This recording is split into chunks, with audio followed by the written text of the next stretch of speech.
What's up, guys? How are you doing? So, welcome. Today is day 8.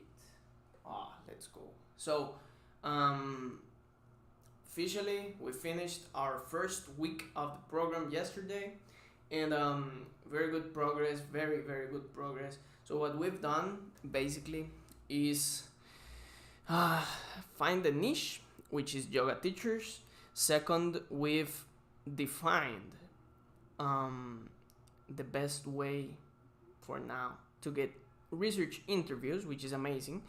So what I'm doing right now is that I'm telling people that I'm doing my last college work, my last university work. So they are actually, bro, accepting like really quickly. Today we have 2 calls later today, so it's amazing. So yeah, happy for that. And also, um, we already started the mindset module. So mindset module has been going a little bit slow because these past few days I've been kind of busy.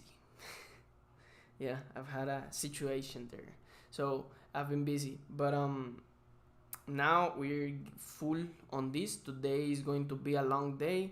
I'm expecting around hopefully 8 hours of stream. So full work. So yeah, hopefully I want to watch 2 videos. Well, finish the first one and finish the second one, which are already more than 3 hours long. So it's gonna be a long day, and I have 2 interviews, two 30-minute interviews. So yeah, let's get it basically. So what I'm going to do right now is that I'm going to share my screen, and I'm going to start watching the video because I have to eat. I have my breakfast here. It's almost 10 a.m. We have 2 hours until the first interview later today. So let's get it.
Yes. So let's get it.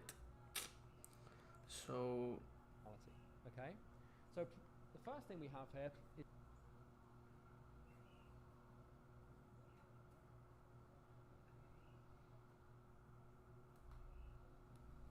your life and your reality.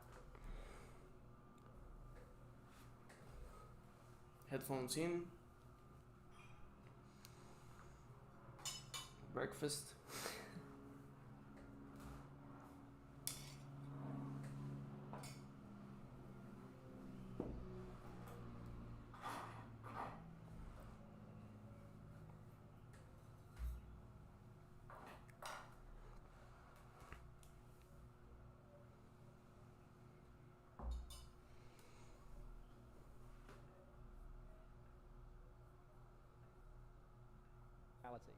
So the question is like, well, where does your reality come from? Where does your life, like obviously life I'm using as a term here to denote your experience of reality, right?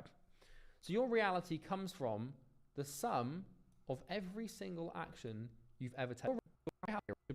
That is the key. We change your behavior. But the only way I can change your behavior is by changing your paradigm. And the only way that I can, well, basically I want to change your reality. But the only way I can change your reality is by changing your behavior. But the only way I can change your behavior is by changing your paradigm. And the only way I can change your paradigm is by changing your belief systems. And the only way I can change your belief systems is by changing your experiences. And the only way I can do that is by teaching you how it all works and then helping you change them. So this is with intent. This is not just some theory, right? This is all ending up with a goal. Right, so what I have here is something called the reality ladder, which basically explains in linear format how your paradigm creates your reality, okay? So the first thing we have here is your life and your reality. So the question is like, well, where does your reality come from? Where does your life, like obviously life I'm using as a term here to denote your experience of reality, right? So your reality comes from the sum of every single action you've ever taken. I'm going to let that sink in for a second. Where you are right now in life is the sum of every action you've ever taken ever. At least financially or health-wise or whatever you're trying to fix here, right? If you've got meningitis, unfortunately, it's very unlikely that, let's say you're born with meningitis and now you die. It's like, that's not your fault, right? That wasn't because of your actions. So there are some exceptions to this. Some things can happen that interfere. But for the most part, for the majority rule, 99% of your life, everything you have is because of what you've done, right? And so that means that your reality is the sum of all your actions. And it really is. And you might not think it is, but it really is. Like everything that you've ever done and every action you've ever taken, every decision, like all of these things that you've done have just built what you've got now.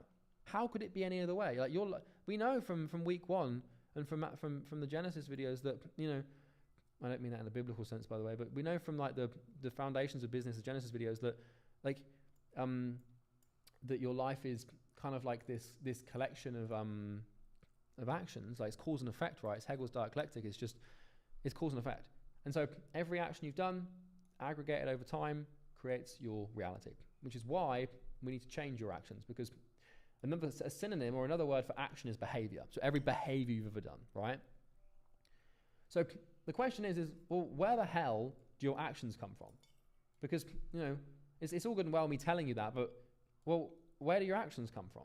Well, your actions, they come from every decision you've ever made. So in order for you to take an action, you have to make the decision to take the action. If every day I go for like a run and that's why I'm in shape, then every day I have to decide to go for a run, right? And so, you make the decision. And so your actions are the sum of your decisions, okay? These sort of binary option-based choosing thing that you do every single day, it's like what you have for lunch, who you hang around with, where you live, how you spend your money, where you go, who you see, what you read, what you listen to, what you do, what you don't do. All these decisions manifest as actions which create a reality. The next thing is, well, where the hell do your decisions come from? Because, what the hell? Like, these binary choices that we make every day, how do we make them? Where do they come from? Well, your decisions come from all of your perceived options. So, it's kind of impossible for you to make a decision if you don't perceive the option to make it. So, if you want to get rich and you want to make money, but you don't perceive that as a potential option because you've never known rich means and you don't even know what the hell it means, then you don't even know it's an option. So in order for you to make a decision to do something, you have to know you have the option to do it. So it's kind of like this the example of someone who's always been fat, and they're like, they cannot make the decision to get healthy if they think that healthy isn't an option, right? Same thing with someone who wants to learn how to make money with this program. Like, if you believe, which by the way you'd be very wrong to believe, but if you believe that like you're just not going to make it, then you don't perceive the option of trying, which means that you're not going to do it. So your decisions are the sum of your perceived options. But then the question is, well, where the hell do your perceived options come from? Like, what are these options? Like, where do these things come from? How do you possibly get them? Well, your perceived options, all these things, they come from your thoughts. So because what is an option is a thought, right? It's a string of information that encapsulates a component of reality in your consciousness, right? It's a pretty good way to define it, I think. On the rip, off the spot, not bad, nice and articulate. Stop patting myself on the back, it's getting weird, right? Anyway, been a while, been a long recording. So your perceived options come from your thoughts. Now, your thoughts are pinging around all over the place. You're not always going to have thoughts about like options and stuff, but the way that you perceive an option is a thought, because it manifests to you as a thought. Because you might have the thought of like, oh, maybe I actually can get rich. Maybe I actually can make money. Maybe I actually can do the work. Maybe I'm actually not afraid of rejection, right? These all start as thoughts, right? And so your perceived options, but then, I mean, this one, you're probably getting the theme here. Where the hell do those things come from? Like, where on earth do your thoughts come from? Because, to a lot of people, it just seems like, well, to everyone, really, it just seems like your thoughts just ping out of nowhere and are just these random, like, these random wavelengths that just take you on a journey. But the thing is it's not, because if it was completely random, then your life would be completely random. But it's not, because your life is very predictable and you're a creature of habit and routine, and you execute on the same actions and you make the same decisions and you have the same options perceived all the time.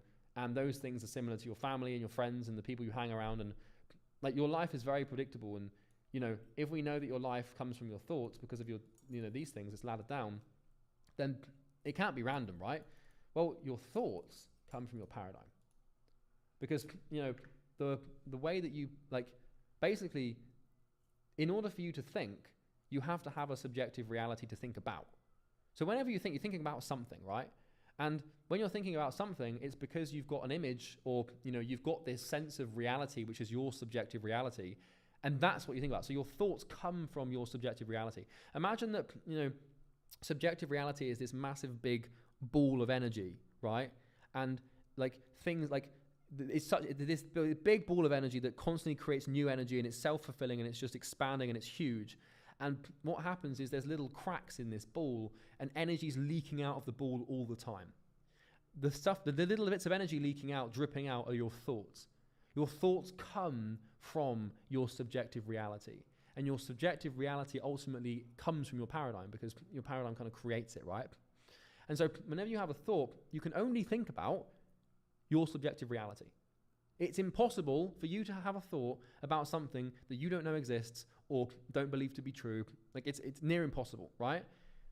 So then the question becomes, well, where the hell does the paradigm come from? Like, what was this thing doing here? Like, where is this? Is it God? Is it the universe? Is there some metaphysical sentient being that's, come here, like, given us consciousness? Well, this is simple. Your paradigm, you kind of have probably figured this one out by now. Your paradigm comes from all your beliefs. It's the sum of all your beliefs, right? And the question is then, well, your beliefs are just, statements of perceived truth, right? And, it's pretty simple. It's really simple, All these beliefs, all these things you believe to be true, they make up your paradigm, and that's where they come from. But then, okay, well, where the hell do your beliefs come from? Pretty good question, right?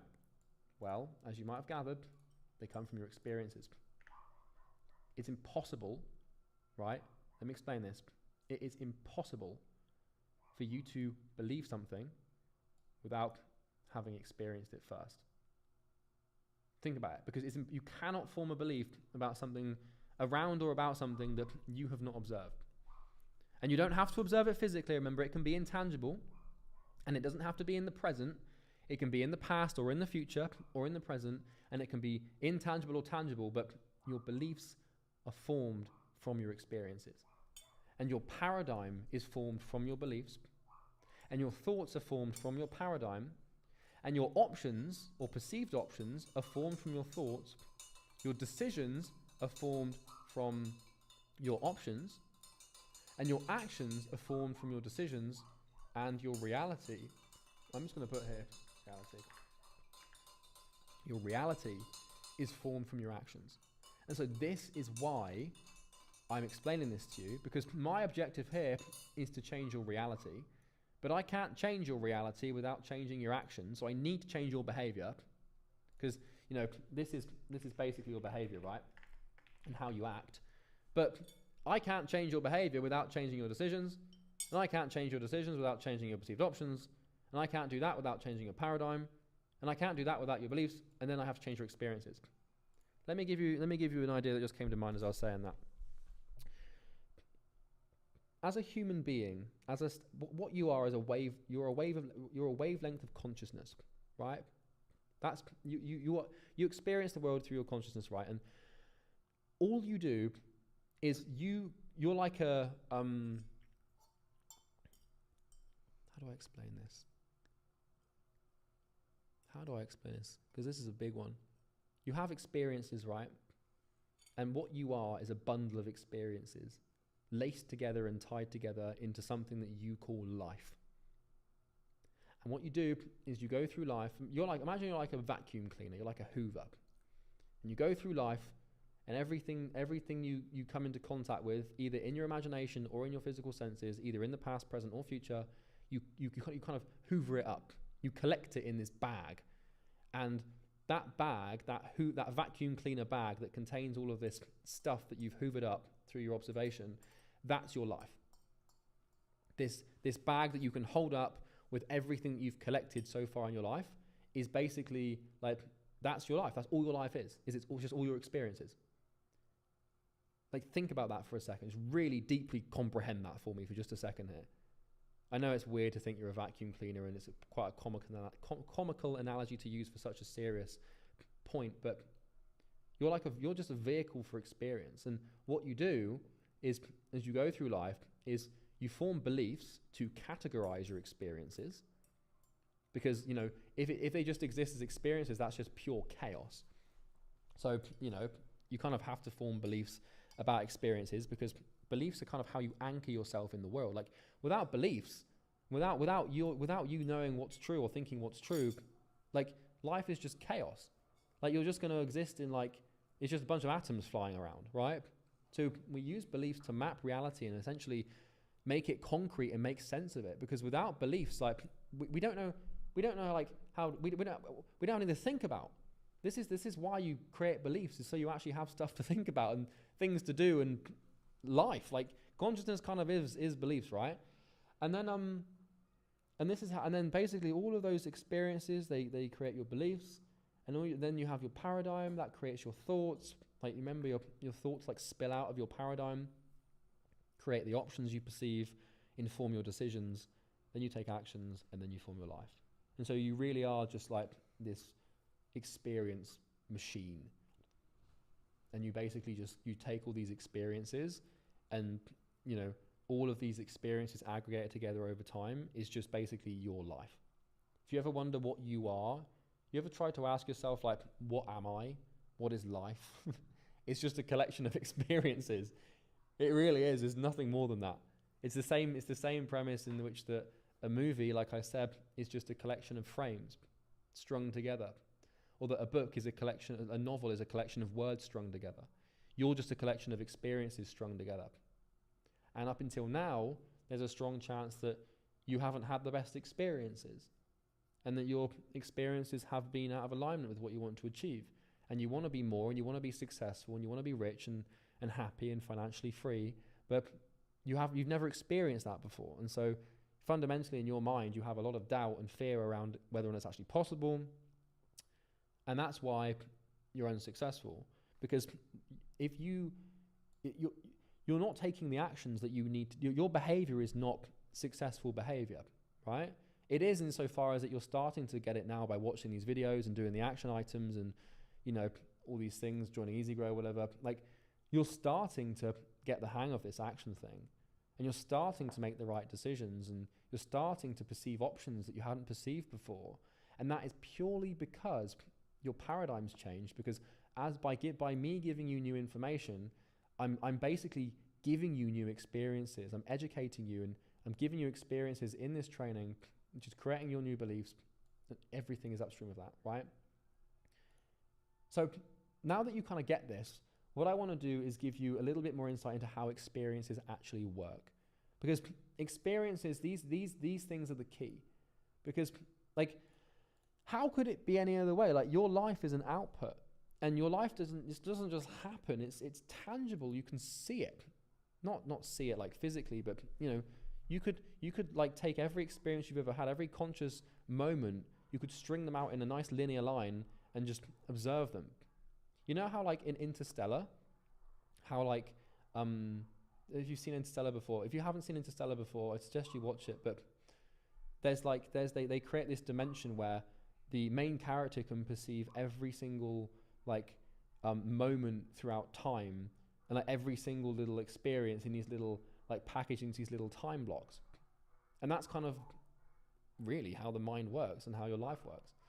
So to understand how your paradigm works, you need to understand how beliefs work. And to understand how beliefs work, you need to understand how experiences work. So what we're doing here really is basically getting to the bottom of this thing. And we're going to talk a lot more about your belief systems and how your belief systems form. And we're going to talk a lot more about your paradigm and where it comes from, and how to change it and how to fix it. And we're going to get into that in the next video. But for now, I want you to basically just comprehend the idea of experiences with as much accuracy as possible. So, okay, let's recap. What is a belief and how do they form? Are we just born with them? Do they come out of nowhere? Are they random as they may seem? Well, we know this not to be true. A belief is a statement of perceived truth about a component of reality. Remember, beliefs exist in three forms. Okay, I'm going to highlight this in blue before my color-based OCD goes crazy. We have knowledge-based beliefs. Remember, knowledge-based beliefs are like what you believe exists. We have judgment-based beliefs, which is what you believe to be true about what you believe exists. And then we have self-image-based beliefs, which is what you believe to be true about yourself in relation to whatever exists, right? What you believe exists, or your judgment of that. Any belief that you have can be categorized into one of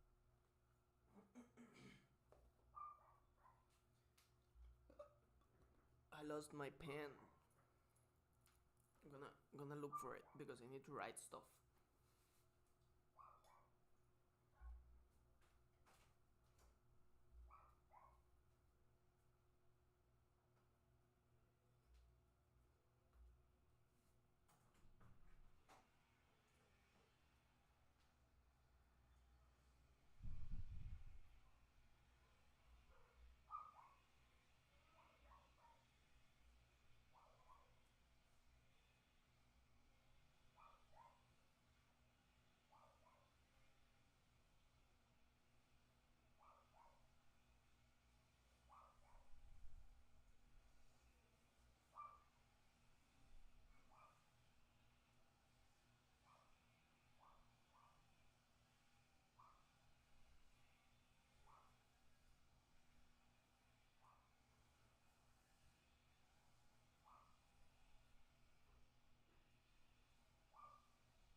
these three categories. Now, you can have many beliefs about a certain component of reality. Like, let's take a baguette, for example, right? You can have 100 beliefs about this baguette. That's a baguette. Knowledge, right? That baguette is light brown. Judgment. I don't know how to bake a baguette. I was going to say I don't know how to take a baguette. That would be a very questionable thing to say in a business training that's as serious as this one. Anyway, self-image. Moving on, self-image. That baguette looks like a sword. Judgment. I don't know what sword. I mean, maybe a French sword. I don't know. My best friend would hate this baguette. Self-image. So, we see things and then we start, judging them and identifying with them and, forming knowledge around them, and that's how we perceive the world. But the question is like, well, where do these statements come from? Well, you should have gathered by now they come from experiences. So experiences are how reality manifests itself to us. And every experience exists in the mind. So even if you're looking at something, even if you're hearing something, smelling something, like, we hallucinate reality as we experience it in our mind. So, like, this is a hard thing to gauge, but right now, the experience that you're having, this conscious thing of seeing things and hearing my voice, you're hallucinating this.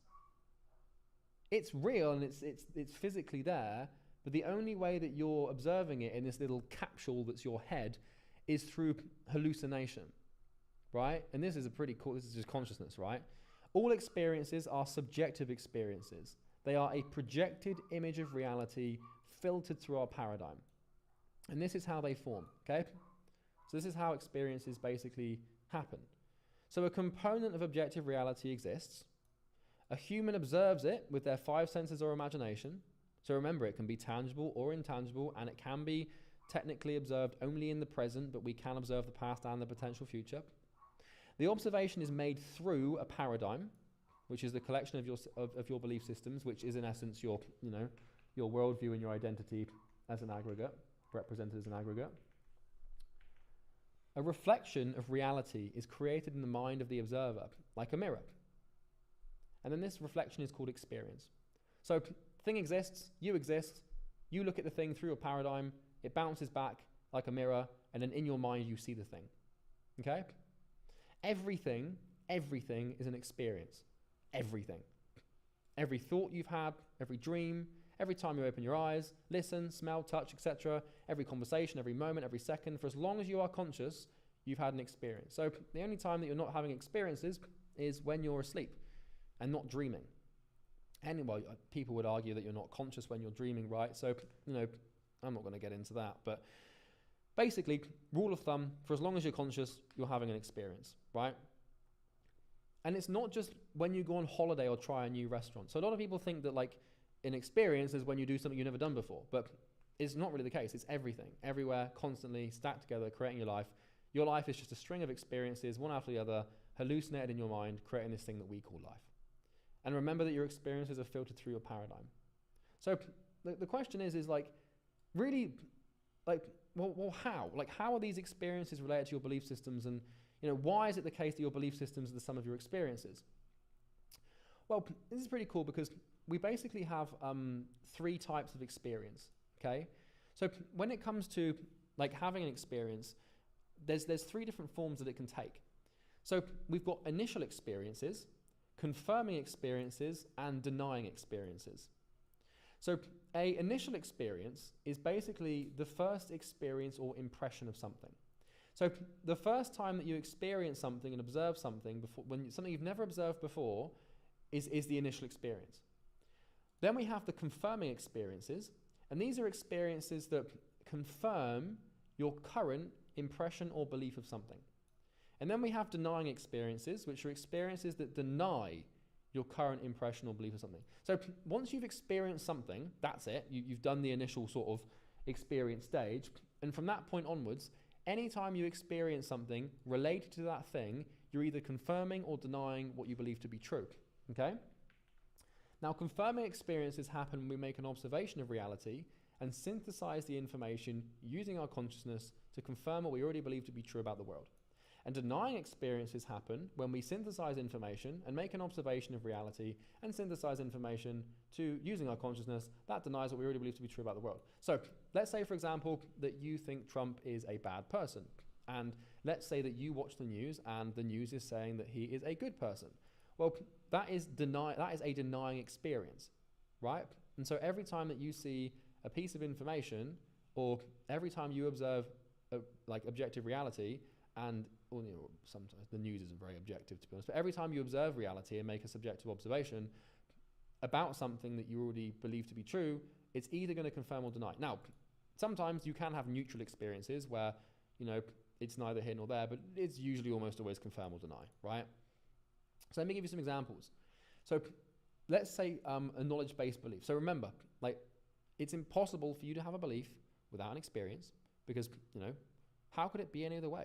When you have an experience, that thing just happened and is real. And so from a knowledge-based perspective, if something is real, you believe it's real, right? And so let's take, for example, Bigfoot. So let's say that you believe that Bigfoot exists, okay? And the initial experience that has fed into this knowledge-based belief is you were skiing on holiday and you saw a big white figure when you were 13.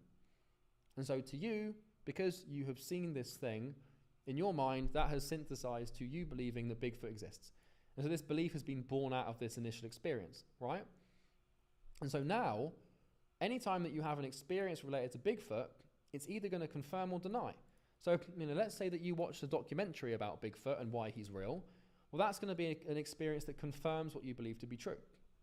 But then let's say that you go back to the same place, the same skiing place next year, and you don't see him. Well, that would be a denying experience, okay? So every time that you experience something, you're either confirming or denying what you believe to be true about the thing. But if you've never experienced the thing before, then you create a belief based on what you've observed, right? And we're going to talk more about this in the next video, but let's say that I sit in a chair outside and it's my initial impression of that chair. And, and I sit in the chair and let's say I think it's really uncomfortable. Well, that's my initial experience, right?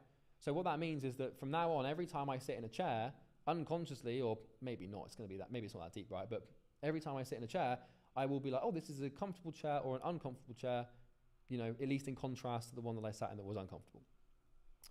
Let's take a judgment-based belief, right? So let's say that you believe that Mount Everest is the tallest mountain in the world, which I believe, and I believe it is. And let's say the initial experience of that was in the school classroom when you were 10 years old and you had a geography lesson on Mount Everest. And so you received an experience in school about this, and because you experienced that, that sort of information, that judgment-based information, you now believe this to be true. And, let's say that your friend, 20 years later, 30 years later, climbs Mount Everest and sends you a picture. And, you think, God, that must be the tallest mountain in the world. It looks really tall. But then let's say that you watch a documentary, a conspiracy documentary, that says that China has a mountain that's taller, that's hidden away in secret. Well, now that would deny your judgment, right? Your belief might be brought into question and you might change your belief, right? And let's take a self-image based belief. So let's say that you think that making money online is hard for you, Well, let's say that you had the initial experience when you were a kid of your father telling you that making money online is a scam. And so, for you, you just believe it's a scam and therefore you believe it's hard and all these things get tied up. And let's say that you believe this, you believe it's hard, but you have hope, so you try and you buy a drop shipping course, but then you get ripped off. And then you're like, oh, do you know what? I knew it. I knew making money online was harder. I knew my dad was right. It confirms, right? But hopefully, and I know this to be true if you do the work, this course is a denying experience for this belief. So you think it's really hard. I think it's really easy. I'm going to part with you information to make it easy, and that will deny your self-image based belief. So here's how a belief forms. So you experience an objective component of reality and create a knowledge-based belief, therefore establishing what you think is true and exists, right? Based on your existing beliefs, biases, and perspectives, you will judge the experience you have just solidified into knowledge. And this is how judgment-based beliefs form. I need to actually change this to judgment. Okay? So you judge it, then you have your judgment-based belief. And then based on your existing identity and your existing beliefs, you will then identify with the experience you've just solidified and the judgments that you've just made about the knowledge. So, you know, let me give you an example. The initial experience, right, is you go to Dubai and you visit the Burj Khalifa, right? So you visit the Burj Khalifa, and your knowledge is you now know the Burj Khalifa exists. So let's say you didn't know the Burj Khalifa exists. By the way, if you don't know it exists, it's the tallest building in the world in Dubai. And like, let's say before coming to Dubai, you didn't even know it was a thing. So you visit, now you have new knowledge that exists, right? And then, you know, whilst you're there, you judge the Burj Khalifa as the tallest building in the world. You look up and you think, yep, I knew it. That's the tallest building in the world. I've asked the guide and he says it's true as well, so it must be true. And then, you know, you identify potentially with it by saying that you like the design. So you're like, oh, I think it's really cool, or I love it, right? And that's how you've essentially formed an experience in this way, right? So you've had the initial experience, and now all of the things that you do here on regarding the Burj Khalifa are going to either confirm or deny the judgment or identity that you have, or maybe even the fact that it exists in the first place. I don't know. So another example, let's say that you go jet skiing for the first time. So your initial experience, you've never been jet skiing before, you never talked to anyone who's jet skied before, so you have no knowledge of what it's like to jet ski whatsoever at all. Never even seen a video of it. So you do it for the first time, and now you know what it feels like to jet ski. So you have new knowledge, right? And then what's going to happen is you're going to judge the jet ski experience, and you might think, oh, the jet ski experience was fast, you know? And then you're going to identify, and you could say, I am afraid, I'm never going jet skiing again, I'm really afraid of it, right? That you've now created like an experience around jet skiing, okay? And so, you know, let's say that you see an ad to buy a jet ski. Well, you're not going to perceive the option to buy it because you think it's scary, you don't want to do it. And both of these instances are called initial experiences. And when this is where you experience something for the very first time. When you have initial experience, you essentially lock reality in place and take a stance and form these beliefs. So this is how we sort of solidify reality. We just lock it into place. Like once we've had this experience and we form these beliefs, it's kind of impossible. Well, it's not impossible, but we don't intentionally, like, we don't really think about moving this. Like, you know, from this stance, you will now view the world and form future beliefs and opinions about reality that align with your new perspective. So let me give you an example. I went go-karting for the first time when I was, I think, like 19, and I hated it. Like, I wasn't feeling very well on the day, and like the go-kart that I had, like the steering was really faulty and really janky, so it didn't really work. And I basically kept getting lapped by my friends because like I couldn't steer and I was just like hungover. It was not nice. Like I had a bad experience with go-karting. Objectively, I was just probably terrible at it, right? But you know, whatever. So I hate go-karting, like with a passion. I really do not enjoy it at all. And the only reason I hate it is because my initial experience with it was bad. So, you know, first of all, I was hungover, felt like crap. And second of all, my friends like took the piss out of me because like my steering wouldn't work and I kept getting lapped. And like, I was like, it was a nightmare, right? And I was hot and I had to wear a suit, like one of those go-karting suits, and my helmet was too tight. It was not, I just didn't enjoy it at all, right? And now I just hate go-karting. And like how this affect, I know this is like a rudimentary example, but like my reality is I will never go-kart because like I hate go-karting, because my actions, I will never go-karting because I will never make the decision to do it. I won't even perceive the option to do it. So, you know, say for example that like someone's like, oh, what should we do for your birthday? Like I won't even perceive go-karting as an option because I won't even think of it, because my paradigm won't allow it, because my beliefs don't allow it, because my experience was bad. So I had a bad experience with go-karting, which means that I believe that it sucks and I hate it, which means that forms my paradigm. So the way that my subjective reality has manifested around go-karting is fuck that, which means that I think bad things about it, which means that my perceived options is like, I'm never going to do it. So I don't do it, and then I don't act it, which means I don't go go-karting. So I know that's just a bit of a weird example for go-karting, but the same thing is true for everything, like money, everything, etc., right? And when you have this initial experience, it really does just like, it just locks, like your reality just kind of gets locked off. You know, it's like not to be too crude with an example, but it's like the sperm and the egg, you know, and how like how the sexual reproduction process works for like human beings. Like, you know, like once like one sperm gets into the egg, the egg like locks off and solidifies and nothing else can get in. And it's like only that one sperm got in. And the same thing is kind of, that's a bit weird. The same thing is kind of true with your experiences and your beliefs. Like, I don't care what anyone says. I'm not going go-karting, right? Like, I know how this stuff works, right? So I know that I could go-karting and probably get, 2 or 3 lessons and then be good and have a good time and then enjoy it again. So you can change, your beliefs, and the way you change your beliefs is by changing your experiences and switching it around, and it can be completely done. It's entirely possible.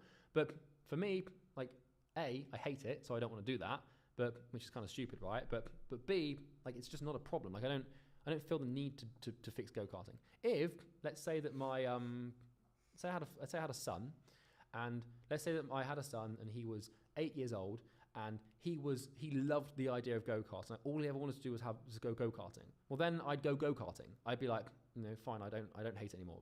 You can change your experiences, but you only change them when you need to, right? So here's the thing, right? Where was I? So here's the thing. When you have a new initial experience, your judgments and identity with it are formed in accordance with what you already have experienced and believe to be true. So every new initial experience that you have, so for example, this video, this course, anytime you meet a new person, any new experience you have, it's informed by your previous experiences. So it's not like every time you have a new experience, you have a fresh paradigm and a new way to look at it.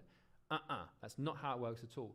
What you already believe to be true and what you already subjectively have in your reality will inform your new experiences, right?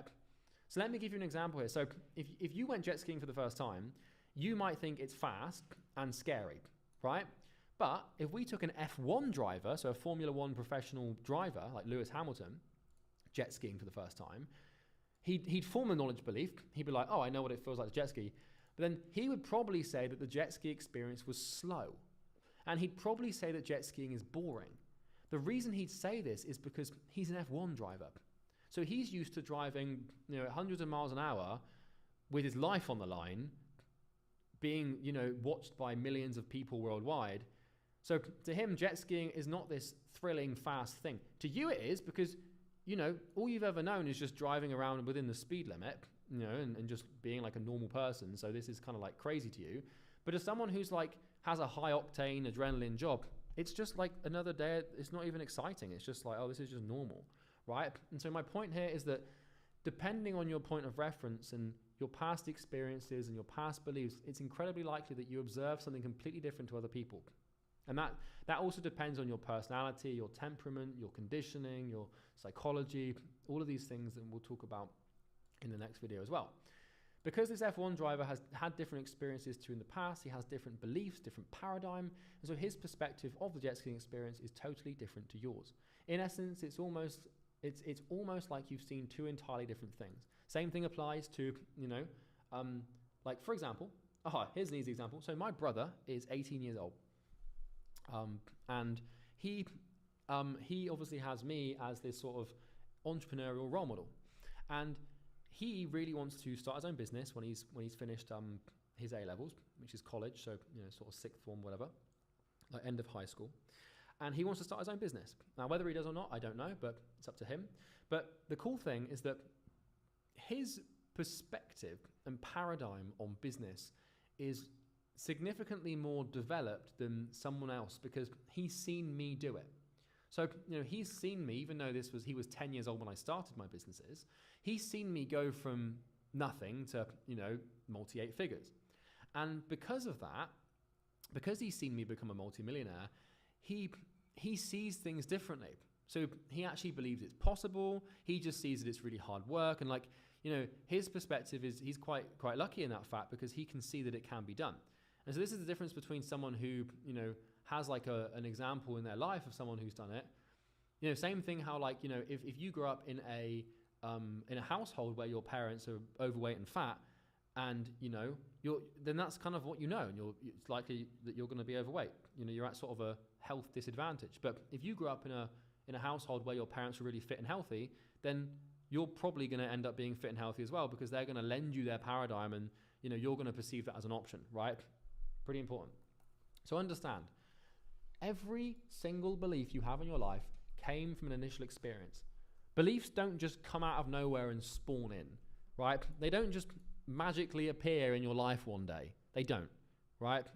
Now, the only exception to this that I can find is the subjective account of religious experience, where, you know, people, they can be going about their life and then they find God or, you know, Allah or Jesus or, you know, Ganesh. I don't know what people in other countries do, to be honest, but, you know, you get my point. Like, I'm not going to get into the theological religious debate.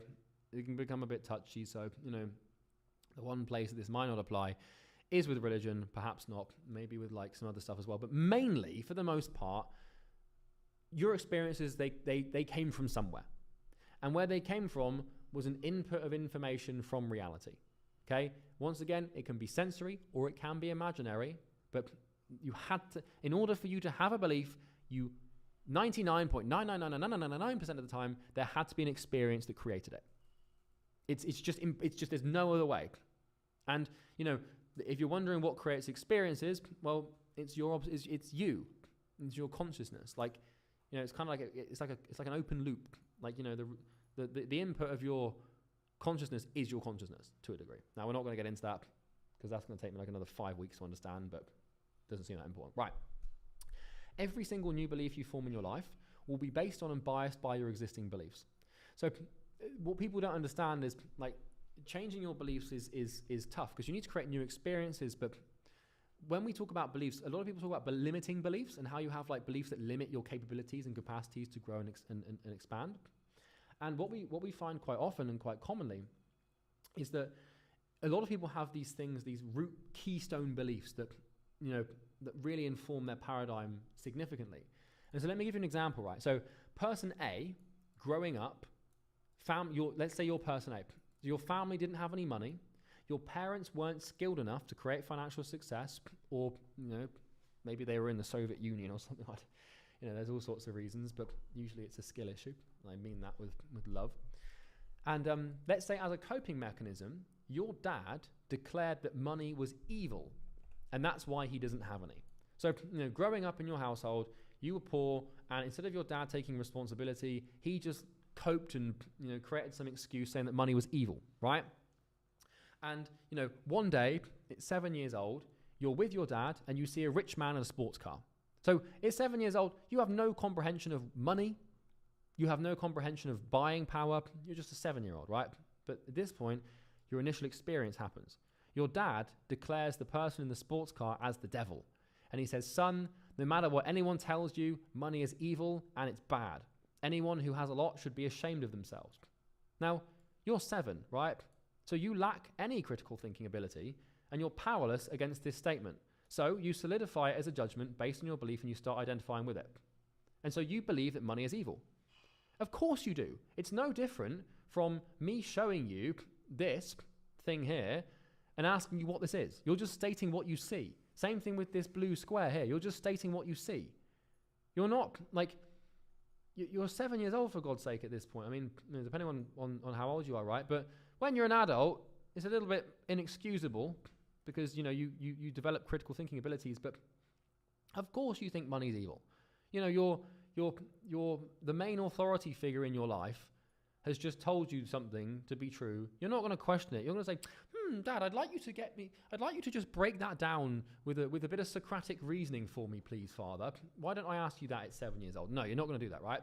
So you basically develop a bias to money. You build this belief system. Your initial experience with money is that it's evil, okay? And what this means is this is how your life's going to run out, you know, unless you change this. So we're going to represent this as a bright red circle. And as you go through life, you're going to have experiences related to money. So, you know, the universe, the world is going to manifest to you and things are going to happen and things are going to happen to do with money, right? And so these experiences are simply manifestations of objective reality. They are things that just happen to you that are not within your control. Before you've observed them, they don't mean anything to you. They're just components of objective reality. So let's say, for example, that your friend buys a Ferrari. Or let's say you win the lottery. Or let's say your landlord increases the rent. Or a bank collapses, a bank in America. Or a rich person dies. These are all events that just happen, right? They're just objective reality just forcing itself onto you, you know. They don't, before you look at them, they don't mean anything. They're not good or bad. They're not up or down. They don't have no meaning. It's just, it is what it is, right? But the second that these things enter your conscious awareness, you do the following. So first of all, you form knowledge-based beliefs to understand that the events have happened. So if your friend buys a Ferrari, then, you know, and you see him in the Ferrari, then you say, oh, Frank bought a Ferrari. And that's a knowledge-based belief, right? No judgment, just knowledge. Now, then you judge the events to form judgment-based beliefs. So, you know, Frank bought a Ferrari, what a dick, you know? And then you identify with the events forming self-image beliefs. So I don't like Frank anymore. So how this would look is what was just objective and just happened with no meaning, as soon as it's observed by you or the person, they observe it through their paradigm. So their paradigm is, you know, money is evil. It's a belief system, right? And so, you know, if their friend buys a Ferrari, then they might form an identity-based belief like, you know, we're not friends anymore because, you know, what you've done is out of alignment with what I believe to be true about the world. Or, you know, let's say that you win the lottery and you think money's evil. Well, you might genuinely believe that this is a horrible burden. You might think, God, I'm now evil because I've got all this money. I've got to get rid of it. Or, you know, let's say your landlord increases your rent. You might form the identity-based belief of I hate my landlord. And this is the thing, right? Is the reason that you form the belief is because of your paradigm. So because you think money's evil, your perception of this event is biased accordingly. So same thing with winning the lottery. Like, you know, let's say that someone really thinks money is evil and they think it's the root of all evil and that, you know, it's the ultimate sin and terror. If that person wins the lottery, then that person will perceive the event of winning the lottery as a bad thing because, you know, their paradigm sees it as bad because their existing, you know, experience, their initial experience is bad, right? And this is what I mean, by the way, when I say confirming experience and denying experience. So, you know, all you're going to seek to do is confirm this main experience here, this main belief system. And we'll talk more about that in the next video as well. And then let's say a bank collapses. So let's say there's another financial crisis and a bank collapses. And that this person might think, yes, justice was done today. You know, this is a good thing, the bank's collapse. Or let's say a rich person dies, like a billionaire CEO dies in a helicopter accident or a jet or something. And this person might think that's good riddance. You know, I'm glad another billionaire's gone, right?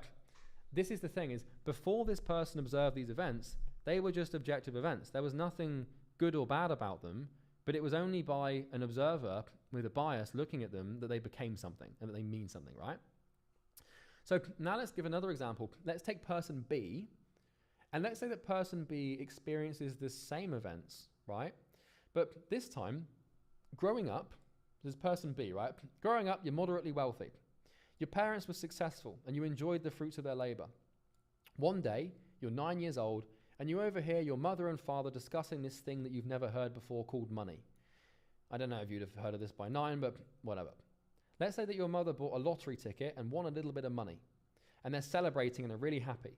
And you think to yourself, money must be a great thing because my parents are happy about having more of it. And so in your mind, you're like, money is great. Money is amazing. I love money. Money's the best thing ever. And so when these objective components of reality manifest in your life, if your friend buys a Ferrari, you'll be like, what a legend. Or if you win the lottery, you'll be like, this is the best thing ever. And if your landlord increases your rent, you'll be like, dude, I get it. Game's the game. You've got to make your money. If your bank collapses, you might think, God, this is terrible. Like that bank, I wish that, not your bank, but if a bank collapses, you might think, God, that's terrible, you know? And if a rich person dies, you might think, what a shame that we've lost a billionaire, right? The question is, who do you think is more likely to get rich? So it's really, really fascinating how this, I mean, the argument you could make is the person who thinks money is evil could probably not want to get rich in the first place, but the unconscious doesn't really work like that. We tend to want what we don't have, right? And so, you know, this is how we see reality. You know, when something happens, you perceive it and you form judgments about it and you form identities about it. And those judgments and identities that you formulate and that you articulate and that you state to, you know, indicate what you've observed are based on what you already have observed and what you already hold to be true. And so you're like this sort of bias machine, basically. And then what happens is, you know, all of these beliefs then go on to create more beliefs and more beliefs and more beliefs, and you kind of get this, you know, this exponential cascade of beliefs based on one thing that happened when you were 7. And this really is how it goes, man. It's like just one small, and you probably won't, you won't be able to remember, like, you know, we're going to do this in later videos where we isolate your key limiting beliefs, and you know, we're going to talk about how to like find them and like root them out and fix them and stuff. And we're going to do it, and it's going to be amazing. It's going to change your life. But just know that all of your, literally, it's this ladder here. Your reality is the sum of your actions, which is the sum of your decisions, which is the sum of your options, which is the sum of your thoughts, which is the sum of your paradigm, which is the sum of your beliefs, which is the sum of your experiences. And every single belief had an initial experience, and what happened is that initial experience was confirmed repeatedly. And we're going to talk more about confirmation as we move on to the next video. So my point is this: every belief that you hold near and dear to your heart can be traced back to an initial experience. It didn't just happen. It didn't appear out of nowhere. It can be traced back to a real-time conscious experience that you had probably when you were a lot younger. And likewise, if you've ever changed a belief, it was because you experienced something new. And what you would have experienced is a denying experience. And we'll talk about that. So that's basically this video. I know it's been a bit heavy, and I appreciate you bearing with me. It took me 3 months to make this. And it took me so much suffering to produce this thing, like trying to think this stuff through and bring it back to first principle and define it in the simplest form possible has been honestly one of the hardest things that I've ever done. This is one of the hardest videos I've ever made, and the next few will be as well, I think, because they're all of a similar nature. But we talked about objective reality, how you observe it, what subjective reality is. We talked about your paradigm. We talked about the black flower analogy and how your paradigm can vary from other people. We talked about the reality ladder, how you experience experiences, and we kind of explain what experiences are and how they go on to form our belief systems and basically create our ultimate reality. And I hope that this video has given you some fresh perspective on how we see the world, and I'm pretty sure that I've hopefully brought you a little bit closer to being all-seeing and omniscient. So I will look forward to seeing you in the next video. Thanks for watching. Oh, let's go.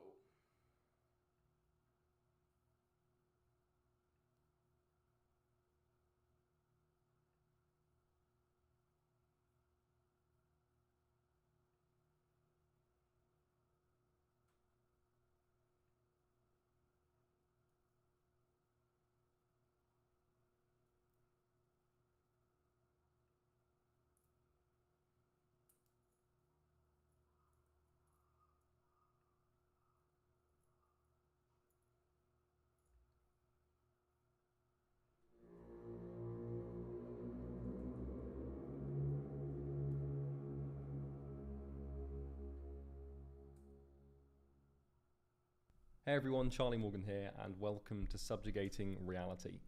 So in this video, we're going to be talking a lot more about belief systems and how these things actually work.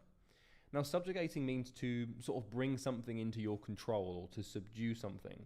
And when you understand how belief systems work and how your paradigm forms and how to change them and, you know, how to believe the right thing and not believe the wrong thing, etc., reality truly becomes, becomes subjugatable.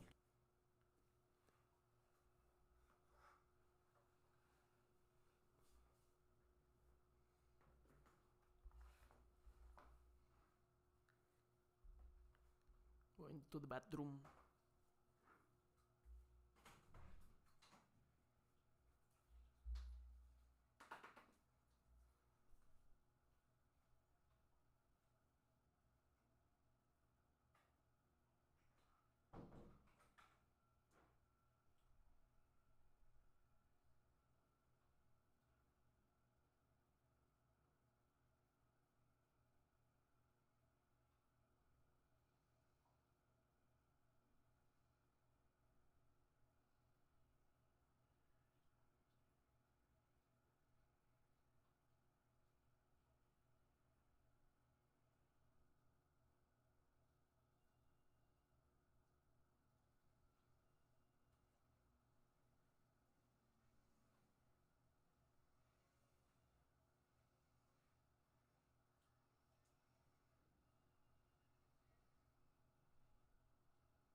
we're back. You can completely put it under your will, and you really can design your dream life and design exactly what you want to get out of reality and go and get it. And so in this video, we're going to be talking about how to do that, and we're going to be talking about how beliefs work, more specifically how they sort of form. We're going to be talking about the right beliefs, the wrong beliefs, etc. So let's get into it. So first of all, we're just going to summarize what we learned in the last video, Achieving Omniscience. Then we're going to talk about belief conditioning, belief structure, belief feedback loops, belief memory utility, reality cartography, macro and micro paradigms, and right and wrong. And so we've got quite a lot to cover in this video. And once again, I appreciate that this is a lot of information to take in. You know, you're doing just fine so far. Just keep paying attention, stay locked in. You're going to have to watch these videos many times over to really comprehend what I'm saying. But for now, let's get into it and let's get started. So welcome to Subjugating Reality. In this video, we'll be taking a mega deep dive into belief systems and how they work. We're going to build on what you've learned so far about paradigms, perspectives, and experience and make things really clear. And this resource will explain how your brain works, the nature of right and wrong, and so much more. So hold on to your hats. It's a big one, okay? So let's just start by recapping Achieving Omniscience. If you haven't watched Achieving Omniscience yet, which is, you know, the first video in this training, then you need to go and do that now. And the other thing as well is that if you haven't watched the week 1 videos, you know, Genesis videos, the first videos in this training, like elucidator axiom, 6-figure fusion, iterative renaissance, etc. If you haven't watched those, then you need to go and watch them before you continue with this mindset module, because all of the information in this mindset module and, you know, with this reality conquering module is subjected to and based on the stuff that you learn in week 1. Okay.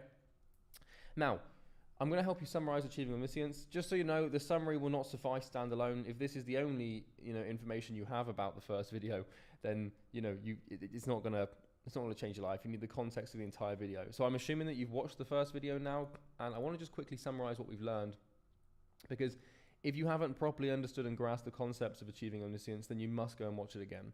So if you've got some question marks in your mind right now, thinking like, I don't really get it, like it doesn't really make any sense, like this really needs to be like locked into your brain. This really needs to make sense before we continue on here, because things are going to get wackier, things are going to get weirder. There's a lot of stuff for me to teach you, a lot of information for me to give you, and it will work, and, you know, it really, really will change your life. But in order to trust it and believe it and understand it, you need to really gauge the thing and really understand it. So we're going to summarize this quickly. I know you've just learned this, but it's important. So in a nutshell, reality is the sum of everything that exists, and it exists in 2 forms. So we have objective reality, which is the state of things as they actually exist, where there's no meaning and nothing really is anything. Then we have subjective reality, which is the state of things as a human believes they exist. And in order for us to experience subjective reality, we have to observe objective reality, and then we create meaning and judgment and all sorts of things in this process. Now, reality is made up of components, and components are broken into 2 categories. So a component is a piece of reality, and it can be intangible or tangible. So intangible are components that cannot be seen, touched, or physically sensed, and tangible are components that can be seen, touched, or physically sensed. And what happens is human beings observe reality, and we do this using 2 different things: our 5 senses or our imagination. So if we want to make an observation about the intangible or the tangible, if it's tangible, then we're going to use our 5 senses. If it's intangible, then we are going to use our imagination. And using these mechanisms, reality exists and can also be observed in 3 different dimensions of time. So, you know, we really have 3 different sort of dimensions to observe this across, and that is past reality, so what reality was, present reality, which is what reality is, and future reality, which is what reality could or will be. And we can make observations and judgments and give meaning and assign things to all 3 time periods and time dimensions here. Now, to observe past reality or future reality, so to observe what was or what could be or will be, you have to use you have to use the present. You go through the present to observe these things. And this idea is really important, because it will become clearer as we continue through these videos why this idea is important and why you need to remember it, okay?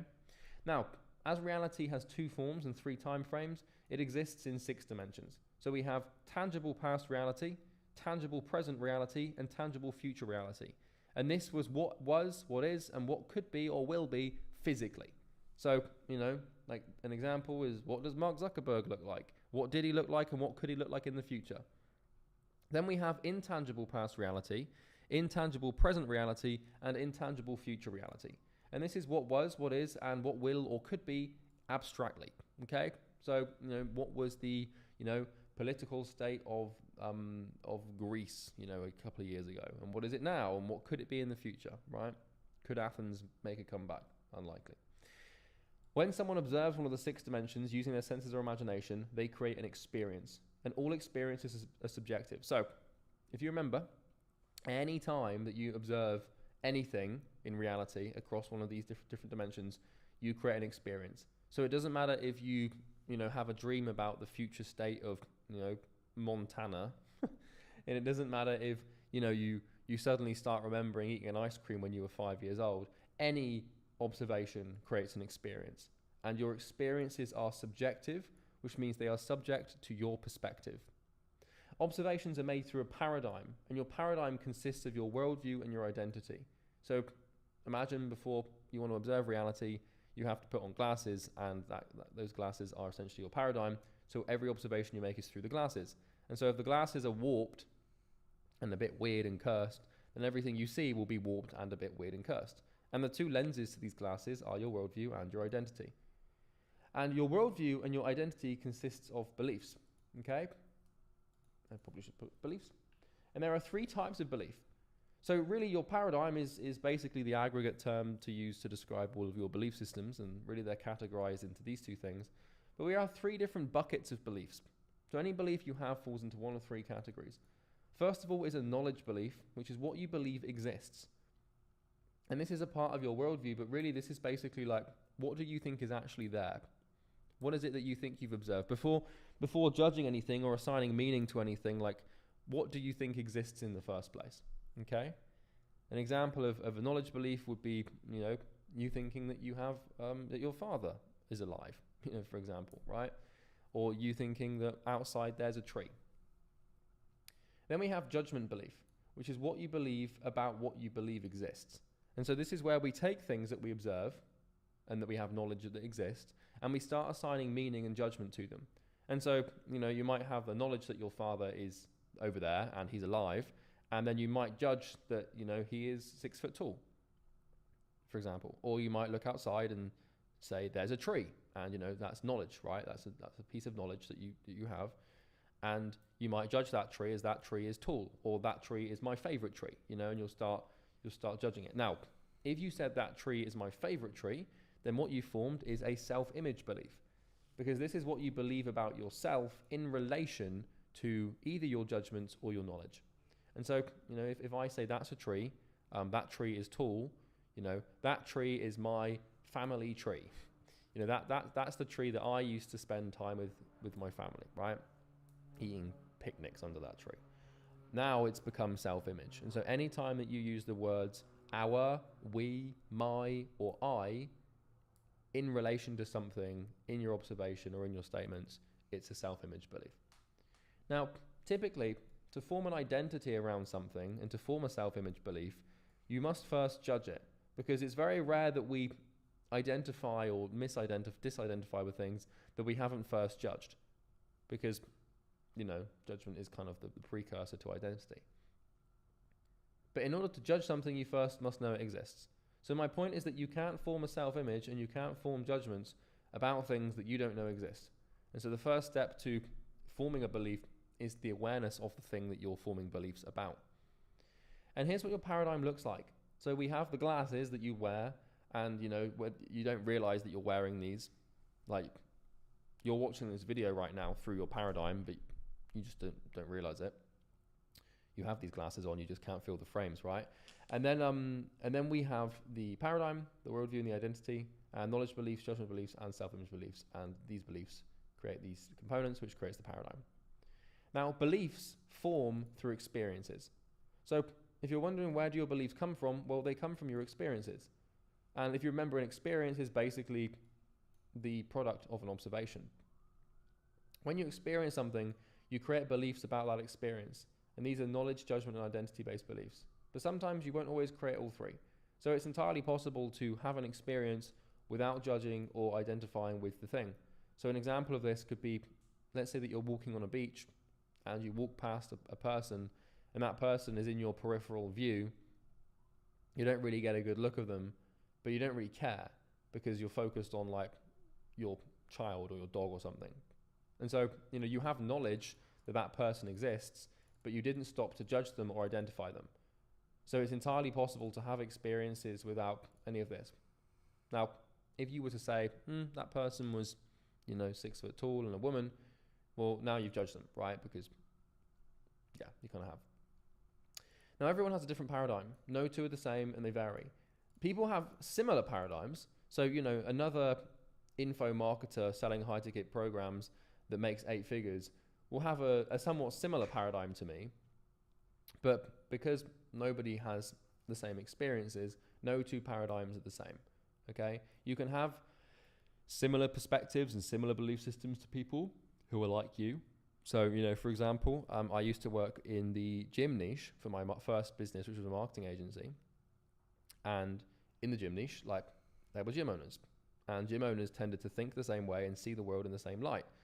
And especially gym owners that were making the same amount of money and, had the same amount of staff.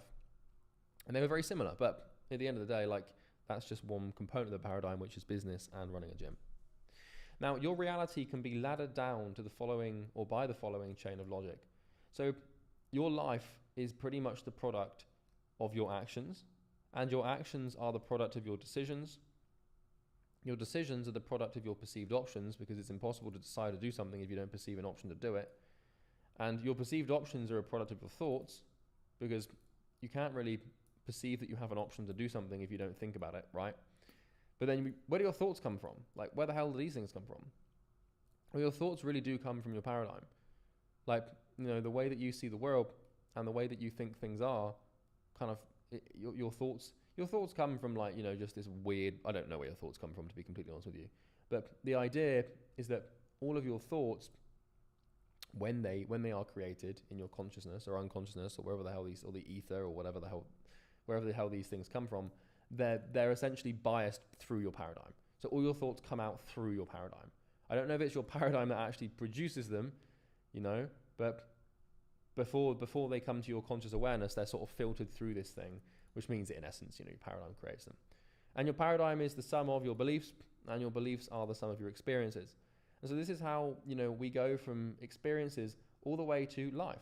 Because when you really think about this, it kind of makes sense, because if someone said to you, like, what is your life? Well, you'd say, well, it's basically just a sum of all my experiences. Because it is, like this term called life, you give it a time frame based on how many years you've been alive. And then we can understand that really all that your life is just like a collection of billions, and probably way more than that, of little snapshots, like frames just cut together, and then either preserved by memory or imagined into the future. Now, your thoughts come from a paradigm in the same way that a star emits energy. So, if you've got if we look at the sun, that sun it's going to produce energy, and it's going to send energy out in lots of directions, and that's kind of how your paradigm produces thoughts. Now, experiences shape your beliefs and take 3 forms. So when it comes to experiences, we have 3 different types of experience. The first is an initial experience. And this is the first time we experience something. So, when you come into contact with something, when you become aware of something and you've never come into contact with that thing before and you've never been aware of it before, then you have what we call an initial experience. And this is always novel and new. And so, like, for example, I bought a new pair of headphones the other day, and my first ever experience of those headphones was putting them on and listening to music through them. And it's completely novel. Like, that experience of listening to music through those headphones for the first time is going to greatly influence my belief system about these headphones and whether they're good or not. And then you have your confirming experiences. So you might not know it, but you've got a ton of belief systems, right? You really do. They exist. You might just not know they're there yet. And this is basically an experience that confirms what you really believe. So every time you have an experience that, in essence, confirms a belief you already have, then you have a confirming experience.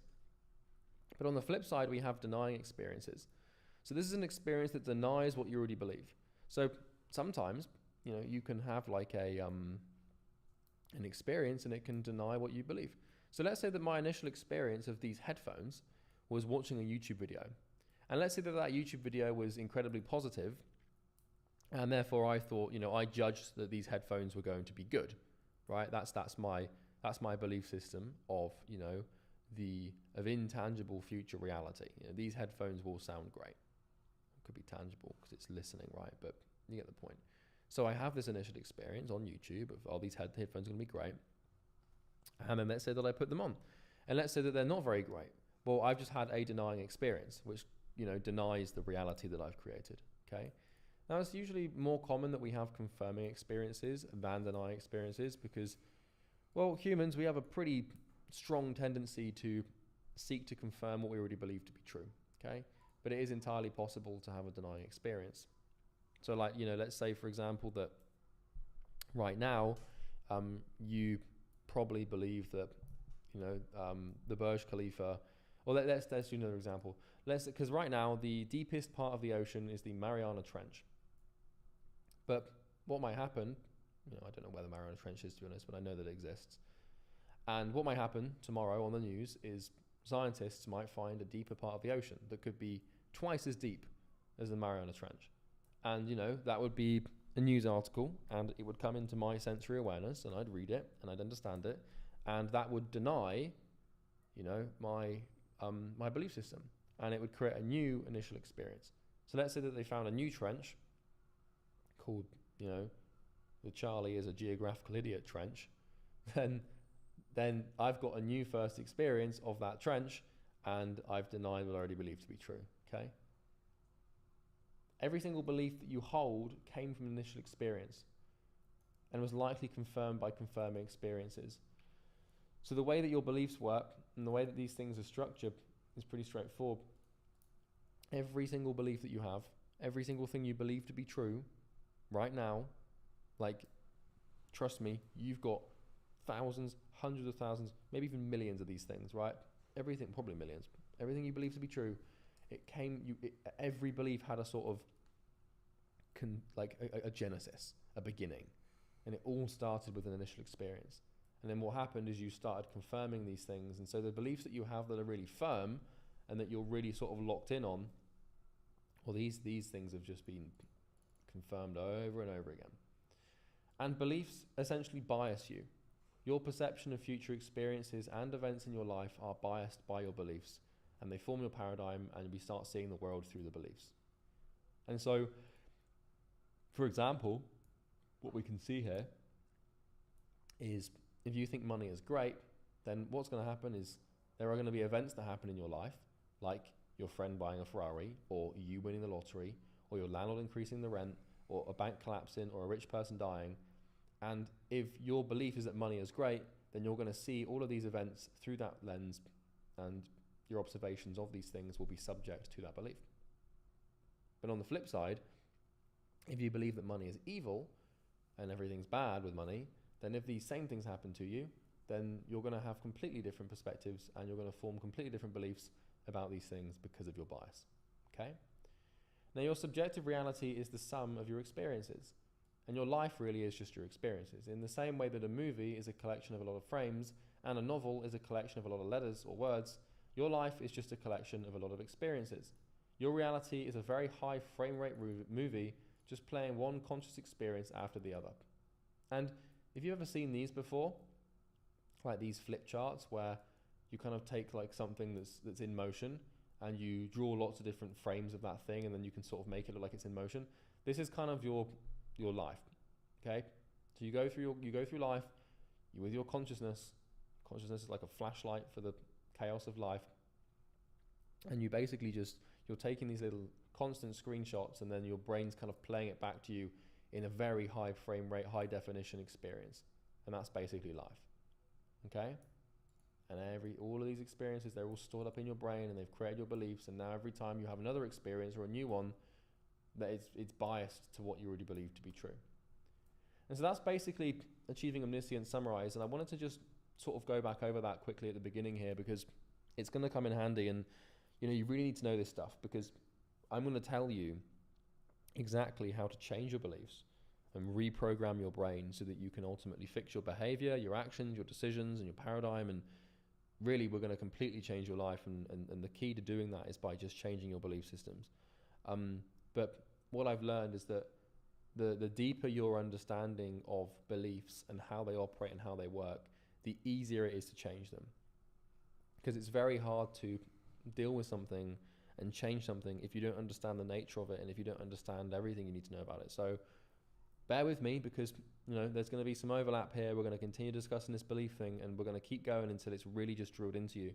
But in later videos, when we talk about changing your belief systems and basically reprogramming your I mean this, like you can, in the same way that, let's say that you've got a computer, right? And that computer is running a operating system at the moment. And let's say that you don't like the operating system. So what you do is you plug in a hard drive and you install a new operating system into your computer, which means that your computer runs all of the programs and everything in a completely different way that is way better for you. That's basically what I'm going to teach you how to do. Like, I'm going to show you how to completely overhaul all of your belief systems, remove all of your limiting beliefs, and replace them with beliefs that just basically get you really far. But, that sounds great and everything, but when you understand how beliefs work and everything about them, like, doing that is just 10 times easier, It's kind of like, imagine trying to, mess around with your computer's operating system and the code and the HTML of everything if you didn't have any idea how it worked, right? You'd basically get lost. So, okay, let's start with belief conditioning. So, when you're born, you are known as what psychologists would call a tabula rasa. And this is basically just a fancy Latin word that makes me sound smarter than I am. And what it means is blank slate in Latin. And what this means is that when you're born without being anything. Okay?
Okay, this is a really important idea, because at birth, when you spawn in, you don't have any preloaded beliefs and you don't have a paradigm.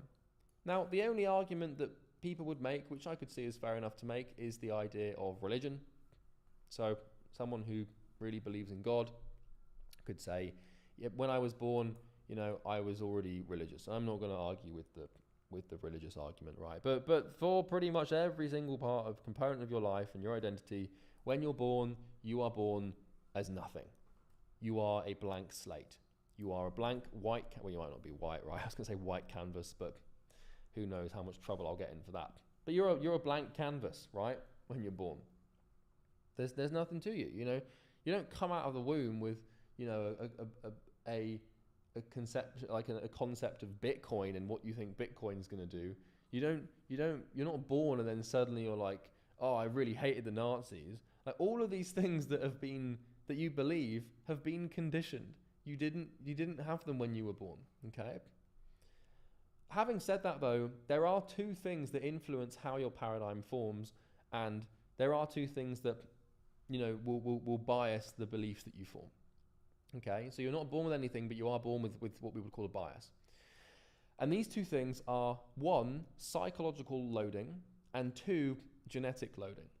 So psychological loading, when you're born, you basically have like your psychology is somewhat coded in a certain way, right? And you won't be conscious of this, not until a very long time when you do like the Myers-Briggs personality test and stuff. But, you know, you're born with a personality and you're born with a temperament, you know, like you're born with certain personality traits, you're born with certain characteristics. Some things are going to come easier to you than others. Some things are going to come harder to you than others, right? And you have unconscious tendencies that will shape your paradigm. Now, these aren't as significant as you might think because, you know, your personality and your temperament, it develops with you. Like, you know, it is preloaded and it kind of is built into you and, you know, it gives assent to all of these different behaviors and perspectives. But, you know, your personality is still in large part a product of your environment and of your conditioning and of the beliefs that you form. Now, genetic loading, so your genes and your genetics can also influence your psychology and therefore your paradigm. Like, for example, there is a gene called monoamine oxidase A gene, or the MAOA gene. And I read about this a while ago, and this is known as the warrior gene. And what it does is it gives you a proclivity or bias towards aggression. So, you know, some kids are going to be running around the playground, like basically trying to kill people. Well, not quite, you know, because they're innocent kids. But you know what I mean, right? You know, you get kids that can be like really aggressive. Well, someone who has the MAOA gene, although it's not very common at all, like it is possible for you to have genes that, you know, give you a proclivity in certain directions and towards certain things. And, you know, those proclivities and those biases will naturally create or bias the belief formations. Now, psychological and genetic loading are dormant factors, which means dormant means that they're kind of led there unawakened, right? They're dormant factors that will bias the way your paradigm forms. They're quite strong, but they are not deterministic. So deterministic means that, you know, this is just how things are and nothing's ever going to change. You know, it's extremely rare and honestly, I would argue impossible for psychological and genetic loading to hold you back. So like other examples, you know, like your IQ, you know, like how intelligent you are. Maybe you're dyslexic, maybe you've got ADHD, you know, maybe you're born with sickle cell anemia, which would be, you know, that would suck. But, you know, these things, they can be obstacles to your success and they might make it harder, but it's not impossible. Like it really isn't impossible. Like people are born with like problems and then they basically use those problems as a sort of, they use them as like a shield to absolve themselves of the responsibility of their life. So, you know, someone who's dyslexic in school will just be like, instead of like, you know, tanking it out and trying really hard and, you know, working, this person will just be like, oh, you know, I'm dyslexic, which means that I'm never gonna succeed. And so what a lot of people do is they use these things to give assent to the victim mentality, which is something we're also going to talk about in this mindset module and how to get rid of that. But it's not impossible because, like, you know, like I can give you an example, like Richard Branson, who's the founder of the big brand Virgin. He's like a multi-billionaire. Like he's dyslexic, right? But he's still written many books, which is something that dyslexic people aren't supposed to do, right? And he's built a multi-billion-dollar empire in spite of struggling to read emails and write and type. And his paradigm and therefore his behavior is certainly influenced by this. But, you know, but with these two exceptions, with the exception of your psychological and genetic loading, you are very much tabula rasa. Once again, that means blank slate. Okay, so this is my point. Like, people think like they're born with it. People think that, you know, like if someone's like a A-star athlete and someone's like a ultimate success in life, they think, oh, that person was just born with it, or that person was born with talent.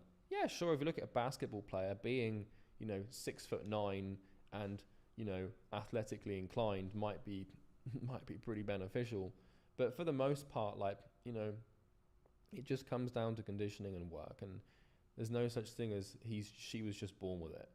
You know, people think this about like Mozart.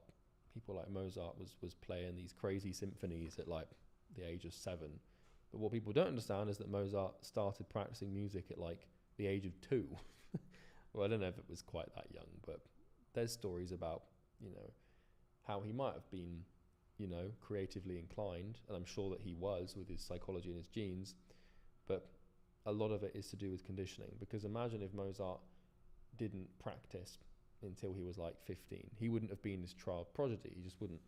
If he was like a peasant and didn't have access to all that stuff, then again, he might have been a peasant. I actually have no idea about the history of Mozart, so I am going to swiftly move on, but you get my point. Now remember, the main things that form your beliefs and your paradigm are your experiences. In fact, the only things. And as you now know, experience takes 3 forms. So remember, we have our initial experiences, confirming experiences, and denying experiences. And for a belief to form, you need an initial experience to support it at the start. It is impossible for a belief to form if you do not have an experience. It is impossible. They cannot form. Whether it's in your head, in your imagination, in your memory, you know, whether it's in your immediate sensory experience or awareness, you can't form a belief without an experience. Now, your initial experiences don't have to happen early, right? So, you know, everyone thinks that everything happens in childhood, and to be honest, pretty much all of it does. But a lot of people form their beliefs in their early years and teen years, but a lot of your beliefs can form way later into adulthood. So, you know, take a belief system you have right now about, like, let's say a new politician comes onto the scene, you know, in like Canada or something, like someone you've never heard of before, and, you know, that person is like, let's say they're really right wing or something. Well, you know, you're going to have an experience of them on the news or on social media probably. Maybe you see them live and they're talking, and, you know, now you're going to form a belief. So it is possible to form new beliefs. You do it all the time, like literally all the time. Anytime you experience a novel stimuli or something you've not seen before, you're going to form new beliefs. And in the same way that, you know, right now, if you believe something to be true and you have a significant denying experience, or, you know, a significant enough significant denying experiences, then your belief will change. Okay? Because you'll think it's not true anymore. And it's totally possible to have new initial experiences when you're an adult and for your beliefs to be shifted accordingly. Okay? It really is possible for this to happen. Now, the question is where do your initial experiences come from? Right? Like, how are these things, where do they come from? Well, you know that this is pretty obvious, right? Because these things, they come from reality and your observation of reality. But the other thing that we have to factor in here is environmental conditioning. Because you really are a product of your environment. And I'm defining environment as everything you come into contact with. And there are 2 forms of environment, okay? This is going to get pretty interesting here. So in order for you to come into contact with something, it has to be a part of your environment. And so your environment is basically, like, how I would describe your environment right now is the sum of everything that you can come into contact with in the immediate here and now.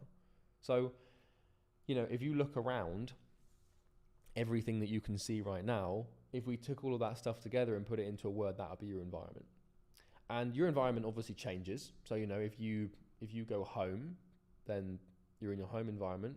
If you go to your kitchen, now you're in the kitchen environment. If you go to an Airbnb, you're in the Airbnb environment. You know, so these things, they change. But ultimately, like, you know, if you take everything that you can come into contact with, or ever will come into contact with, that is your environment. And your environment is a huge, huge, huge, huge component of how your paradigm forms. Because in order for you to be able to comprehend something or think of it, it has to have come into your awareness, which means that it has to have been part of your environment. And so, if you're on your phone and you're scrolling through TikTok and something, crops up, well, that thing is in your environment, and you now know it exists, and you'll start to judge it. And so, two forms of environment. So we have physical environment, which is the sum of everything you consciously come into contact with physically. So this is all naturally occurring phenomena that can be observed. So the people, the books you read, forests, cities. This also includes your digital environment, which is the sum of everything you consciously come into contact with digitally. Everything naturally occurring phenomena that can be observed through a screen. So if you watch a movie, it's part of your environment. If you watch a show, part of your environment, content, etc. Then we also have, this is where it gets a little bit abstract, because you can understand physical environment pretty easily. But the other thing that we have is your imaginary environment. And so this is basically the sum of everything you consciously come into contact with in your mind. Because, right now, you can shut your eyes. You can do this, you can trust me, because you can do it right now. You can shut your eyes and you can start to imagine a new environment. Like you can just literally picture something in your head that you haven't necessarily seen existing naturally before. You can create this sort of an artificial experience, and this is you're still very much in an environment here, but not in the physical sense. And these are intangible things that can't be seen or touched or sensed, but is still understandable. Okay, and this is how we obviously comprehend the intangible. But if you imagine, if you have a dream, let's say you have a dream right now or tomorrow, tonight, right? And let's say that you have a dream that, you are DJing for a crowd of like 1 million people. It's like, well, that didn't happen, and that wasn't a naturally occurring phenomenon, but you were still very much there, and it still very much felt real at the time, which means that you were in that environment. And, you're going to form beliefs about that experience, although they might not be real. Does that make sense? Now, your imaginary environment exists in your mind. You don't physically exist there. However, you basically spend your entire life in your mind, and it certainly has a similar nature to your physical environment. A quick note is that your imaginary environment is completely informed by your physical environment. It's where you synthesize and comprehend your physical experiences. It's incredibly rare, and I would almost argue impossible, but I don't want to speak in absolutes. It's very rare to have an imaginary experience that isn't informed or inspired by your physical experiences.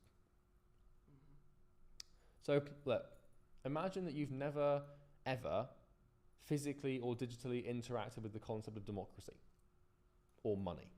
So let's say that you've never, in your physical environment, you've never ever come in, the idea of democracy, the word democracy has never been mentioned, and you live in a totalitarian, authoritarian, not the word, but you live in this sort of, authoritative, totalitarian society, which means that democracy has never existed for you. And you have no access to social media or books or any information that is the opposite. It's like, if you've never seen it and you've never experienced it in your immediate environment, physically or digitally, then it's like it doesn't exist at all to you. And therefore, you wouldn't be able to imagine democracy or create an imaginary environment where democracy exists because you don't know it exists. Same thing with money. How can you imagine money or democracy if you've never experienced it using your senses? You simply can't. So, in essence, it's pretty much very, very rare that you have an imaginary experience that hasn't been first experienced physically or digitally. Now, a primary example of this is the theory of natural selection. So, the biological theory that we all know and love of natural selection and evolution, the only way that Charles Darwin could formulate this theory in his mind or in his imagination was because of his observations of the physical and natural world, which he then synthesized in his mind. And so the key word here is synthesis. So your imaginary environment and these sort of things that you come into contact with in your mind, these ideas, these thoughts, these abstractions, they are the product, they're the synthesis. What you do is you take physical experiences and you synthesize them to sort of create these new things called your imaginations, right? And the same thing goes for any scientific, technological, or philosophical breakthrough. You can create beliefs using your mind, but only using information first received by your physical senses. And so in essence, what this means is that your imagination and your imaginary environment is fundamentally constrained and limited to your physical experiences. Because if you've never experienced something before first physically in your immediate environment, you can't really synthesize it into anything, and you can't use it in your imagination. And you want to look at it like this. So we've got this circle here, and yellow stars represent experiences that are sensed using your 5 senses. And so all of these little yellow stars here, and there's going to be bloody hundreds of millions, billions of these, depending on how old you are, right? These are all experiences that you've had. And this is your immediate physical environment in this circle. But then what we have here is this sort of speech bubble. And inside of the speech bubble, we have orange stars. And the orange stars represent experiences that are sensed using your imagination. So these are your dreams, your memories, your future projections. If you close your eyes right now for me and, imagine like dancing with a bathrobe on just after you've got out the bath in your kitchen. Like imagine that. You can probably picture it, right? You've just created an experience. But if you've never comprehended the idea of bathrobe or kitchen, well, suddenly you can't imagine those things because that's that. So what we've done with that experience is we synthesize together dancing, you and your body, bathrobe and kitchen. But if you've never seen dancing before, imagine asking someone, in their mind to imagine like dancing if they don't even know what the word means. It's kind of like, this is pretty prevalent with language. So let's say someone doesn't speak English and you go to them and say, imagine yourself dancing. Well, because they have no comprehension of the word dancing, because it's never come into their, awareness before, at least in English, then they won't be able to imagine it. And what we do is we synthesize physical and digital experiences to create imaginary ones. So all of your imaginary experiences that form your beliefs are formed synthesizing these experiences first. So let's say that you have a dream, right? Let's get concrete here for a second, as concrete as we can in the abstract. So let's say that you have a dream, and a dream is obviously an imaginary experience. Now, some dreams that you have, like you can really form belief systems about your dreams. Like, it really is possible. Like, if you imagine, for example, that you have a nightmare about like a spider chasing you, and it feels very real in the dream, and you wake up and you're screaming and you're sweating and it's horrible. Well, what's going to happen as a result of that dream is you're going to wake up and say, I hate spiders. And it's a confirming experience that might confirm what you already believe to be true about your hatred for spiders.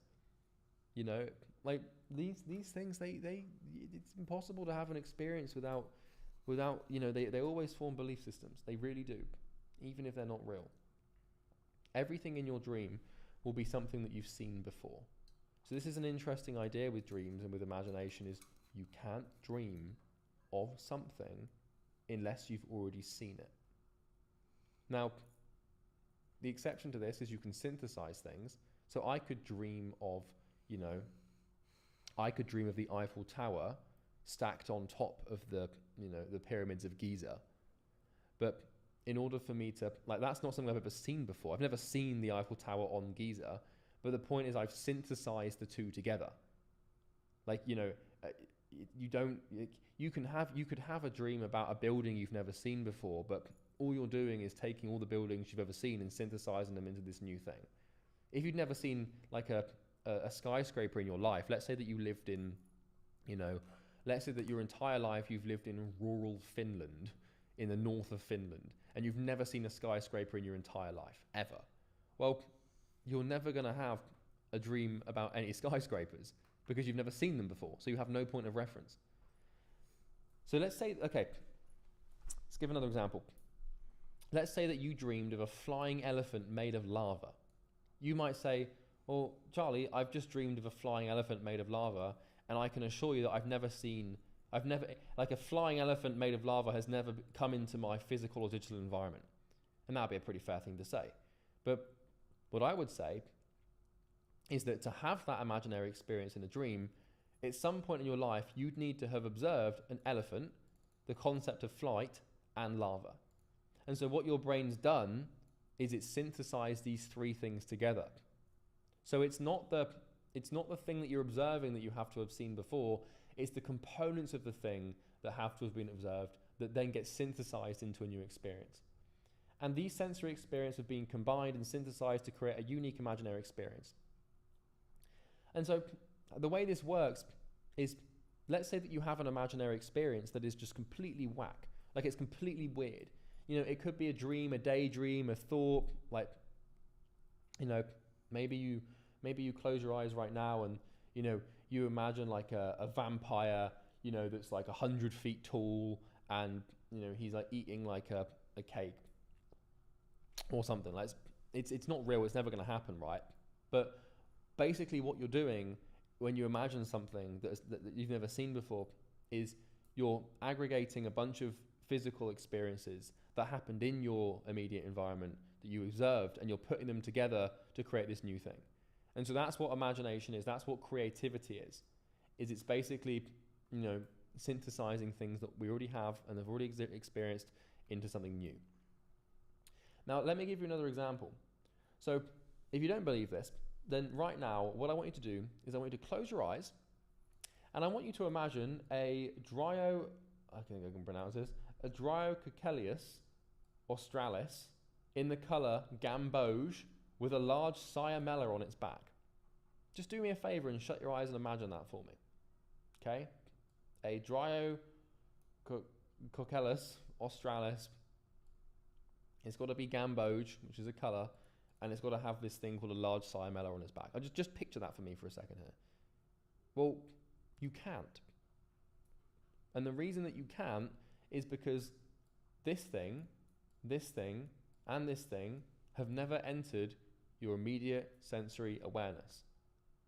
Your imagination and your ability to create imaginary experiences is fundamentally constrained to the bank of physical experiences you've had. Now, you might try, you know, you could come up with, you know, what you think this thing is, and you could come up with gamboge and a cyanella, but you would do this using like points of reference that you already have, and you wouldn't be right or accurate at all. So you could say like this is like a dog with 7 heads and it's got really small feet, and gamboge is like a cyan black, and a cyanella is a horn, and you can by all means come up with these things, and you know, but what you're doing is you're basically just taking like physical experiences that you've had and projecting them onto this thing, right? And so like a dog with 7 heads with small feet. Well, in order for you to imagine that, you have to have first observed a dog, the idea of a head, the idea that something can have multiple heads and small feet. You know, these things it gets a bit weird, but you know my point. And you can't do this. You can't imagine this, at least not accurately. And some of you might. Some of you absolute nerds out there might know what this stuff means. But for the sake of this exercise, you can't. And this is because these things have never entered your sensory awareness. And because you've never experienced them in your environment using your senses, you can't imagine them. And in case you're curious, this thing here, the Dryococcelius australis, is an insect. It's actually the rarest insect in the world. So if you knew what this thing was, then fair enough, right? The color gamboge is this sort of orangish color, and the cyanella is a bone in your knee. So it's like, you know, now that you see these things, right, you could close your eyes and imagine this in orange with this knee bone or tendon sticking out of its back, because you've now experienced them and you can synthesize them in this way. So in essence, here's how this thing works. Your physical environment sends information inputs to your brain. So all of the initial like inputs that you receive come from your physical environment. And this can be the screens, it can be like a digital environment, like, you know, screens are kind of like a portal to another component of reality. So it can very much be that. Or just anything else, like anything else in your environment. And then you basically have your imaginary environment, which sends information inputs to your brain and creates experiences, like when you dream or when you think of something or when you synthesize physical experiences together to create new imaginary ones. And then we have imaginary experiences, right? And imaginary experiences are abstract experiences synthesized from physical ones, okay? And your beliefs and your subjective reality are formed from these experiences. So the point that I'm making here is that the way that you believe the world works and the way that you formulate your subjective experience and your subjective reality, which is basically just your reality, right? Well, you have these experiences in your physical environment which come into contact with your awareness and your brain, and you then, project your beliefs onto the world and form this. But what happens is, in order for you to form imaginary experiences, you synthesize physical experiences, then you have imaginary experiences, and then you use these imaginary experiences to form beliefs about the way the world works. Okay? So the reason I'm explaining this to you, and I know it's a little abstract and it's a little confusing at times, is just to make you realize that your environment does play a huge role in the formation of your identity and in the formation of your judgments and therefore your paradigm. Okay? So, in the formation of your judgments and therefore your paradigm. Okay?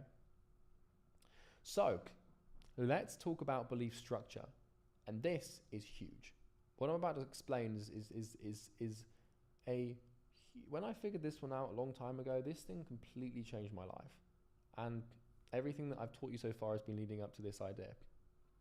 The big question is, how are beliefs structured?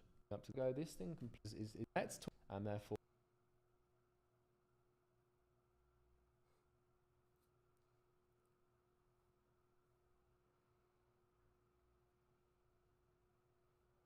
or your paradigm. Okay? So let's talk about belief structure, and this is huge. What I'm about to explain when I figured this one out a long time ago, this thing completely changed my life, and everything that I've taught you so far has been leading up to this idea. The big question is, how are beliefs structured? Yeah, we know what they are now, and we know where they come from. We know they're like statements of perceived truth. We know they come from initial experiences, and we know they're confirmed or denied, and we know that experiences create them, and you've got a pretty loose idea as to what a belief is right now. But the big question is, how are they actually structured? How can we visualize what a belief is? How can we actually truly understand it? Well, I'm going to help you totally conceptualize a belief and how they really work. So here's a visual for you. So if you need to, in order to understand how these things work, we need to be able to sort of see them, right? We need to have a visual. And so here's a visual. So the way this works is, at the bottom, you have a component of reality. Because in order for us to form a belief, we form them about components. So if there's no component, then there's no belief.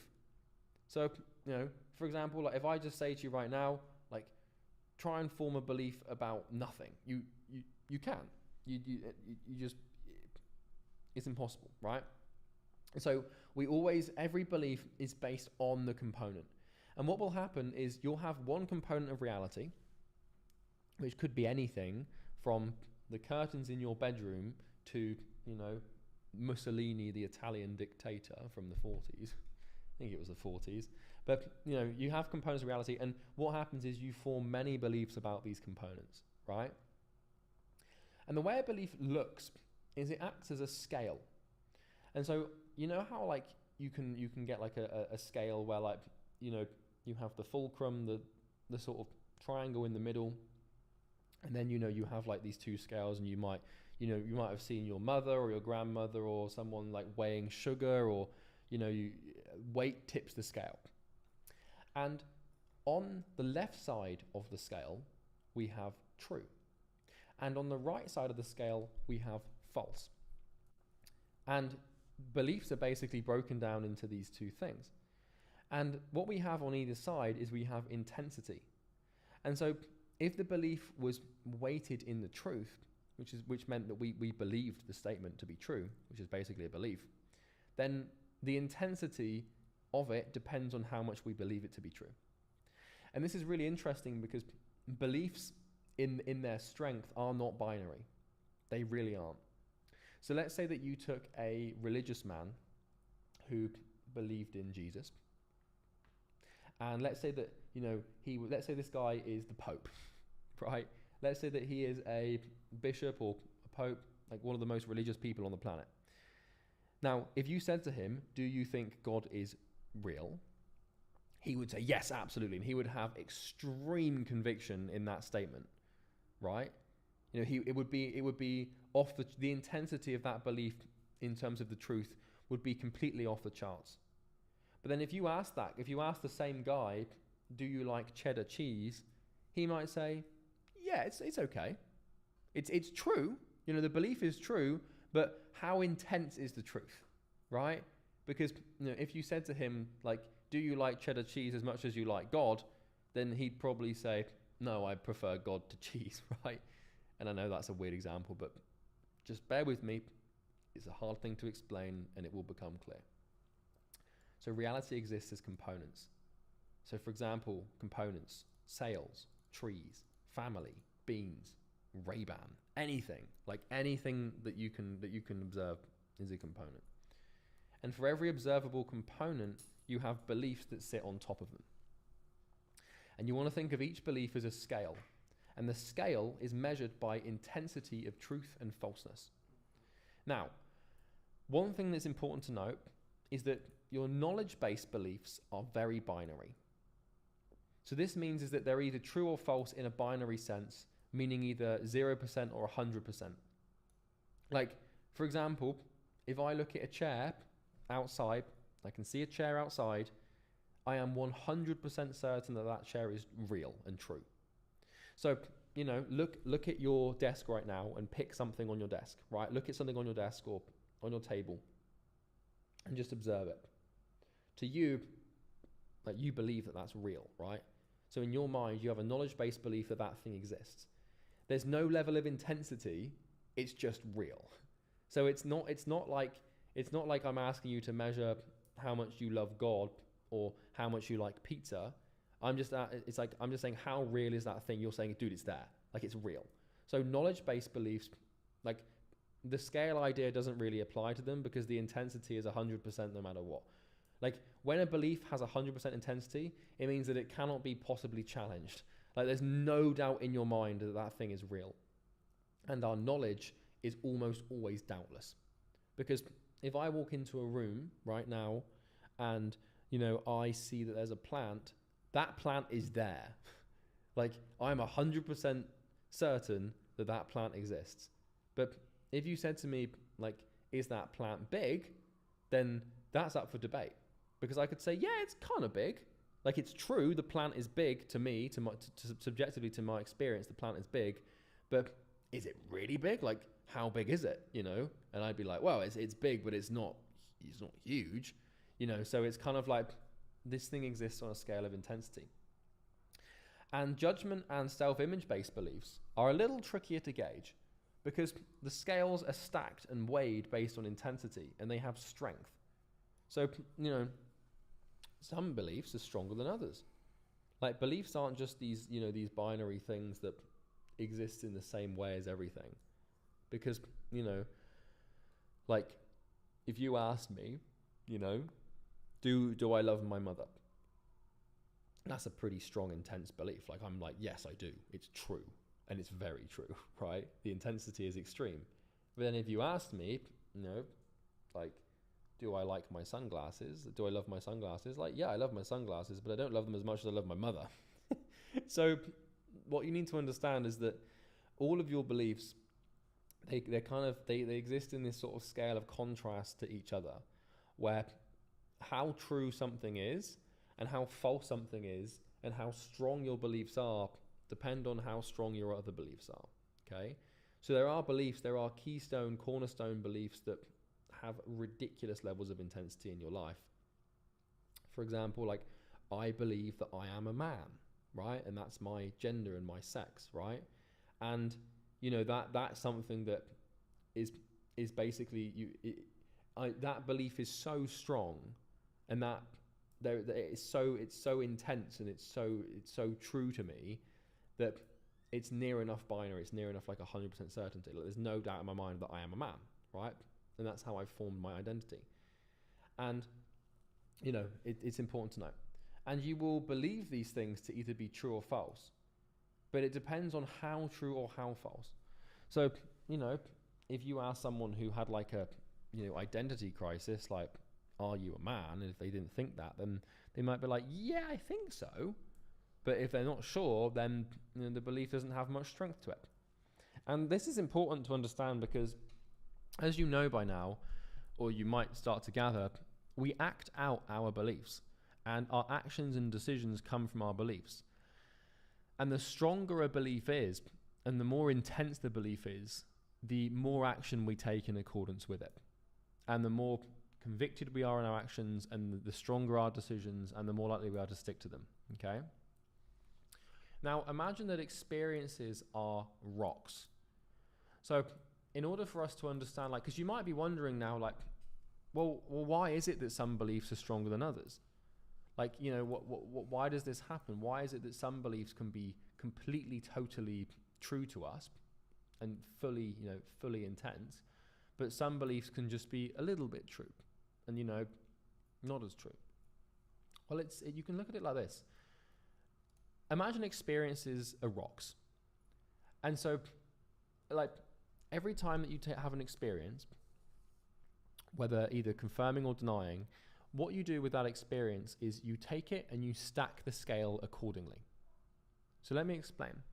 So we know that confirming experiences are experiences that confirm what you believe to be true. And we know that denying experiences are experiences that deny what you believe to be true. So every experience you have is either an initial experience, a confirming experience, or a denying experience. And so what this means is that we have green rocks and we have red rocks. And so when we have a belief about a component of reality, every experience we have is either going to, like, every experience we have in relation to this component or this belief is either going to confirm or deny the belief. And so let's say right now that you have a belief in your mind that you love pepperoni pizza. And you know, that's your identity-based belief, is I love pepperoni pizza. And you know, let's say that one day you order a pizza and you start eating that pizza. Now the consumption of that pizza becomes an experience.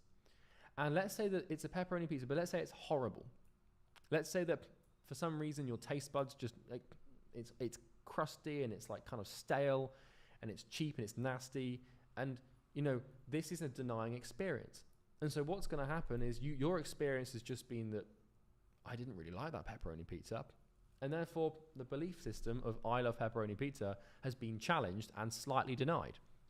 And so what happens is you're going to take that negative experience and you're going to stack a rock. You're going to take that rock and you're going to put it in the false bucket, which slightly tips the scale. Not by much, because you've probably had 100 pizzas before that are amazing, but that belief just became slightly less strong because of one bad pizza.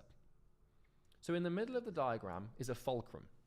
And the fulcrum is the triangle, right? The sort of body of the scale.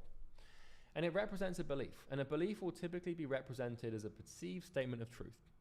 So, you know, you articulate your beliefs, and whenever you state something that you think is the truth, is a belief. Attached to the belief is a lever that has two opposite baskets. The green basket is the confirmation basket, and this determines how true the observer believes the statement to be. And the red basket is the denial basket, and this confirms, or this determines, how false the observer believes the statement to be. The perceived trueness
Okay, so we are 10 minutes out from having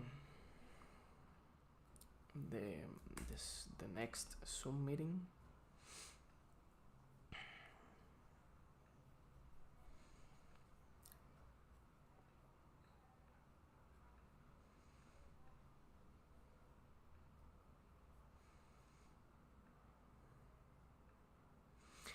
Earlier I was looking for names. So well, you saw me. So I was looking for names, like how would we, how could I name the business? So I already have Jungle Flow. Like that's my brand, like Jungle Flow. But I don't know. It could be Jungle Flow Consulting. To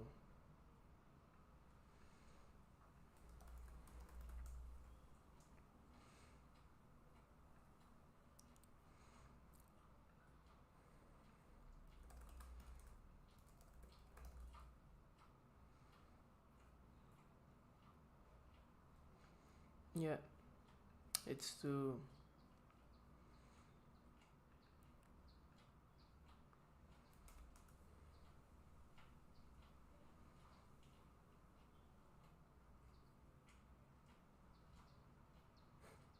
yes.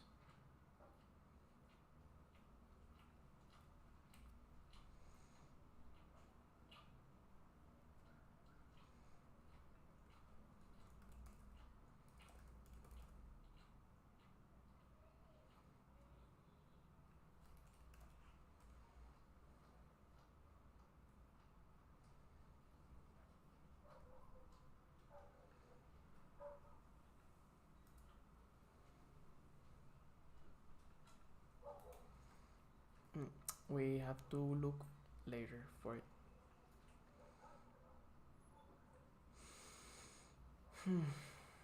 Yes. So um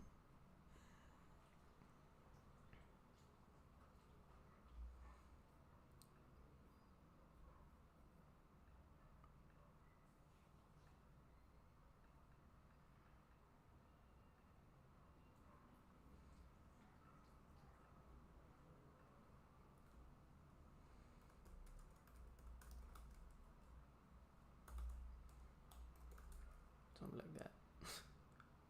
Iphigenia Papolia.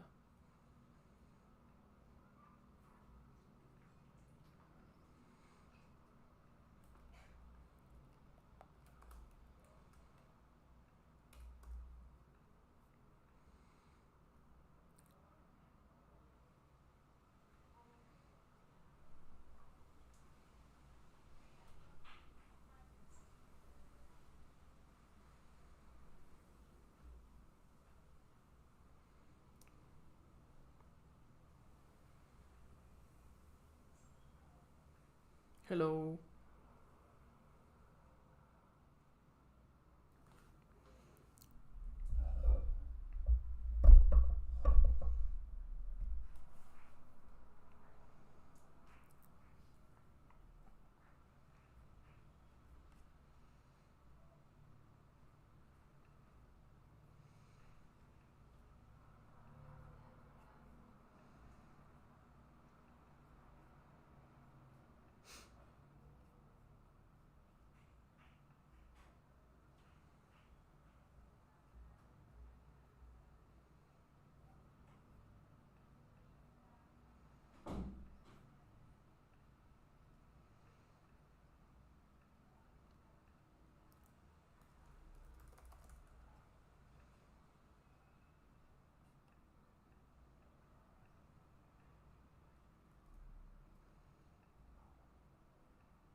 Hello.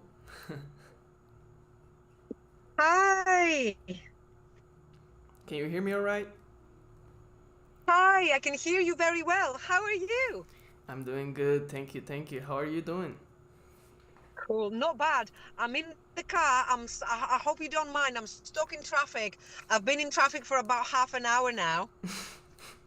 No, it's okay. Where are you at right now? I'm in Manchester, in the UK. Mm-hmm. Is traffic like messed up there? Completely terrible. What is it like? Where are you in Costa Rica? Are you centrally or like? Yes, right now I'm in the capital. Basically, the capital is San Jose. I'm in Heredia, which All is right. like a neighbor city, but it's everything. It's like in the same big city. So Wow. yeah, Cool. Costa Rica Cool. isn't like a big country, so most of the people live in like one big city. Yeah. Okay. Because I know they do a lot of retreats, a lot of yoga retreats and Yes. wellness retreats in Costa Rica, which is like, yay, but they are so expensive. Yeah, it's become a business. Yeah, exactly. So what are you researching with yoga? Yes. So basically, I'm in my last economics semester, right, from my bachelor's, and I love what's social media, marketing, and sales. But from the university side, I love economics too. So I wonder, how can I mix both of those things? So I've been growing my personal brand for some months now, and I decided to do like a mix up of both worlds, right? To finish with my degree, to help me with both, and like help me doing research that I already want to do for after I graduate. That's Yes. fantastic. Wow. Yay. So Cool. yeah, basically what I'm Cool. doing right now is I'm interviewing yoga teachers to understand how is the yoga teaching life, right? Like business wise, but more like on a personal side too. Like how is it for you to be a teacher, right? So if you want to, we can get into the questions and we just flow from there. Sure. Sorry, I'm a little bit stuck. So I just want to, sorry. Yep. I can see you now. I just wanted Okay. to change lane and it was absolute mayhem. So, what was the question again? What's the life? What's my, oh, can you hear me? Yeah, it like lagged a little bit, but now I can hear you right. Sorry. Sorry. No, no, it's So the okay, it's okay. question was, So the first question, okay, so the first um, question would be, how did you become a yoga teacher? okay. Um, basically, I had a completely different job. I've studied psychology, Mm, so I was trying to become a psychologist, but then I didn't finish the end of the training because I found a really, really amazing job as a specialist mentor where I was helping people, I was helping students basically, um, to get their first degree, like the degree you're doing right now. yes. I was helping students, but students with mental health problems, like they had anxiety, depression, personality disorders, all sorts, autism, learning difficulties. I was trying to help them get their first degrees. That was my job, a fantastic job. But then, so I was doing it for 8 years, and then suddenly the education authority came in and said, okay, whoever's doing this job, they now have to be a registered psychologist, which I wasn't. I wasn't because I didn't complete my training. I left it. I left a little bit at the end. So then they were like, sorry, you can't do this job anymore unless you go and finish that study. Yes. So this is how, Daniel, this is how it happened. Um, Instead of going back and finishing the psychology, I felt lost, like completely lost. I was like, oh, what am I going to do now? So what happened was I didn't work for 2 years. So 2 years I was just living my life. I thought, okay, forget all about jobs. I'll just live my life, right? So, but then after 2 years, I spent all of my savings, and it was like, okay, what am I going to do now? I don't know what to do. I don't know what to do. What do I like? It was literally a decision in an instant. What do I like? Oh, I quite like yoga. All right, I'll go do yoga, right? So I researched, I found a course.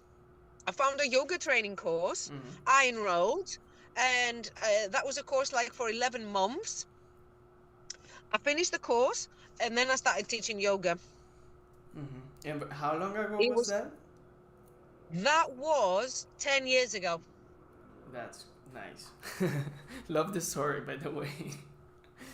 Yeah, yeah. Cool. Yeah, and do you do this full time right now? Yes, I am doing it full time. Absolutely. I'm working well. Yeah. I'm working Monday to Friday, and I'm doing 5 classes per day. Okay, that's nice. And where do you have like your own studio, or do you rent like a place, or how do? I don't actually. I do the yoga.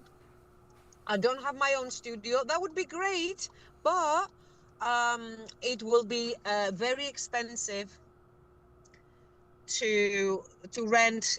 Rent a studio by the month. Is I've looked into it. Too expensive. Building my own, I don't know how to build. So, um, um, yeah, you can rent. You can rent different places, to do different yoga classes, your own yoga class. That's a little bit risky as well here in Manchester, Daniel, because let's say I go and rent a room and rent the room for 1 hour, okay, to Mm-hmm. do one yoga class somewhere that I like. The room will be £20 for the hour to rent. Okay. So then the going rate around here in the UK to go to a yoga class is around £10. So if you were going to a yoga class, you need to pay £10. A lot of places are £12. Some places are £8. Okay. So if I am to pay £20 rent for the room for the hour, then you have to think that I have to get a lot of people in to make money.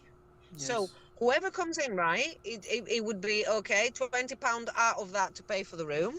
Then, oh my God, sorry, 1 second. No, no, it's Jesus okay. Christ, even outside my freaking house, I can't get through. Um, so I didn't opt for those thingies. So I'm working at 10 different gyms, Mm. Mm-hmm. which are within half an hour. All of them are within half an hour drive from my house. Let me just give me 1 second, because there's a camera here. Give me 1 sec. Yes. Okay, because I'm not sure. We have cameras here that also clock you if you have the phone the phone in your hands while you're driving. No, we still don't Okay. have that technology here in Costa Rica. You are lucky. Honestly, you are so lucky. We have all the latest shit here. Sorry. No, it's okay. It's As you okay. can as you can understand. Are you not going to be recording the interviews? No, I'm taking notes here. It's okay. You sure? Yeah, yeah, Okay. it's okay. So basically, I am self-employed. I work for myself. This is how it works. So I approach gyms, and they hire you as a freelancer, as a self-employed person. So all you do is you do whatever classes you do at the gyms. You invoice the gyms at the end of the month. They pay you. Then once a year, over here for us, it's like the deadlines. Oh, you freeze. You froze. Can you hear me? Hello?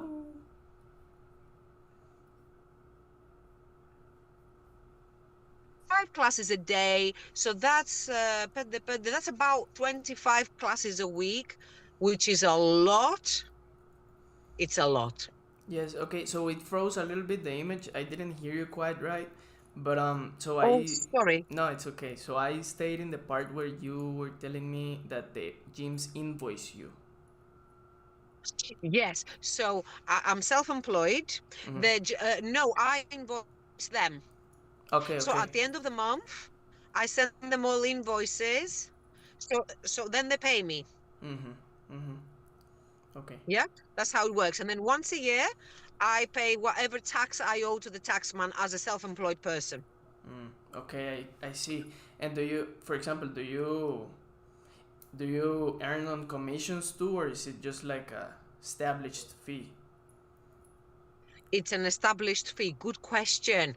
The gyms here, they're paying the yoga teachers about £30 per class. Okay. Okay. Yeah, 30 English pounds per class. It doesn't matter how many people will come to the class. It's standard, Mm-hmm. right? It's a class. 5 people might turn up, 30 people might turn up. It doesn't matter. It's right. So I get paid about £30 a class. There is another place I go to that pay me £40 for the class. Mm-hmm.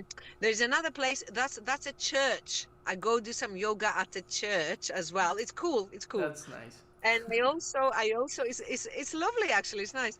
And I also do a yoga class at the a local college, Mm-hmm. and they pay a lot better. They pay double. They give me £60 for the class. Mm. Okay. Okay. So, and how do you get people into your classes? Do you do like social media, or is it like traditional flyers, or? Nothing, Daniel, nothing. I don't do anything at all. No marketing. Sorry, you're gonna No, hate no, me for it's this. okay. It's okay. No marketing, no social media. Okay, I uploaded a couple of my pictures on Facebook and Instagram. That's it. Most of my friends are constantly on the social media, and they boost themselves, they market themselves. I don't personally do it because I have a lot of work on. I don't need more work, if Mm-hmm. that makes sense. I can't do more than 25 classes a week. I'm gonna die. Yes, yes, yes. It's a I'm lot. I'm gonna lose yeah, I'm gonna lose one leg. So can't do it. So Yeah. no marketing. Because I work at the gyms, they Mm-hmm. have their members. Hundreds and thousands of people are members there already. So they just come into the classes. You don't need to advertise. Yes, I see. Okay, I see. And what would you say is your biggest goal as a yoga teacher? I've never thought about that. That sounds bad, right? That sounds bad. Mm. Okay, let me think. Let me think. I think when My people, biggest goal. yes, I think when people like just flow, they don't think very much like into the future. So those are nice questions. Yes, they are. They are. I mean, I hadn't thought about it because I just like yoga. I do. I go, I teach it. The goal is to teach people the yoga and to explain to them that yoga is not just exercise, it's a lot more than that, as you know. So this is the message I'm kind of like trying to put out in my classes. If somebody likes the yoga because they've come to my class Mm-hmm. and they're like, oh my God, this is amazing. That's my goal, if that makes sense. Yeah. That's my goal, that I introduce people to yoga, and people like yoga because of the way I'm doing it, and they keep doing it.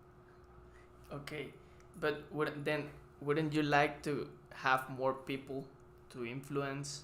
For example, like getting on social media. But actually, what do you think about this? Because there's like this new tendency in social media, like yoga just for doing acrobatics or the asanas, right? Not like actual traditional yoga. So how do you feel about this? I am cool with any type of yoga. I do the traditional yoga personally because this is the one I was trained in. This is the one I was taught by an Indian yogi master. Mm-hmm. But it's not for everybody. I mean, we are in the West here. We are in the West. We are not in India. So, you know all about this cultural appropriation and all of that. Obviously, yoga has had to adapt to how things are around here. So there's a lot of different types, some very, very modern ones. You have acro yoga, you know, the acrobatics you were saying. You have yoga like that where you're hanging from hammocks. Yes. How do you call that? Aerial yoga, acro yoga, aerial yoga. You have all types of, now they're mixing, I quite like that. They're mixing yoga with dance moves, which I think is amazing. I like it.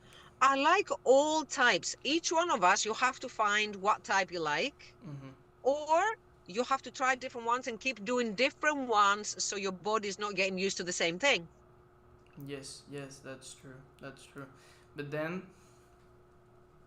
like, how do you feel about the um your time management? Because I've seen a lot of people doing online yoga, and you do the like the old school, let's say, where you go to the gyms and you have to drive and everything. So, why haven't you switched? Why haven't I switched to online yoga, just doing it from home? Yeah. It would be a very, very good idea. I have not, I just have not taken the step. I have been afraid, if I'm honest, to take the step. I've been scared, like, oh, what's going to happen? I suppose if I think about it long enough, nothing's going to happen because I don't have any expenses. I just need to make a nice place in my living room, you know, get all the stuff out, put some really nice plants and some really nice background, possibly buy a microphone, you know, Yeah. buy a little microphone. So, and a better camera. So it wouldn't be next to zero expenses. You're right. I'm just worried and scared and afraid that if I start an online yoga class, nobody's going to turn up. Well, that's Because I don't advertise. It's because I don't advertise. But I don't have any marketing. I was talking to this lady yesterday. She also a yoga teacher, and she worked for the U.S. Embassy in Korea. Very very interesting, and she gave yoga classes there. And she was telling me the same thing. Like, she didn't need to advertise because where she was working, right, clients or people would just come into her class. But do you think like this is something that's missing right now, for example in yoga trainings, in YTTs, like the business side of it? Because you don't know how to get clients or how to get money, how to make money once you're a yoga teacher. All of the latest yoga training courses, Daniel, have this as part of their curriculum. Actually, you know, the business side, they do train them. They teach them the yoga first, and they do train them in business, and they do explain to them how to go online and everything like that. My course was very traditional. I didn't actually get that. But let's say locally here in Manchester in the UK, there are free courses that you can go do, and they can train you and give you all the tips, how to go online, how to start your own business, how to start yoga retreats. That's there to go train yourself and learn it. And it's free as well. Okay, that's nice. That's nice. I think people, and what do you think actually? Why people don't go into these free courses, or like Yeah, why like do me. yeah, like you just stay with what you know, which is kind of okay. Like, it's okay if you want to do it. Do you know what? It's okay, but it's not great. There's a difference between okay and really good and great. I hear you. I hear your message. It would be so much better if I took some of my classes online. I'm not stuck in traffic. I'm not driving up and down. I spend a lot of money in petrol in the car. Um, True that. it's true.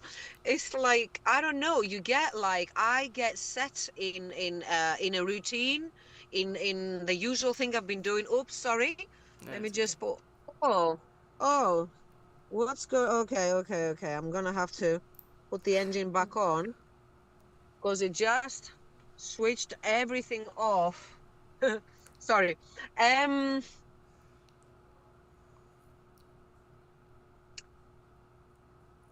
I know other yoga teachers feel like me. I'm still, unfortunately, I'm still at that stage where you still have self-doubts.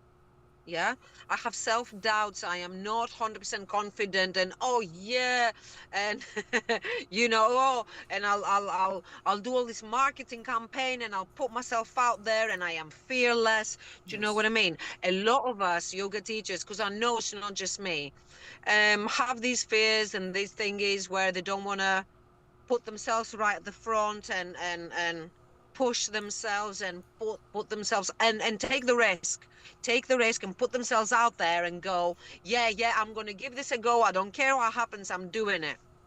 So a lot of us are scared and kind of like doubting ourselves, like, am I going to be good enough? I have 10 classes now, all good.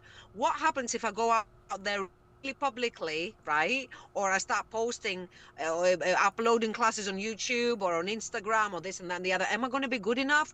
A lot of us are worried that we're not good enough for some reason. Why? Yeah, like. Yeah, it's like, why? There are reasons. Usually, Daniel, the reason will be the real reason would be past traumas. Mm-hmm. Literally, some of us have been through abuse, Mm-hmm. a lot of abuse. Later in life, when we were younger and what have you, later in life, this translates in low confidence, low self-esteem, doubting yourself. Everybody around you is going, oh, this is brilliant. This is a great class. I've heard it for myself so many times. Why don't you do this? Why don't you do that?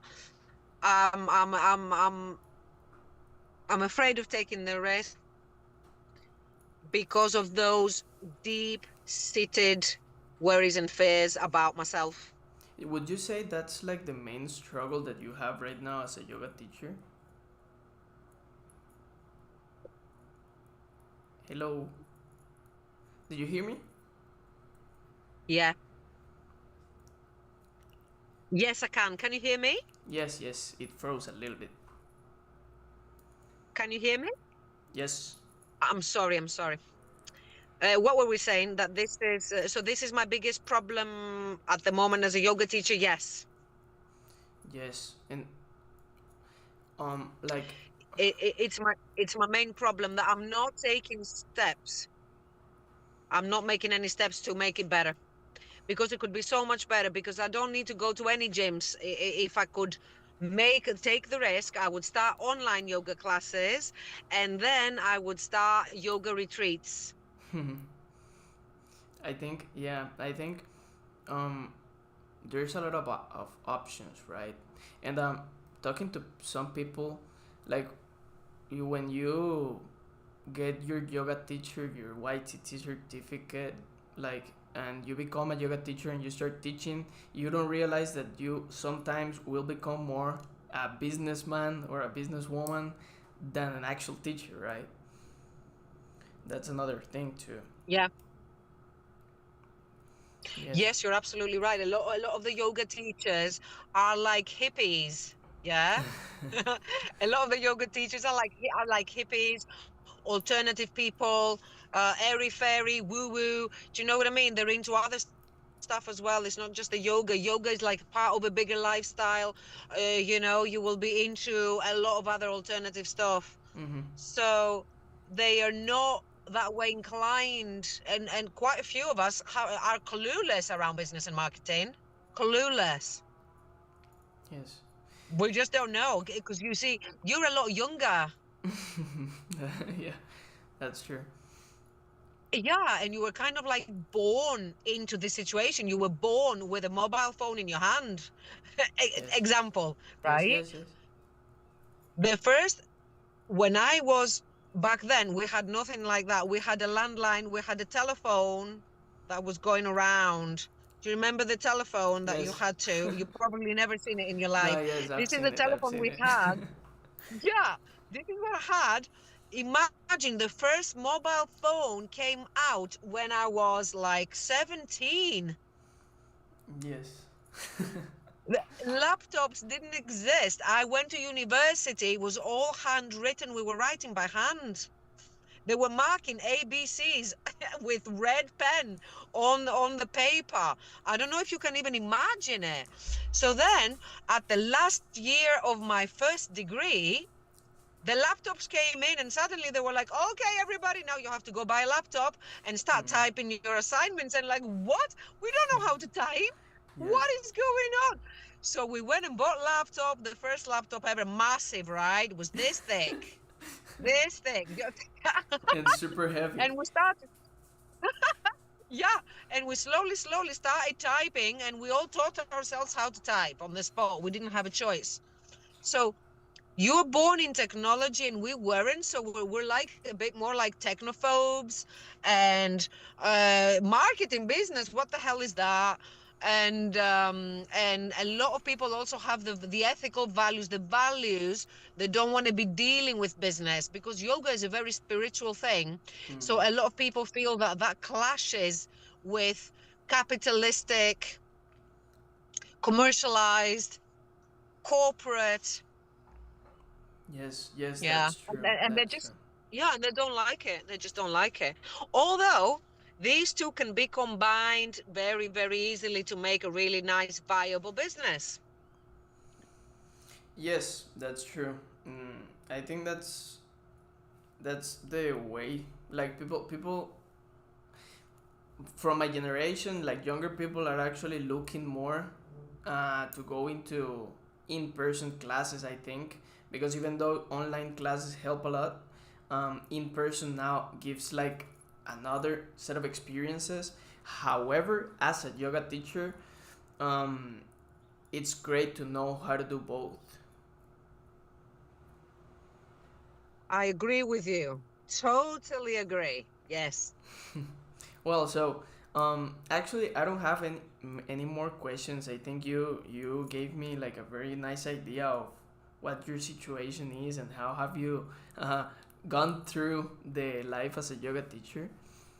But what I would like to say to you is that just take the leap. Like, just go ahead and start uploading videos because what I do, I upload videos and I have like a somewhat big personal brand, like not that big, but yeah, about around mobility stuff and everything. And if a person sees you for 30 seconds, they are not gonna remember you after 2 hours, after 1 hour. So just go ahead and mess it up and then go ahead and mess it up again and make mistakes, and it's okay. And the worst thing that can happen is like someone doesn't like you or you make a mistake and someone talks bad about you, and then there's like millions of other people that don't know you. So you just go ahead and keep doing it. So yeah. You're so right, Daniel. Thank you so much. Thank you so much for saying that. Yeah, half of it is perfectionism. Is like, oh, it has to be perfect before it gets uploaded. No, it doesn't have to be perfect. How are you going to learn if you don't make the mistakes? You're absolutely right. I don't know. I don't know. It's like I need to do it. I need to take the leap. Yes. Yeah. I was planning on creating like a free community around these topics, like how to start with marketing or how to like. So if I do it, I'll invite you for sure. Please do. Yeah, that would be great. Yeah. Yeah. Exchange some ideas. Da, da, da. It's really funny you're saying that. The other day, I uploaded a video for the first time in my life. And it was all right. It was all right. I got a lot of likes and everybody was saying like, ooh, amazing, looking good, whatever. I didn't upload it to look good. I was trying to promote my business, whatever. Mm-hmm. But yeah, I did that for the first time the other day. So I took a little step. But I couldn't have done it without my two friends because my two friends were there, and one brought the tripod, and we set the camera and we were kind of like taking it. And then the other one, because I've never done it before, I don't know. The other one did the cutting, we got the scenes that we wanted out and put the music on top. I don't even know how to do simple things like that. I just need to learn it. Yeah, they're not. Well, if you've never done it, then it's not that simple. But like with the quick 1 hour training, you already know how to do the basic stuff. So you can just start with that, and you don't have to be like super fancy or anything. That's another thing, right? Because personal brands right now, big yoga teachers, they have like these super massive productions behind the videos, and that's not Yeah. needed. Yeah, that's what you see. That's what we all see on the social media. And it's like, and now I'm gonna just video myself with a toilet behind me doing yoga and look at all these amazing productions that they're doing. So then you feel bad to upload something. Yes, yes, I see. I get you. I get you. Now, so, well, thank you very much. Thank you very much. Um, yeah, I'll probably create that free community because I think it will help a lot of people. And I actually like sharing that, so yeah, it's a win-win. Yeah, and probably, obviously, you know this from a free community. Then from there, you can get paid clients if anybody wants to go deeper with you. Yeah, for sure, for sure. So yeah, as a not as a how do you say, not as a university thing, but more like a personal project, just doing that. Sounds amazing. I hope it goes really well. Cool. Thank you so much. Would you tell me how to pronounce your name right, please? So I can. Do you want my full name? Because everybody knows me as Fenia. Oh, okay, so Fenia. My full name is exactly as you pronounced it on the first audio message you sent me. Ifigenia is fine. Ifigenia. Yes, it's easy for me because in Spanish it's the same. It's Ifigenia. So yeah. Yeah, So yeah. yeah. But here in England, English people can't pronounce anything. So I've cut it down to Fenia. They can't even say Fenia sometimes. They're struggling. No, but yeah. So yeah, thank you so much, Fenia, for giving me this time. Like I really enjoyed it. You have like this really cool vibe, and thank you so much because you. It's Thank you. like So do you. yeah. I ended up happier. Cool. Yes. Thank you so much for including me. Do you need any other of my details in order to include me in the project, like Fenia, Manchester, age 50? Oh, can you believe it? Um, No, no, I you don't know, need. No, I you with don't need anything else? just with the name, I'm okay, and with the questions that I I already took notes here, and I have mental notes. So right now, I'm gonna go and answer everything, and that's okay. Okay, go for it before you forget. Thank you so much. Thank you. Let me know about the group, the free Yeah, group in the future. yeah, for sure, for sure. Thank you so much. See you. Have a great evening. You're welcome. You too. Take care, yeah? Bye. Bye. Bye-bye. Bro, that was very nice. She was a very nice person. Like a very, very nice person. Love that, man. Love that.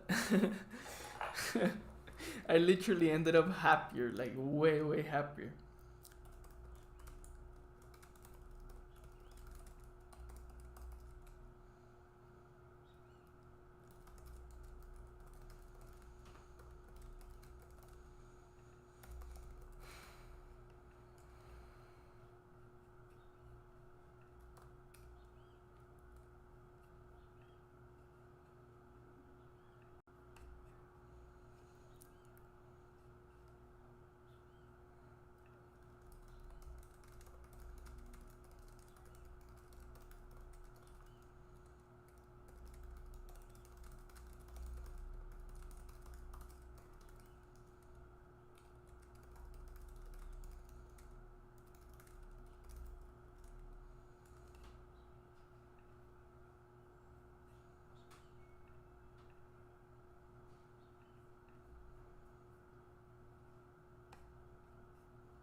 Wait a sec, I'm going to the restroom and I'm coming back in 2 minutes.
let's go. We're back.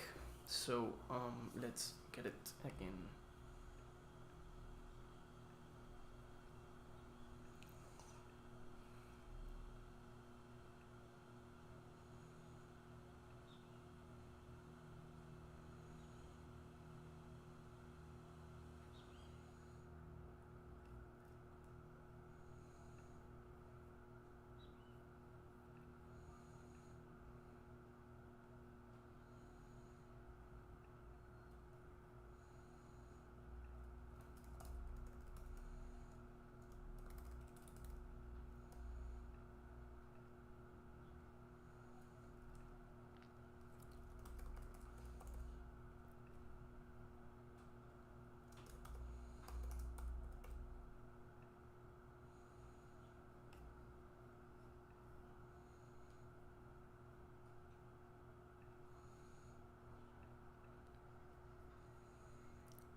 That was a great.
José, ¿cómo estás?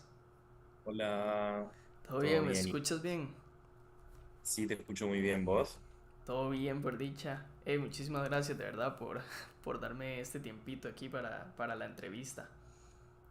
Buenísimo. Bueno, ¿en dónde estás tú? Yo vivo en México, En México. allá en Ok, Carmen. buenísimo. Yo soy de Costa Rica. Muy bien. ¿Vivís allá también? Sí, aquí estoy. Entonces, mira, te comento rápidamente Ujú. qué es lo que estoy haciendo, ¿verdad? Yo ahorita mismo estoy en mi último semestre de la carrera de economía, ¿verdad? Del bachillerato. Entonces, para el proyecto final, lo que estoy haciendo es una investigación sobre cómo han afectado las redes sociales y digamos que todo lo que ha pasado de la globalización con el mundo del yoga y sobre todo profesores de yoga. Em, yo por mi cuenta, digamos, aparte de la universidad, tengo mi propia marca personal de movilidad y flexibilidad, ¿verdad? No sé si pudiste por ahí ver mi perfil, tal vez. Y Ujú. entonces dije yo, bueno, me encanta el marketing, me encanta subir videos, necesito hacer este proyecto, me encanta el yoga, juntémoslo todo y aquí estamos. Bueno, Sí, entonces, pues nada, o sea, básicamente tengo aquí unas preguntas preparadas, pero la idea es como ir fluyendo e ir hablando y cualquier cosa si se alarga un poquito más por mi parte no hay problema. ¿Está bien? dale, no, yo tampoco tengo tiempo, así que tranqui. Buenísimo. Entonces, comentame, o sea, ¿cómo fue que comenzaste a ser profe de yoga? Como que de casualidad, igual, como que nunca estuvo en mis planes, pero practicaba yoga hacía mucho tiempo. O sea, llevaba practicando yoga desde los 19, hice una carrera universitaria y todo, y después estaba viajando y siempre sosteniendo como una práctica, pero como una práctica personal, no como con ninguna ganas de empezar a dar clases o algo así. Pero bueno, viajaba de mochilero, era súper chico y tenía un título, pero de Argentina y estaba en Perú y nada, así que de repente una persona se me acercó diciéndome que quería que le enseñara clases y no sé, yo lo primero que le dije es como, no, salí de acá, no soy profe, como, todo bien, estoy practicando. Y al otro día volvió a llegar esa misma persona y a insistirme, decirme que él y sus amigos me iban a pagar, porque yo, y fue como, bueno, igual un incentivo para seguir viajando, no sé. Sí. Y así fue como empecé muy orgánicamente como a compartirlo y estaba estaba como haciendo un voluntariado en el norte de Perú y nada, el chabón del hostel donde hacía el voluntariado me dijo, si querés, podemos hacer como unas clases de yoga así como donation base, al costado de la alberca, ponemos unas cosas para cubrir el sol y después, no sé, le vendemos del bar como jugos saludables, porque el chabón era full marketer. Y me dijo, y vos te quedás con la plata de las clases. Y así más o menos empecé a hacer clases, pero bueno, después volví a Argentina un rato y, pero trabajé en cosas que nada que ver, pero siempre, siempre estuve como sosteniendo mi práctica de yoga porque, nada, siempre que podía iba a un lugar a practicar, qué sé yo, y estar ahí. Y en Argentina laburé como un año en una oficina, nada que ver, pero seguí sosteniendo mi práctica y, no sé, como fue como en el 2014, 2015, que dije, bueno, creo que esto es como lo que tengo que hacer, o sea, ya estaba haciendo clases y hice un teacher training en el 2014, pero también sin estar como muy convencido de decir como, bueno, esto es lo que quiero como hacer, como que lo compartía muy como con gente muy cercana y nada, para mí la práctica era para mí y Sí, de repente ahora ya son 5 años que también la comparto y así más claro. o menos empezó todo, pero eran otros tiempos. Pero ahora mismo te dedicas full time a esto. Sí, full time a esto, pero nada, o sea, aparte de hacer yoga, como organizar retiros, experiencias, alguna que otra cosa, porque ahora, justamente, no sé, esto, ¿no? Justamente desde el hecho que empezaron las redes sociales, como más o menos Instagram, como en el 2014, por ahí explotó y todo el mundo hacía yoga y todo el mundo subiendo posturas como inalcanzables, Ujú. como que para mí cambió mucho el concepto. O sea, yo empecé a practicar yoga en el 2000, 2008. O sea, pasaron, nada, con suerte mandabas un mensaje de texto con la banda. En ese momento no había nada de estas cosas. Como que, y siento que sí está chido que hay un montón de gente más practicando, pero al mismo tiempo hay un montón de gente practicando sin propósito con el fin de alcanzar como posturas que X y hay teacher training por todos lados como te venden pan Ujú. y no sé, como que sea para mí, o sea, personal, es como muy personal, no sé, pero para mí se ha re perdido como el camino de la práctica, o sea, como que las personas hoy en día están en una de que, no sé, hicieron un teacher training de 2 semanas en Costa Rica, en Tulum, en Bali, whatever, o sea, en India. Y después vienen, ay, sí, soy profe de yoga. Como, a ver, magia, o sea, te vas a ir a atender con un médico que se recibió en 2 semanas. Mm, La neta, es como que, no sé. Y al hacerse tan popular, también se desvalorizó un chingo. O sea, se desvalorizó un chingo el mercado. O sea, la gente no paga por clases de yoga. Quieren todo gratis, como confunden un poquito esta cosa del servicio y del trabajo, ¿no? O sea, porque para mí hoy en día es un trabajo, pero yo si pudiera solamente ir de hacer clases, no estaría quemándome el cerebro en hacer retiros, en tratar de vender, en tratar de hacer otras cosas, pero qué sé yo, 10, 8 años atrás era muy mm, posible vivir de clases, o sea, podría decir que 10 años atrás mi libertad, bueno, está bien, el mundo cambió un montón en estos tiempos también, pero mi libertad financiera era mucho más grande con nada, con 25 años, ¿entendés? Y solamente hacía clase de las 6:30 de la mañana hasta las 10 de la mañana y eso era todo lo que hacía en el día. Después, si había alguna clase privada, bien. sí. Pero es como que todo sube y el precio de las clases va como, o el pago al profesor va como en decadencia. Sí. No sé, es una cosa medio loca, ¿no? Pero justamente es como que uno está dando algo, una herramienta de bienestar, de autoconocimiento, que pinque pan, y al final estás dejando tu bienestar de lado porque lo que te pagaría un estudio de yoga por hacer una clase es una miseria de plata, entonces como que ni conviene laburar para alguien, ¿entendés? En este momento. Porque, qué sé yo, un estudio de yoga acá te pagan, ay, si venís a hacer una clase, $10. A ver, o sea, ¿qué haces con $10? En ninguna parte del mundo en este momento se hace nada con $10. Ujú. Entonces, como para llevar una vida sostenible, viviendo de clases, tendrías que hacer 7 u 8 clases al día sin tener ningún día de descanso. Y para que eso suceda, es como físicamente es insostenible. Sí, claro. Sí. O a los precios que. Por eso te digo, todo ha cambiado mucho. Sí, no, todo Pero definitivamente. yo sigo haciendo mi práctica y siento que, nada, que de alguna forma el hecho de estar como conectado, nunca me ha faltado nada, pero sí, te digo, hace años atrás se podía ver, y hace años atrás era mucho más fácil encontrar profesores, o sea, profesores de verdad, o sea, gente que llevaba 10 años, 5 años mínimo parándose arriba de un tapete 5 o 6 veces a la semana, realmente trabajando desde la parte como empírica, ¿no? Estoy enseñando algo porque como I've been there, o sea, estuve Sí. trabajando en eso.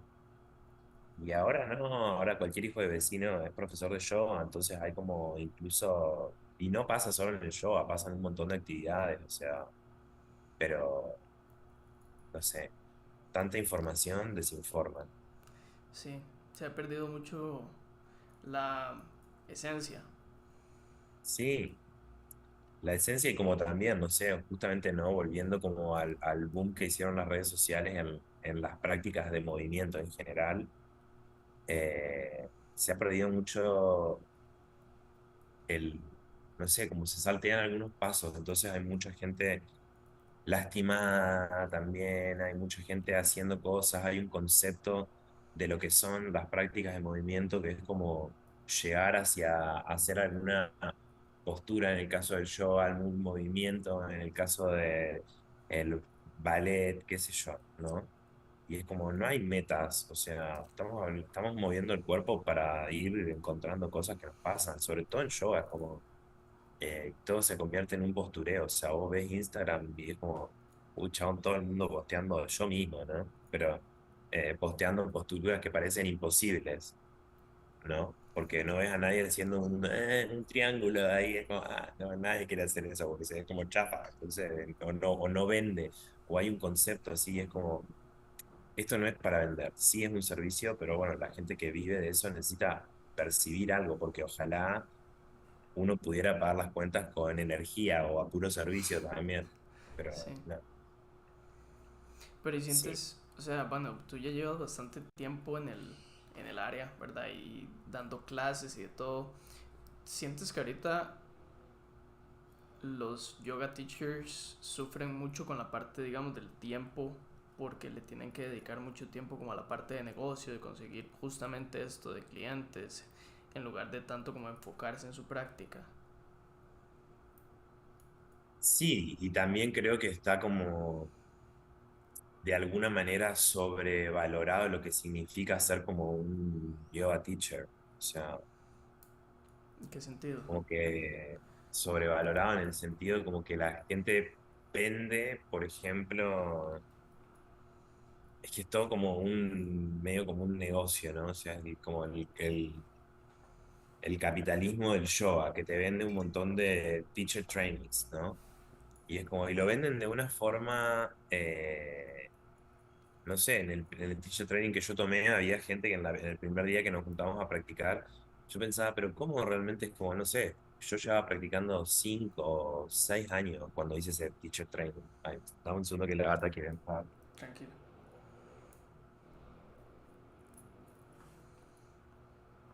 Y nada, entonces como, y había gente que fue como, ay, sí, en esa primera reunión que tuvimos, fui a 2 clases de yoga y me di cuenta que esto es lo que quiero hacer de mi vida.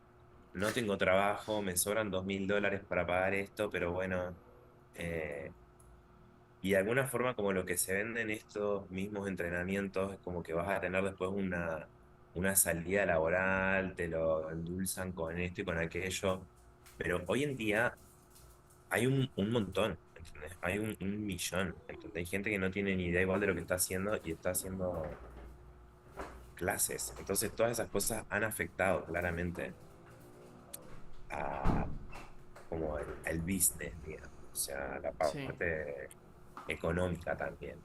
O sea, yo siempre como fui muy consciente porque también es como uno puede ser muy estar al servicio y todo, y hipearla de alguna forma, pero la verdad es que yo no crecí en una familia con todas las cosas, entonces pero tuve una, no sé, una buena educación y como sé más o menos las cosas que quiero, o sea, y para mí nunca fue como si yo estoy compartiendo esto, necesito que haya algo a cambio, entonces, o sea, porque este es mi tiempo, igual que yo podría estar haciendo otra cosa. Ujú. Eh, Sin embargo, se lo estoy dedicando a las personas y entonces como, sí viene esa parte del servicio, pero no sé, hoy en día, como te digo, como hay mucho, está ese convencimiento de que uno va a revivir del yoga.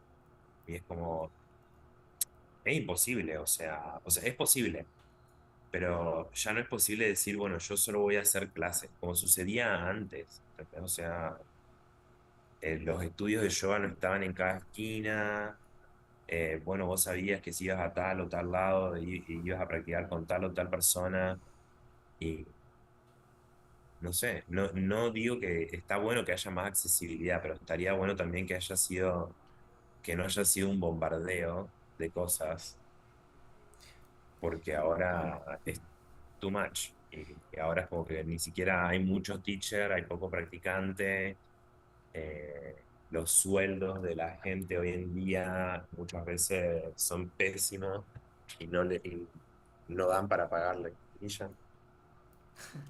Y tú sí, No dan para pagar lo que en una clase saldría y entonces hay que recurrir a mil formas de sobrevivir de alguna forma, no sé, qué sé yo. Yo sé que en este momento de mi vida, ahorita no lo voy a decir más, pero yo en este momento de mi vida no voy a salir a atender mesas ni ponerme a laburar atrás de una barra. eh, y puedo decir eso no porque se me vayan a caer los anillos si lo tuviera que hacer, pero puedo decir eso también, pero porque ya llevo una cantidad de años haciendo lo mismo. O sea, llevo más de 10 años laburando en lo mismo, entonces, mal o bien, con menos o más clases, igual puedo surfear la ola. ujú.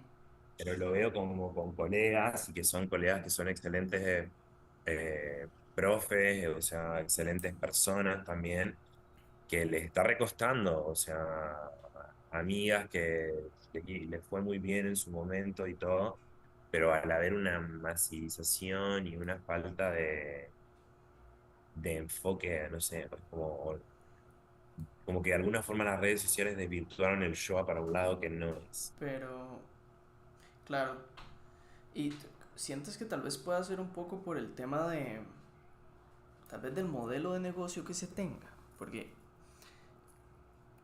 es todo lo mismo, como dices tú. Siento que el problema no es tanto que, bueno, yo no llevo 10 años siendo yoga teacher, ¿verdad? Entonces por eso mismo te lo pregunto. Em, pero que mucha gente está haciendo lo mismo y que entonces Sí, las personas no saben cómo diferenciarse, por así decirlo. Por ejemplo, tú tienes el trasfondo de que llevas 16 15 años haciendo esto, entonces, o más. Entonces puedes decir, soy profesor desde hace 16 años, que eso es un mega plus, ¿verdad? Em, pero entonces tal vez es un, diría yo, problema de comunicación, tal vez. no sé si es un problema de comunicación también, o sea, tiene que ver como con la comunicación y con esta cosa como todo, ¿no? El ser humano ha creado como de alguna forma patrones de cómo debería ser, ¿no? Entonces, como te digo, o sea, hoy mencioné como si tanta información desinforma, porque sí, ahora hay un chingo de cosas, claro, antes era re difícil, o sea, neta, o sea, antes uno se metía y googleaba yoga y podías encontrar, no sé, la secuencia de Ashtanga, algún que otro de los libros que salió, pero viejas cosas, o sea, no había mucha info, o sea, yo me acuerdo que sí, hace mucho, en Argentina había como un blog que yo leía de yoga, Ujú.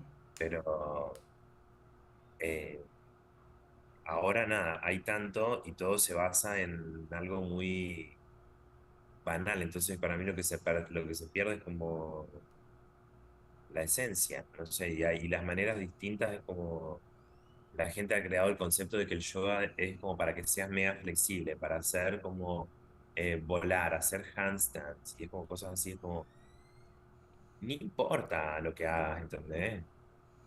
O sea, a mí, no sé, como yo le digo siempre a mis practicantes, como, a mí me importa que vengan acá todos los días, chabón.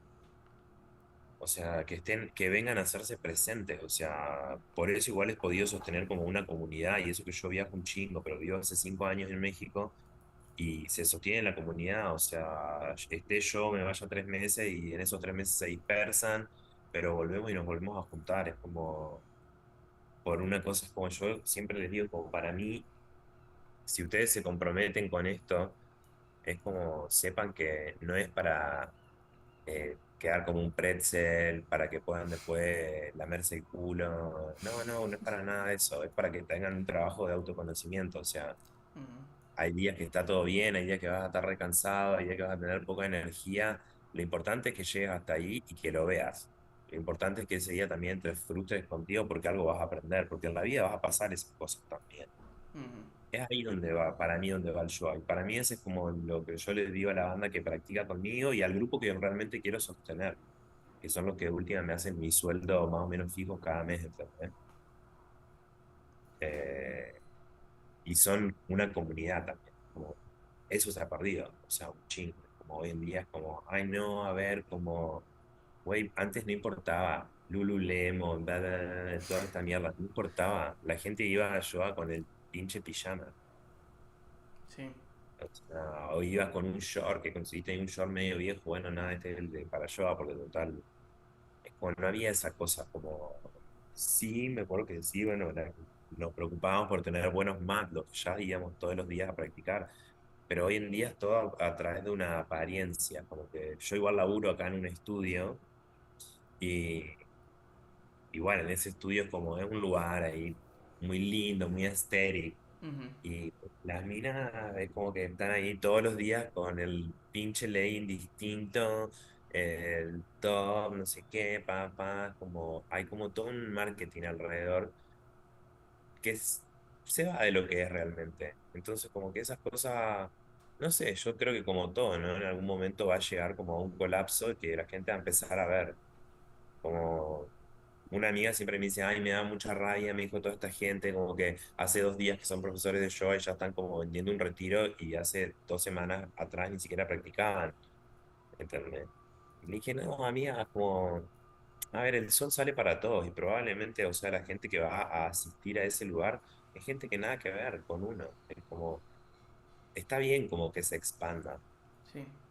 eh, Estaría bueno que sea como con mucho más conciencia de lo que se está haciendo. porque como Sí. te digo, no solo en el yoga, al hacerse famosas todas estas actividades, yoga, animal flow, calistenia, CrossFit, etc., etc., que fue más o menos todo ocurriendo como así, una tras la otra, una unos añitos antes, otra, es como, y ahí empezaron entonces las certificaciones de CrossFit, de Animal Flow, de todo, pero es muy poco tiempo y es muy poca experiencia la que las personas tienen, entonces también hay un montón de gente recontra lesionada por haber practicado con alguien que le dieron un papel y que es como, ay, sí, tomá, Juanito, anda, acá te doy esto, estás autorizado a hacer clases. ¿Por quién?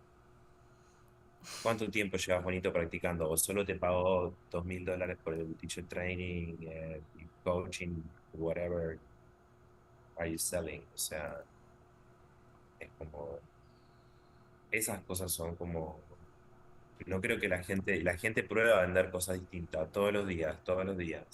Y después se terminan copiando unos a los otros también. O sea, copiando, queriendo hacer el mismo modelo porque capaz vio que el otro vendió. Entonces, como que tampoco es algo, cómo funciona el mundo, ¿no? Hoy día, como vos decís, como tú sales con una idea diferente y planteas, no sé, hacer yoga en la montaña, whatever, y te fue bien. Y bueno, y tu modelo de vender y la manera de vender de la mayoría de los yoga teachers, gente que está en la industria del yoga, en este mundo, son las redes. Y bueno, nada, te fue bien yoga en la montaña. A la semana siguiente va a haber 5 personas más vendiendo yoga en la montaña. Entonces nunca deja de ser como algo, ¿entendés? Siempre está esa Se- competencia por hacer más plata, Siempre está plata, esa plata. competencia, no sé, no hay que mirarlo como una competencia, hay que pensar que hay espacio para todos y ahí hay gente que se da cuenta después de que, bueno, que nada, que le vendieron humo, pero bueno, ya fuiste, ya pagaste, ya compraste la experiencia. Y entonces ahorita como yoga teacher y digamos de la red que tienes tú de yoga teachers que sean amigos tuyos, ¿cuál dirías que es como el principal problema al que se enfrentan a día de hoy? Al día de hoy, depende de la perspectiva que lo miremos, o sea, estamos hablando de gente que tiene un estudio o de profesores independientes. Digamos que profesores independientes. Profesores independientes, bueno, yo creo que hoy en día lo que en mi círculo, o sea, conozco igual gente que conozco que hace clases hace millones de años que hacen clases, sucede que nada, que hay muchas de estas personas que ya tienen todos más de 30, o sea, diría están todos más cerca de los 40. Entonces todas estas personas no tienen la misma facilidad que un chavo de 25, una niñita de 25 con redes sociales, todo, crecieron en otras generaciones, o sea, cuando yo empecé a hacer clases de yoga no existían los smartphones, boludo, ¿entendés? O sea, Ujú. es otra cosa. Eh, entonces, como esas pueden ser como desventajas que veo que la gente tiene también, y que hoy en día, como todo es a través de la red social, todo va también mucho como en la apariencia. O sea, y lo he visto como en millones de casos, o sea, nada, hay, conozco gente que por su apariencia, no sé, aparece acá en México, hay profesoras magníficas y aparece una argentina que hizo un teacher training en Tulum hace 2 días, posteando una foto sin decir no, pero como que también, como al venderse todo por la red social, la apariencia también vende Ujú. y termina viendo un montón. Es como la cantidad de yoga teachers freelancers que hay hoy día es un problema. O sea, es un problema. Y de la manera que se venden certificaciones como pan caliente. Ese es como son. Porque al haber, el problema que tienen los profesores es que hoy en día es tan fácil encontrarte como con profe. Como yo tengo amigos que, o sea, viví en muchos lados, ¿no? Pero yo me fui a Argentina en el 2011 y viví en muchos lados. Y yo ya practicaba cuando me fui de Argentina, yo llevaba años haciendo esto. Entonces, como toda la banda que conocí después en esos años, saben lo que hay. Y como dos por tres, o sea, neta, te diría 2 o 3 veces a la semana, me llegan mensajes como, ay, amigo, usted que estaba viajando en India, hice un teacher training, estaba en Bali, no sé qué, en Tulum, no sabes dónde hay uno, como... Y toda esa banda después también no sigue practicando porque ya les vendieron el cuento de que sos profe. Sí, Entonces, el precio como profesores independientes también, el precio de lo que, por ejemplo, en México, hablando exclusivamente de México, bueno, también te podría decir que en Argentina y en Chile, que son los lugares donde trabajo también de a temporadas, son bajos lo que te quieren pagar por una clase.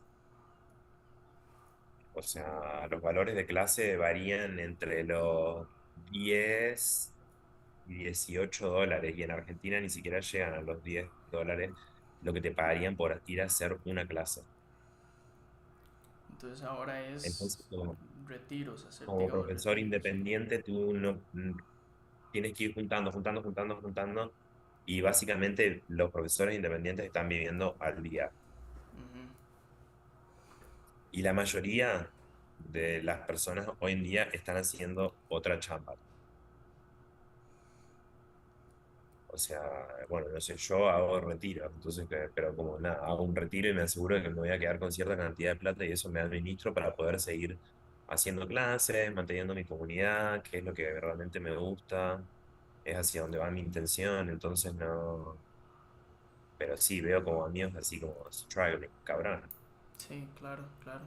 Y eso es un tema, sí, el precio de lo que te paga un estudio para... eh, pero también entiendo, por otra mano, que sostener un espacio está cabrón. O sea, sostener un estudio en estos momentos está muy difícil, Sí, seguramente por lo mismo, porque hay porque los pocos... alquileres están por las nubes, ¿entendés? Porque hay un montón de... Nada, porque todos no pagas menos de $1000 por un espacio, entonces como ya sabes que tenés que tener $1000 de entrada para bancar tu espacio y quedar tablas. Y bueno, ponele que necesites otros 100, 150 para la luz, alguna que otra cosa, la limpieza. O sea, acá hay varios estudios de yoga que ya ni tienen, no tienen recepcionista. Como llega y el profesor ahí desde el celular anotándote, güey. Sí, sí, Y sí, sí, sí. porque es difícil sostener como algo de esa forma. Ok, claro. Y tú, bueno, me dijiste ahorita brevemente que lo que tú te gustaría sería nada más mantener la comunidad que tienes y dedicarte a eso 100%. ¿Cuál dirías que es como tu main goal, digamos, tu main, la meta principal como profe tú? Como profe, nada, compartir la práctica, porque más allá de lo que cada uno piense del yoga o todo, yo creo que la práctica de Ashtanga Yoga en particular, eh, sí, o sea, si te la tomás con calma, sin estar como obsesionado en nada, te puede cambiar la vida, o sea, es una herramienta de autoconocimiento muy grande. Eh, y he visto como cambios muy hermosos en las personas que están practicando conmigo y es como, o sea, han viajado personas de Argentina, de Chile, a venir a playa a practicar, a reencontrarnos, ¿entendés? En ese espacio. Entonces yo sé que es una herramienta para, para un cambio. Claro, Sé que la persona que se toma en serio lo que está haciendo, eh, nada, se va a dar la chance. Como, la práctica es como, para mí, es como, es una limpieza mental y física que te va a llevar a que seas una mejor persona. ujú, O sea, pero se necesita tiempo para ver eso, y se necesita mucho tiempo. Se necesita que practiques como 4 o 5 años con consistencia, con presencia, porque esto no es como WhatsApp que mandás uno y a los 3 segundos está en China. Esto es algo muy viejo que requiere de tiempo, la inmediatez no se puede llevar a estos procesos. O sea, Entonces, para mí por eso es muy importante sostener esa comunidad, o sea, trabajar con la gente que realmente quiera hacerse presente y que tenga ganas de trabajar en ello. O sea, como te dije, la práctica es como una limpieza mental y física, es como, entonces ni siquiera tenés que cuestionarte, no sé. Hoy tuve una mala práctica, hoy tuve una buena práctica, es como, no importa, porque cuando te lavas los dientes, ¿te preguntás alguna vez si fue buena o mala la lavada? ¿O fue la mejor lavada de mi vida? No, nadie. Es Sí, sí. como, pero siempre te lavas los dientes, ¿no? Es como, hay que mirarlo como eso, es como, esto lo hago por mí, porque si no te lavas los dientes vas a andar ahí con un aliento horrible o con el perejil en el diente, cualquier cosa, no sé. Pero es como, lo haces por ti, por una limpieza, y también es como la práctica es por eso, físicamente te va a limpiar, vas a sudar, te vas a desintoxicar. Y mentalmente, si estás ahí presente y ahí viendo qué sucede, o sea, ¿por qué viene la frustración? ¿Entendés? ¿Por qué estás tan apurado en hacer algo? Si mañana vas a tener otra oportunidad, es como... Entonces, esto, y como lavarte los dientes. Ahí la gente, me encanta decir eso porque se lo digo a mis alumnos, ¿no? Como, es como lavarse los dientes, porque cuando, a ver, ¿quién le dije a usted? O sea, si están enfermos, enfermas, cansados, cansados, algún día no se los lavan antes de salir a casa, y como todos, no, obvio, como le dije, güey, le dije, seguro le dije que han llegado hasta cortar el coso de la pasta para sacarle lo último. Le dije, eso es como cuando tenés poca energía. O sea, venís igual que hacer presente, porque esto hay que hacerlo por uno. Pero hoy en día se hace mucho hacia afuera. Pero como te digo, por eso a mí me gusta sostener esa comunidad que es como muy... Nos juntamos en una casa, hay como un valor abierto de clase, el que siempre le recuerdo a los más fresas, igual es como chicos, el valor es abierto. Ustedes también, que ustedes pongan más, ayuda a que más personas puedan venir a practicar. Y no sé, la verdad, gente fresa, igual que siempre van a ser ultra de media derecha y todas esas mamadas que a mí no me importan mucho, pero igual contribuyen, ¿entendés? Entonces también eso quiere decir que la práctica les está haciendo bien. Por eso ese es el espacio que yo quiero sostener, donde realmente se dé un cambio, no de la Claro, gente está yendo. claro, Porque claro. eso está chido, o sea, como que la gente puede pagar un valor abierto, hay una mensualidad que puede ser desde $70 hasta 200, y todo el mundo me decía como, no, güey, eso no va a funcionar, todo el mundo te va a dar el mínimo, te va a dar el mínimo, así es como, y no, es mentira, como hay muy pocas personas que dan el mínimo. Sí, como se deja abierto Sí, a es que... como tú pagas lo que puedas entre esto. Y siempre les recuerdo, o sea, si un mes, los que son independientes, si un mes les va bien, acuérdense que hay un montón de gente que después está en la misma situación, que capaz el mes que viene te vaya mal, ¿no? Tampoco es que hay una consistencia que tienes que poner y a la gente que... Nada, y acá en el Caribe hay gente que tiene plata, ¿entendés? Yo le dije, güey, le dije, y los que tienen como, le dije, como comunidad que somos, hay que sostenernos, ¿no? Ustedes ayudan a que también, a que alguien pueda tener, no sé, siempre hay una persona practicando gratis, o siempre hay una persona que tiene una media beca que puede pagar en vez de esos 70 solo $35 al mes. Y eso sucede porque las personas que tienen más pueden ayudar a que eso pase. Ujú, claro. Entonces, de alguna forma, no sé, yo vivo gracias a eso. Sí. Es como que encontré la forma, bueno, y no hay nadie que haga lo que yo hago en playa, entonces, como, acá estoy como en mi mundo. Sí, hay mucha más gente que está diciendo que hace el mismo tipo de yoga, etcétera, etcétera, pero no practican. Es que el Entonces, no. marketing llega hasta cierto punto. O sea, el marketing funciona para llegar a más personas y tal vez te pueda hacer dinero rápido, pero no funciona a la larga. A la larga lo que funciona es el producto. O sea, si tu producto es malo, no se van a quedar contigo. Y por otro lado, si el producto es bueno, termina hablando por sí solo. Exacto, Exacto. sí. Entonces, sí. Mira, ya se nos va a acabar el tiempo de la reunión. La verdad es que me encantó hablar contigo. Gracias. He tenido ya, tú eres la quinta persona con la que hablo de yoga teachers y he hablado con gente de diferentes partes del mundo. Y y eres de los pocos que me ha dado esta perspectiva, como de... mu- Algunos me dicen como, sí, me encantan las redes sociales, y en cambio otros me dicen como, oye, es que es muy difícil conseguir clientes. Otros me dicen como, entonces Y es... aparte es como, sabes que hay una cosa, es como yo, en un momento de la vida que nunca fue mi plan hacer clase de yoga, pero es como en el momento que dije, bueno, voy a hacer esto, es como, eh, I signed up for that, o sea, no para hacer marketing ni influencer ni ninguna de esas cosas. Sí, No me interesa, es como, a mí me interesa compartir la práctica, no, para mí tengo una amiga que es re influencer, o sea, de yoga, re influencer, la amo, es una persona hermosa, pero lo que se ve en Instagram es un personaje, sí. ¿entendés? Es como, nada, yo como un momento le dije a mi amiga, le dije, acá de flashear, acá la gente que flashea como de que se puede ser profe de yoga y famoso, como qué cabeza cabe, le dije esto como que no, le dije, y me dijo, ay amigo, me dijo, esto es plata también, o sea, me dijo, vos me conocés y me dijo, sabés que la que está ahí no es como 100% yo. Y sí, entonces también es como, pero dentro de ese discurso, eso mismo que me está diciendo mi amiga va en contra de los valores de lo que propone el yoga, la verdad.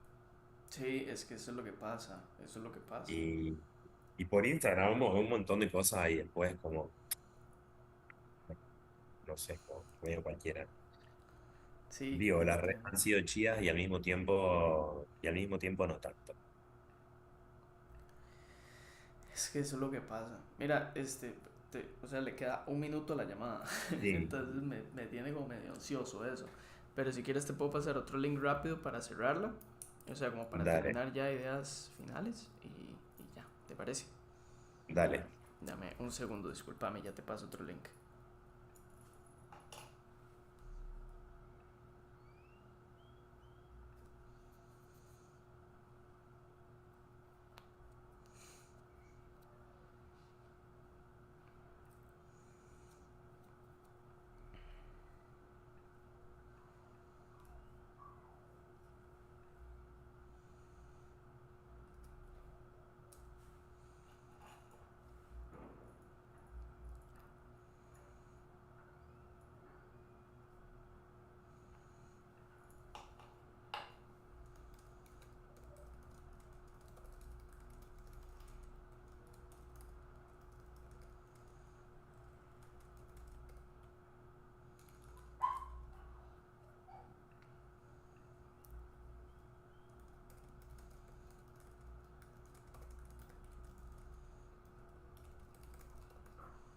Listo. Bueno, Sí, no, discúlpame ahí entonces que se cortó la llamada rápidamente. Pero justamente eso último que decías, una de las cosas que más me entró fue el tema de lo que la práctica de yoga realmente quiere transmitir y que ahora con el tema de las redes, por así decirlo, no se ha perdido mucho eso, ¿verdad? Se ha tenido tuve una entrevista ahorita de temprano, o sea, antes de ti, y lo que ella me decía era justamente eso, que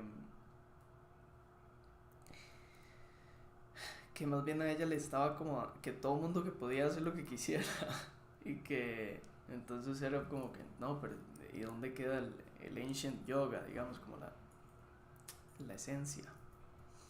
exacto. No, no, es como que no hay, o sea, el yoga tiene como una historia y una base, pero también es como que la gente no está al tanto de eso, porque lo que no está, nadie está subiendo como videos o cosas de la historia del yoga, hay muy pocos, o sea, sí hay algunos que lo hacen, pero es como que la gente ni le presta atención a eso, para la gente es como ver como lo que vende es como la pata atrás de la cabeza, que estés ahí doblado como un nudo, y ese tipo de cosas, como que todo pasó a ser muy superficial desde justamente el momento que se empezaron a ver fotos. O sea, en serio, yo me acuerdo la primera vez que busqué yoga, así como en un buscador web, es como, salían fotos viejísimas en blanco y negro y era muy difícil. Después había alguien que me había pasado un libro y ahí había como más cosas, pero como hoy en día pues, hay un montón, hasta Madonna tiene fotos ahí con patas atrás de la cabeza, como onda, eh, mucho, hay como demasiado, entonces sí, como, es difícil, y esto que decía esta chabona, es como que se desvirtúa de la verdad, o sea, de, no sé, justificar, no sé, meter al yoga hasta hoy en día, como hay gente que hasta te mete el yoga como en en partidos políticos. O sea, no mames, no mames. Sí, toda actividad humana es una actividad política. Entonces, bueno, el yoga va a seguir siendo como una cosa política también. Y es claramente político porque sí tiene unos principios éticos, ¿no? De lo que debería un yogi seguir, ¿no? Para alcanzar como un estado de quietud, de plenitud. Ujú. Entonces, y dentro de esos principios éticos, bueno, claramente que las cosas no se amoldan ni con derecha ni con izquierda, y es como, pero hay mucha gente que sí, que se lo lleva, como, ay, no, no podés como hacer yoga y votar a Trump, no podés hacer yoga y votar a, qué sé yo, a Milei, boludo. Como, a ver, y sí, la verdad sos un hijo de remil puta, pero podés votar a quien quieras. Sí, ¿Eh? sí, Como sí, eso sí. no tenemos que comprar o encasillar al yoga. Mucha gente lo ha encasillado en otro lado. Esto es como una cosa fitness. No, no es algo fitness. O sea, se perdió como a ir a una clase de yoga como a tener como un momento de trabajo, de respiración y de descanso. Como que ahora la gente va por what a good workout. Que acá, sí, mis nuevas calzas Lululemon. Es como, entonces, sí, se ha perdido como mucho la esencia, pero también se vende de esa forma. Incluso como las marcas han cambiado un chingo también, o sea, como Lululemon antes no era esto, o sea, por ejemplo, ¿no?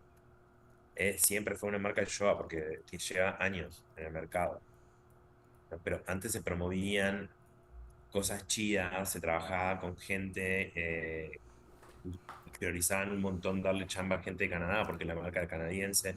Después explotó como así a nivel mundial y nada, ya hasta la tela cambió, se produce en pinche Bangladesh con niños de 5 años y entonces como que también ya no se alinea para nada con el yoga. Y yo Y ahí siento que están todo el mundo como pelotudo $100 por calza.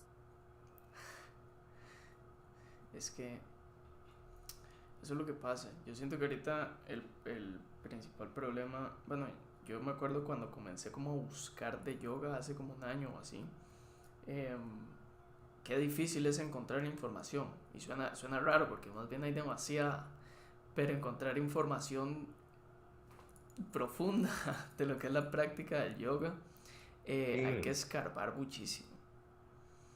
O sea, es complicado. La gente, porque yo siento que eso es porque la gente no sabe. Yo con mi marca, siento que una de las cosas que me diferenció principalmente fue que yo le hablaba directamente yo le hablo directamente a la gente. O sea, yo me fui mucho por el lado de dolores, ¿verdad? No sé si viste algo, pero como de si tienes dolor de espalda baja o si tienes cosas así. ujú, Pero lo que hice fue combinarlo con actividad del día a día. Entonces, como no te puedes amarrar los zapatos sin flexionar las rodillas, o tenés que subir el zapato a la silla para, ¿verdad? sí, Entonces, sí, eso ya es un problema o es una situación que cuando un papá, ¿verdad? Que tiene una panza muy grande, que le cuesta, ve ese video, dice, me está hablando a mí, ¿verdad? Entonces, yo en parte eso es lo que yo quiero como transmitir también luego, como que si lo que tú quieres es transmitir un mensaje más profundo, se puede hacer, nada más hay que encontrar la forma de que le llegue a la gente. Em, y eso es casi que hablándole directamente, solo que tiene que ser en un video de 30 segundos y tiene toda una técnica, pero sí, o sea, sí se puede. Lo que pasa es que todavía no, la gente cree que eso no vende, lo que pasa es que es muy nuevo. claro. Pero bueno, también está eso, como a mí me da una hueva. Yo trabajé en un momento con marcas, como hace años, cuando empezó a haber esta más así medio influencers, como que nada, yo vivía en Chile y no sé, había 5, vatos en todo el país que practicábamos yo así como muy disciplinadamente. Y laburé con un par de marcas, pero es como que también todo ha ido cambiando de una forma, como que tenés que ser de cierta forma para hacer todo y es como, a ver, hermano, no me está pagando un sueldo, solamente me estás regalando un mat, cada tanto que sí, a veces los vendo, o me estás pasando productos y mamadas pero es como, no me vengan con exigencias, chabón. Como, Ujú.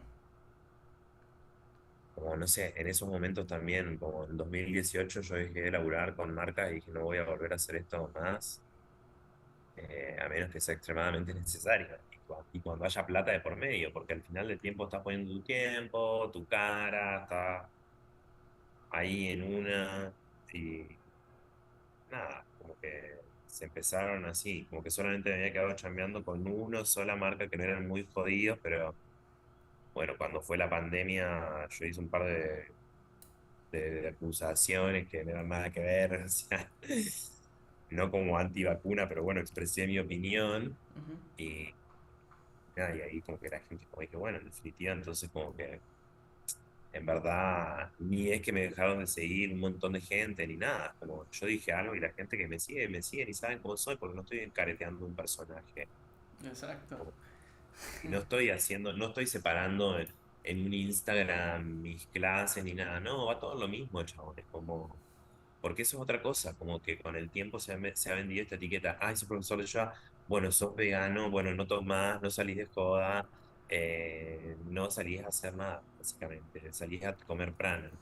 Eso es Y es casi que un... como, Sí. no es así, a ver, somos seres humanos, crecimos, nacimos y crecimos en Occidente, no quieras imitar alguna mamada y es como...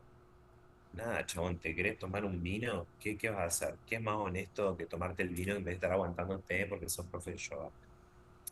No me jodan, es como... Yo, o sea, been there, de que en un momento también traté de hacer todas las cosas como muy... Y después dije, no, güey, o sea, estoy haciendo una práctica para mí todos los días y no estoy siendo consistente conmigo, con las cosas que quiero hacer. Eso ahí, como... Como te digo, toda esta cosa va a colapsar en algún momento. Porque también de alguna forma la gente tiene que entender, o sea, hacer yoga, aunque suene como medio, no sé, un discurso comunista, pero no tiene nada que ver con eso, como hacer yoga tiene que ver con, es algo muy revolucionario. O sea, haciendo yoga te vas a encontrar un día con tus limitaciones, te vas a encontrar un día con tus frustraciones, que ayer te fue mejor que hoy, que no sabes cómo va a ser mañana Ujú. y un montón de cosas. Y exponerte todos los días, porque es en la consistencia donde está la clave realmente y donde las transformaciones y los cambios ocurren. Exponerte todos los días a eso, a llegar a desenrollar el tapete y empezar de nuevo y ver hasta dónde vas, capaz estás mucho mejor que ayer y todo. Es ahí donde está, como para mí hacer yoga es muy revolucionario, como la gente no se da el tiempo de pensarlo y verlo como esa forma, y por eso terminan yendo a hacer un workout con la chica rubia que hace clases en el club de playa, o con el gringo todo mamado que estás dando clases X, ¿no? Así. Pero todo Entiendo. va a caer por su propio peso. No, y ya, y la última pregunta, porque tengo como 10 minutos más nada más. Dale. Em, ¿Qué sentís que va a pasar cuando se caiga? Yo siento que igual ya se está cayendo un poco todo. Sobre todo como este año ha habido como un montón de destapes así como de abusos como dentro de espacios de yoga. Y viene sucediendo hace rato ya, ¿no? Como desde el Me Too viene sucediendo como que empezaron ahí a sacarle la máscara a grandes profesores. Y siento que, por ejemplo, que todas estas cosas se sabían, ¿no? Eh, como bueno, nada, yo supe que los profesores que enseñaron a mis profesoras en India eran terribles como abusadores, o sea, no abusadores, pero eran sí abusadores, porque eran re mano larga, a los Ok. chabones les hacían unos ajustes que casi los quebraban, eh, como un montón de cosas. Y en momentos se excusaron, porque claro, las cosas no estaban muy abiertas, pero bueno, todo se destapó más o menos con el Me Too en el 2017 y ahí, pero ya todos lo sabíamos, ¿no? Entonces, pero toda esa gente se cayó la boca hasta ese momento, entonces se perpetuaron ciertas situaciones que dieron causa de estas situaciones de poder, ¿no? A que lo que pasó durante todo este año en el verano, que se taparon como a 7 profesores, a profesoras también. eh, Nada, o sea, va a seguir sucediendo. Entonces ya esto ya está cayendo, de alguna forma. Está cayendo también. Está cayendo porque la cantidad de oferta que hay es como, no hay tanta demanda para la oferta. Es como, neta, o sea, yo sin mirar más lejos, o sea, yo creo que si lo googleas como hoy en día, ves. Entonces ahí va a quedar la gente, cuando todo eso se caiga, va a quedar la gente que siempre tuvo que estar ahí. Sí, van a quedar los que realmente están generando un cambio. Va a quedar la gente que realmente sí quiere un cambio, que confía que va a haber un cambio a través del Shoah. Y la gente que va a quedar ahí, después de surfear esa tremenda ola, eh, va a estar ahí. ¿Por qué? Porque se la bancaron todos unos millones de años antes practicando y exponiéndose ya a este tipo de cosas dentro de un espacio seguro, dentro de tu propio mar. Eh, Como yo igual la he revisto, no sé, pero bueno, nada, o sea, tengo contactos, o sea, soy flexible, en un momento hice un chingo de talleres de teatro porque es algo que me gusta, entonces como yo sé que si acá en algún momento necesito ir a laburar, es como voy a las fiestas ahora en Tulum en la temporada y sí, odio trabajar de noche, tener que quedarme despierto toda la noche, pero nada, o sea, ahí en un día te haces la plata por un mes Sí, laburando en un show, ¿no? Pero yo cuento con ese backup, cualquier cosa, y porque tengo contactos de amigos que, o sea, muchos de mis alumnos laburan, hacen circo y cosas así. Entonces es muy fácil para mí, pero bueno, la gente que no lo tiene y en los momentos de temporada baja también me la he repensado, ¿no? Como, ¿qué va a pasar? Pero después digo, no, güey, en verdad, si en todos los años que yo llevo practicando, he estado como muy bien económicamente, muy mal, pero nunca me faltó nada. Nunca, o sea. Y entonces sí, es como, entonces en el momento que todo eso caiga, iba a quedar la gente que tiene que quedar, porque la gente que se hizo profesor de yoga para hacer plata y después ya no la está haciendo y se va, no sé, a poner a vender bienes raíces o a hacer otra mamada, ¿entendés? Claro, sí, es así, es como, o no sé, o acá también hay un montón de gente que hace mucho, wow, no sé, en 2 años.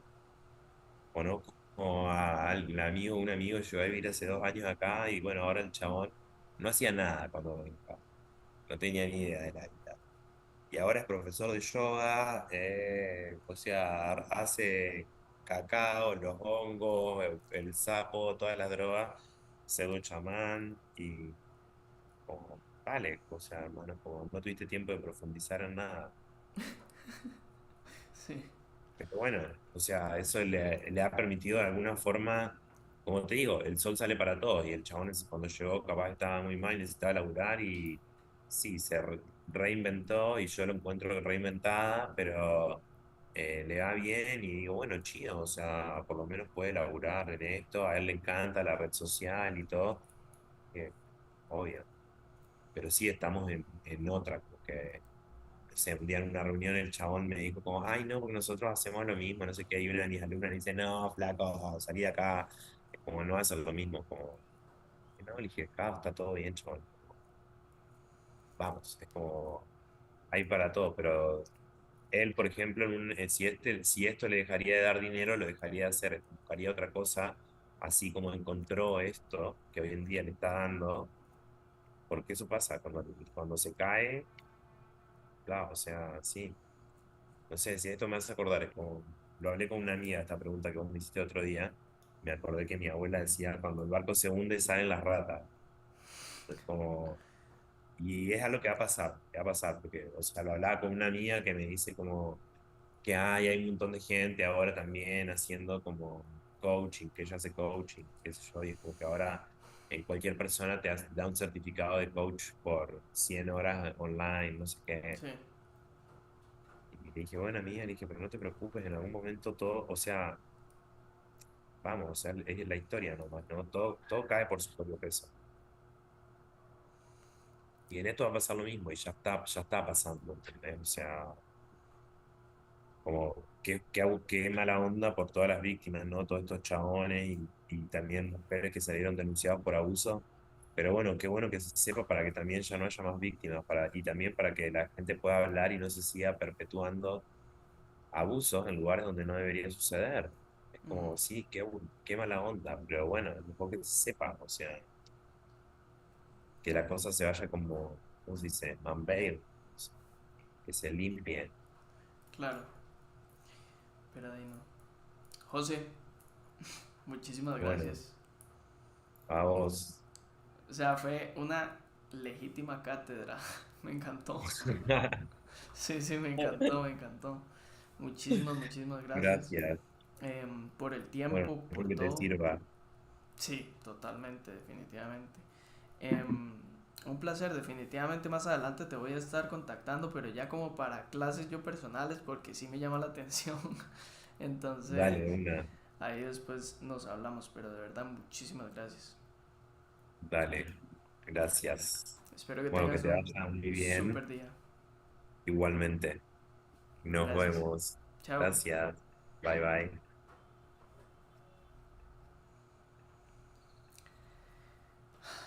Jesus Christ. Una hora duró esa llamada. Una hora. I'll go downstairs. Maybe have something to eat. I need water because I'm thirsty. And I'll come back in around 15 minutes.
We're back. We're back. Sorry if you hear some noise behind. It started raining here, so yeah.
Okay, guys. So what we're gonna do now is basically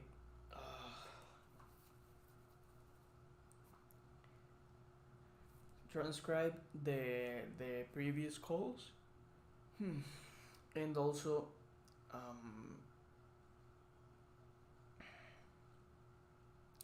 answer some Facebook messages. That's like the first thing. So let's first of all answer the Facebook messages because that's important. Instagram, it's everything is clean. I maybe have another one tomorrow at 9 a.m. That would be good.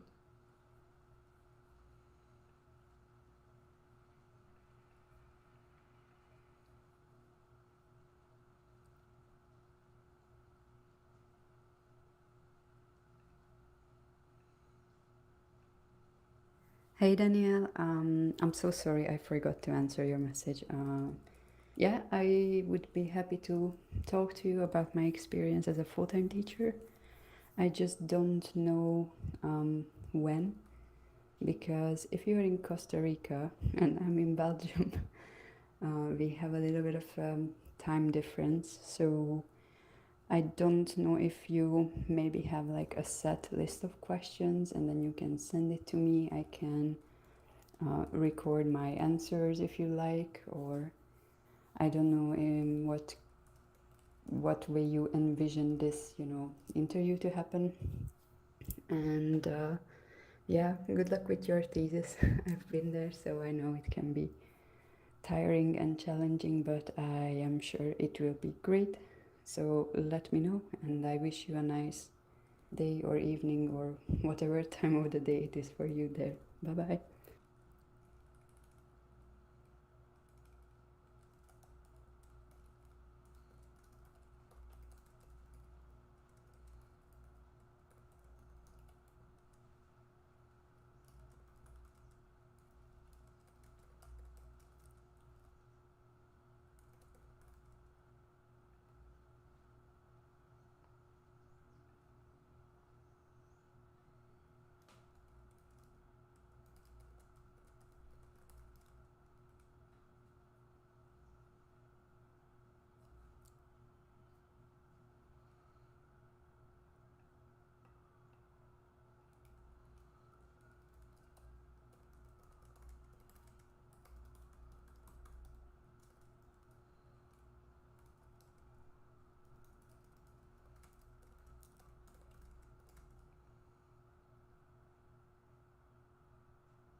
I'm gonna put some music for myself.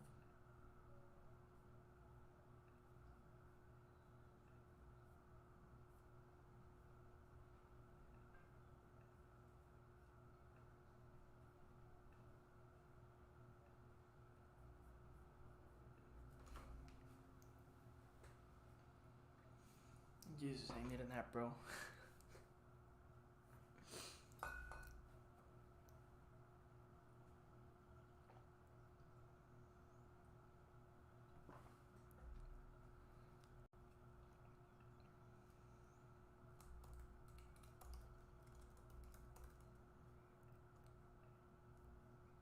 Cómo se cuece el calor de tu piel en mi piel.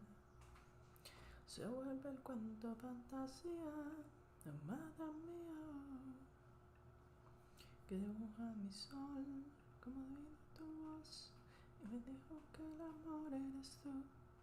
Sigo alzando vuelo para dibujar la gratitud.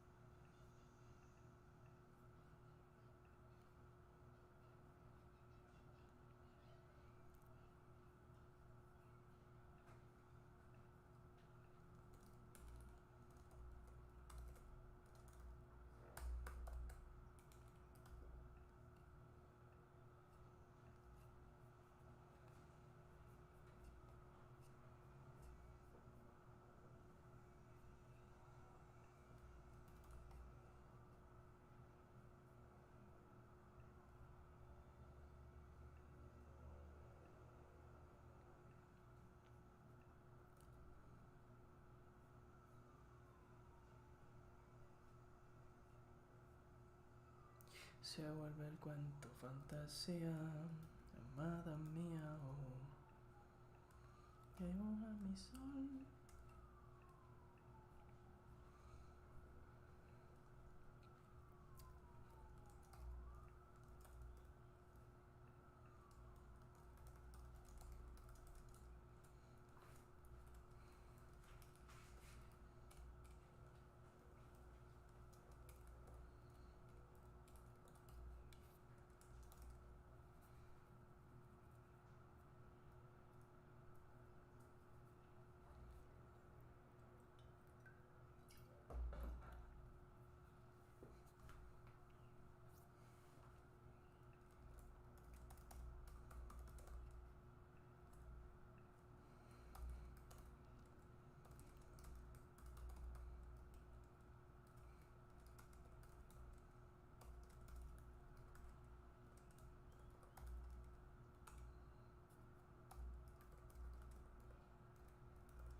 Whew.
bebé, esa vida que tanto querías, malagradecida que eres.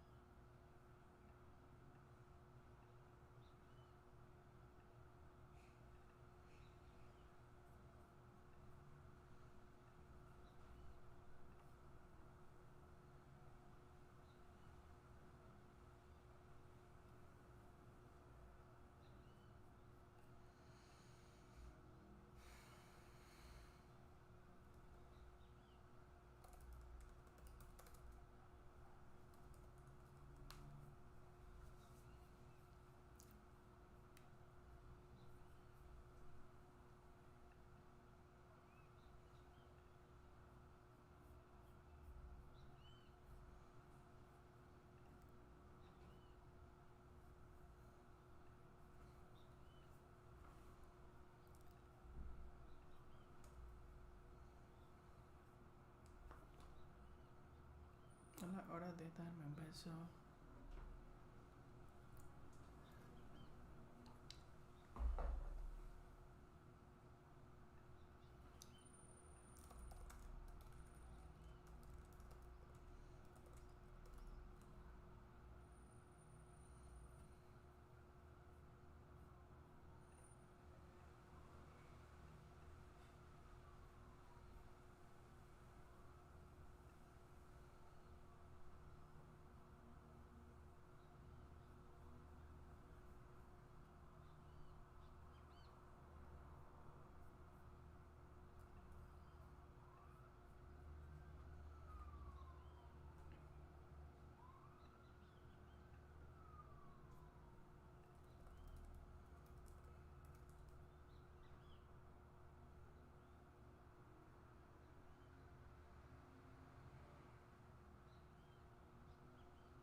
Booklet.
Hmm.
Ok, se supone entonces que esto ya está funcionando.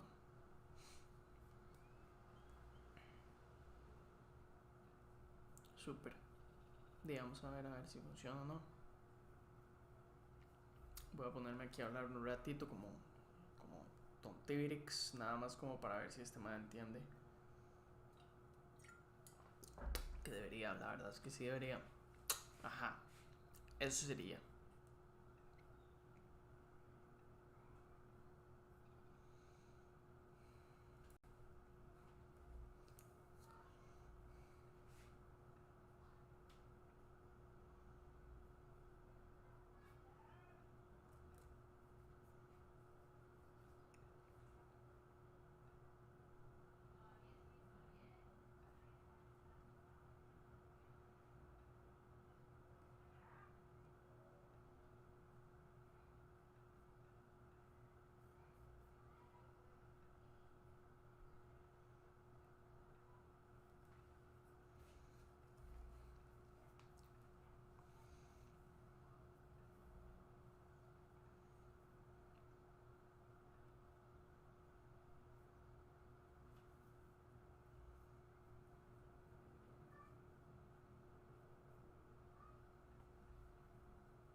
Avísale a Cupido que mande la mierda al Leo.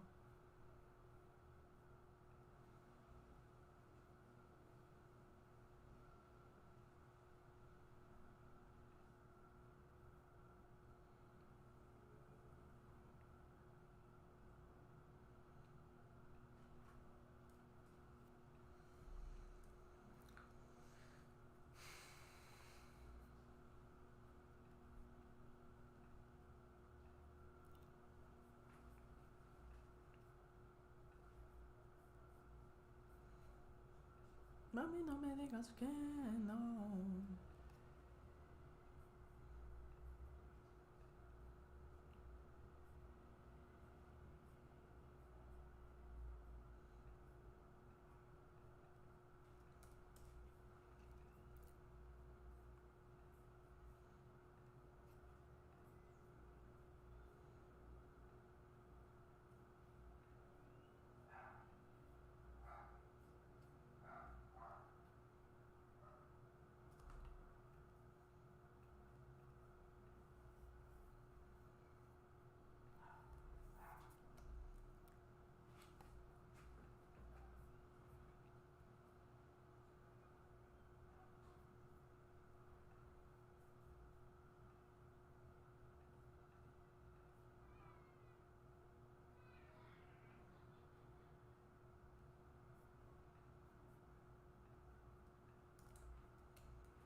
going to eat, guys, and I'll come back like in 30 minutes, 40 minutes.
Let's get it. Bah.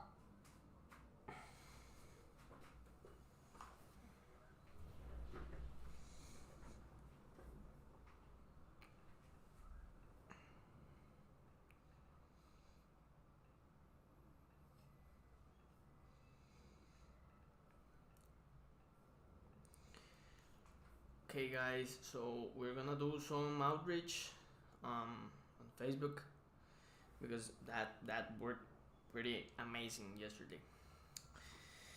Oh, I'm kind of recharged. Let's go. So,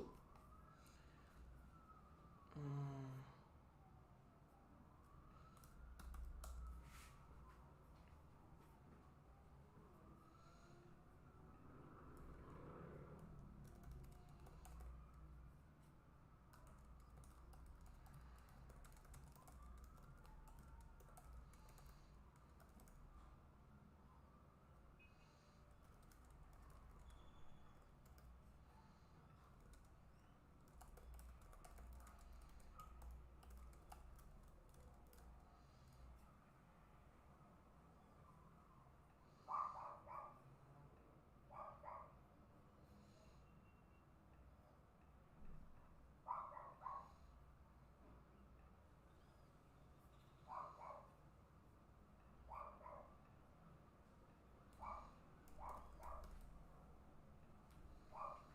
tally up,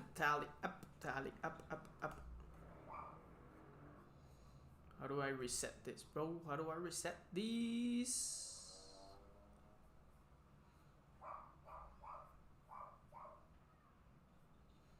Counters.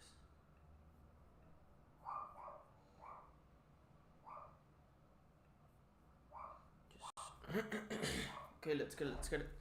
So, hey Silvia, I'm Daniel. Sorry for the random message. So basically, I'm in my last college semester. Hey.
Hey Troy, sorry for the random message. So I'm Daniel from Costa Rica, and I'm doing right now in my and I'm currently in my last. Hey Troy, hope you're doing amazing. Sorry for the random message. So I'm Daniel from Costa Rica, and I'm currently in my last college semester. And for my last project, I have to interview at least 30 yoga teachers. So, looking at your profile, I think you'd be a great fit for it. And if you'd like to help me with this, let me know.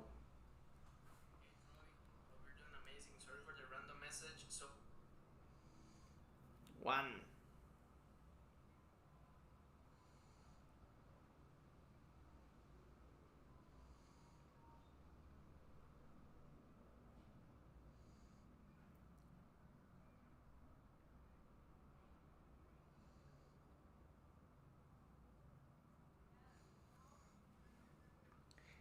Hey Mary, hope you're doing amazing. Sorry for the random message. So I'm Daniel from Costa Rica, and I'm currently in my last college semester. And for my last project, I have to interview at least 30 yoga teachers. So looking at your profile, I think you'd be a very great fit for it.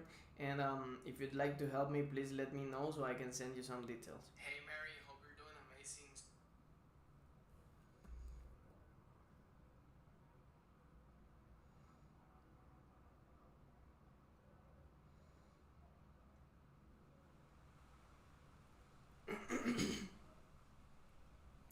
Hey Karina, sorry for the random message. So I'm Daniel from Costa Rica, and I'm currently in my last college semester, and I'm doing for my last project interviews to at least 30 yoga teachers. And looking at your profile, I think you'd be a great fit. So if you'd like to help me with this, please let me know so I can send you some details. Hey Karina, sorry for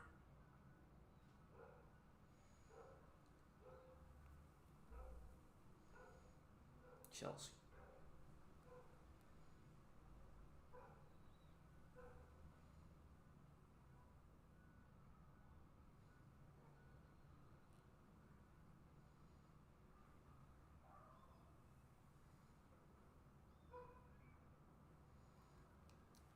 Hey Chelsea, hope you're doing amazing. Sorry for the random message. So I'm Daniel from Costa Rica, and I'm in my last college semester. And for the last project, I have to interview at least 30 yoga teachers. So looking at your profile, I think you would be a great fit for it. And if you'd like to help me, please let me know so I can send you some details. Hey Chelsea, hope you're doing amazing.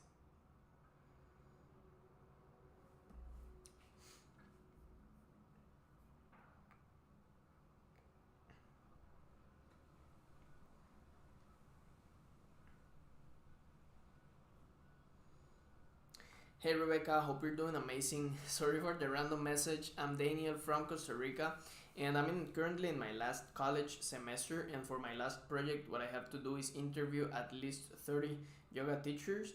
So, looking at your profile, you'd be a great fit. So let me know so I can send you more details if you'd like to help me. Hey Rebecca, hope you're doing amazing. Yeah. Shay.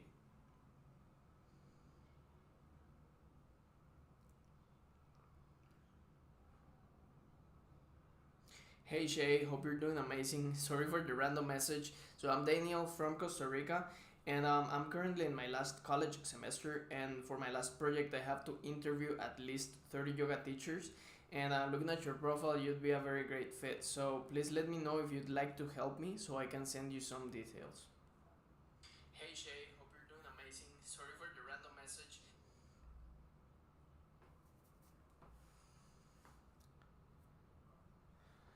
Natalia.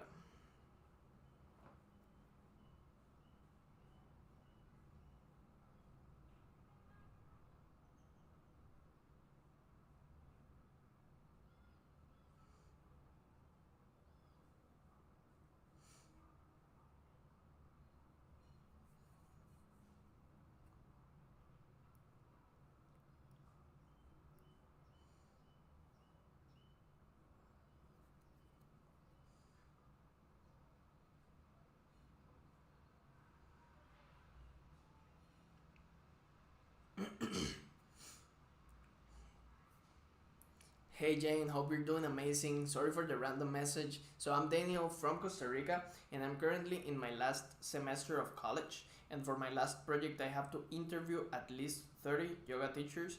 And looking at your profile, you'd be a great fit for it. So if you'd like to help me, please let me know so I can send you more details.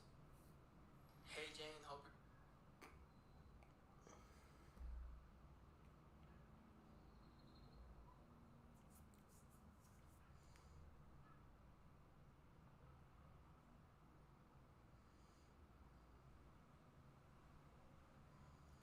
Hey Tiffany, hope you're doing amazing. Sorry for the random message. So I'm Daniel from Costa Rica, and I'm in my last college semester. And for my last project, I have to interview at least 30 yoga teachers. So looking at your profile, I think you'd be a great fit for it. And if you'd like to help me, please let me know so I can send you more details. Hey Tiffany.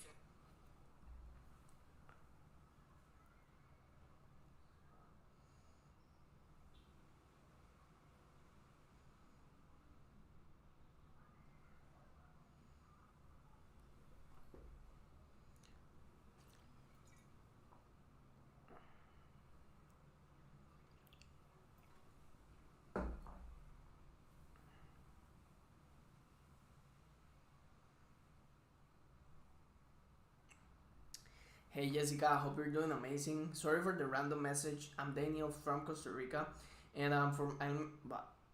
Hey Jessica, I hope you're doing.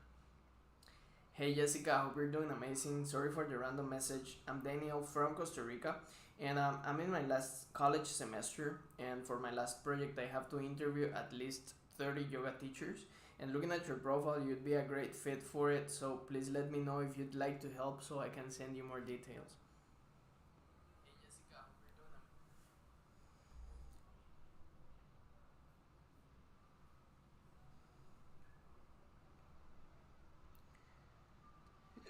But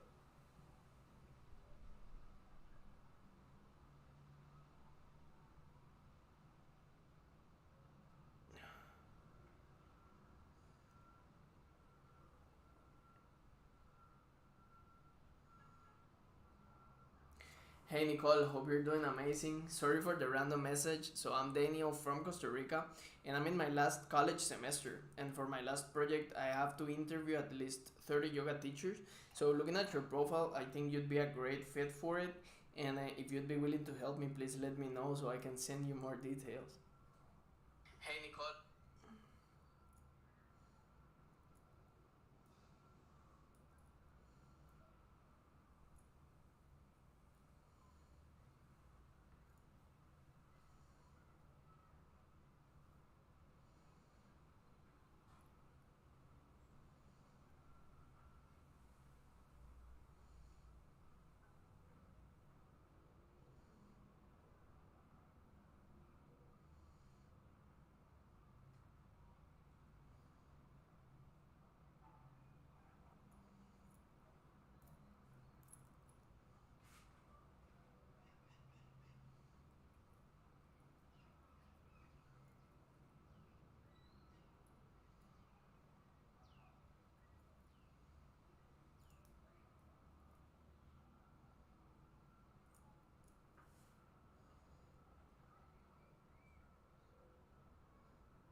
Hey John, hope you're doing amazing. Sorry for the random message. So I'm Daniel from Costa Rica, and I'm currently in my last college semester, and I have to interview for my last project at least 30 yoga teachers. Looking at your profile, I think you'd be a very good fit for it. So if you'd like to help me, please let me know so I can send you more details. Hey John, hope you're doing amazing.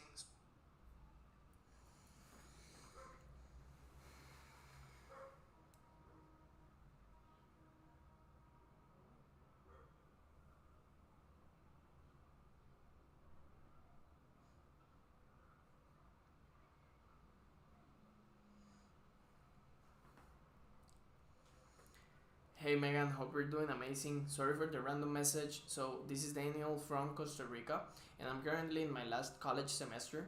And for my last project, I have to interview at least 30 yoga teachers. Looking at your profile, you'd be a great fit for it. So if you'd be willing to help me, please let me know so I can send you more details.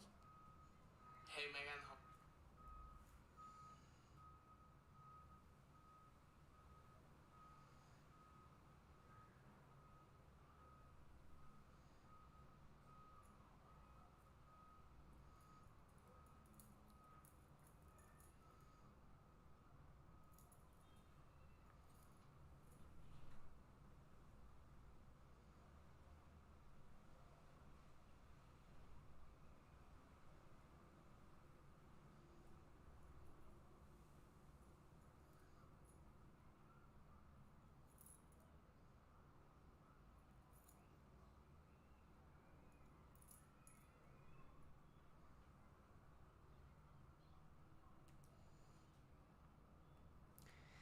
Hey Jenna, hope you're doing amazing. Sorry for the random message. So I'm Daniel from Costa Rica, and I'm currently in my last college semester. And for my last project, I have to interview at least 30 yoga teachers. So if you'd be willing to help me, because looking at your profile, you look like a very good fit, let me know so I can send you more details.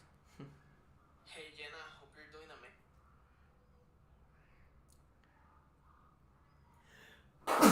Woohoo! Jesus. I mean,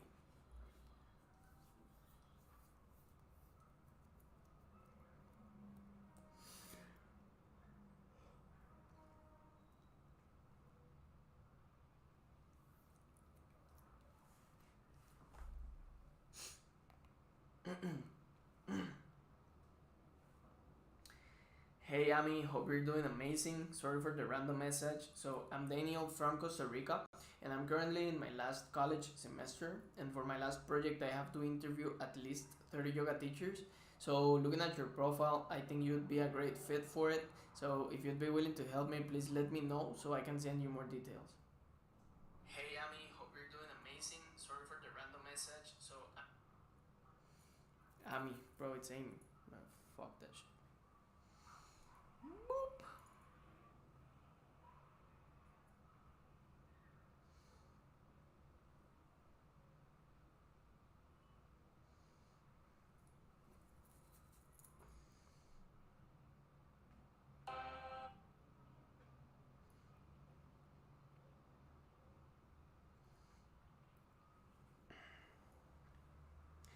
Hey Nicole, hope you're doing amazing. Sorry for the random message. So, I'm Daniel from Costa Rica, and I'm currently in my last college semester. And for my last project, I have to interview at least 30 yoga teachers. So, looking at your profile, I think you'd be a very great fit. So, if you'd like to help me, please let me know so I can send some details. Hey Nicole, hope you're doing.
Hey Bianca, hope you're doing amazing. Sorry for the random message. So, I'm Daniel from Costa Rica, and I'm currently in my last college semester. For my last project, I have to interview at least 30 yoga teachers.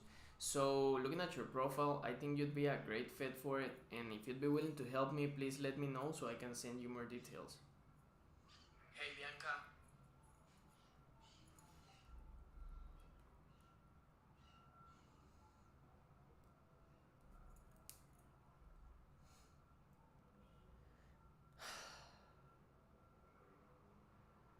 Just waiting for my students to arrive. I have my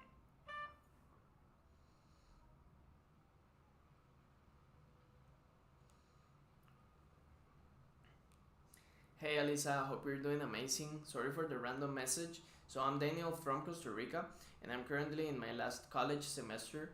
And for my last project, I have to interview at least 30 yoga teachers. So, looking at your profile, I think you'd be a great fit for it. And if you'd like to help me, please let me know so I can send you some details. Hey Alisa, hope you're.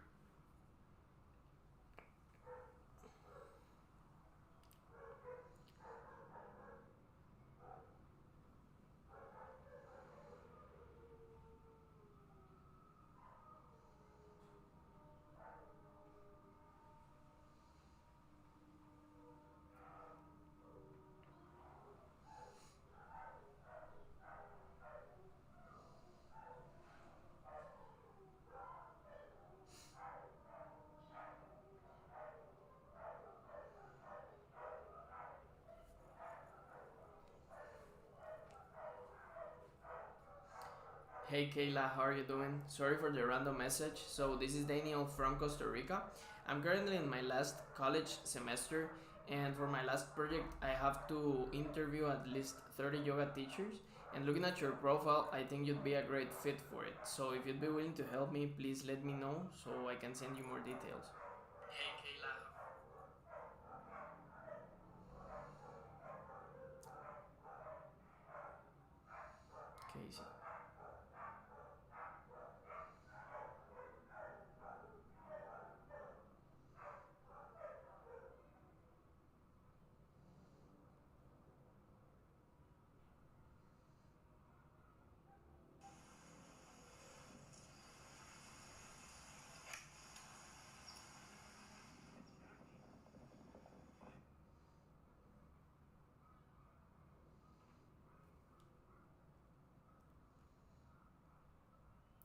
Hey Casey, hope you're doing amazing. Sorry for the random message. So, I'm Daniel from Costa Rica and I'm in my last college semester.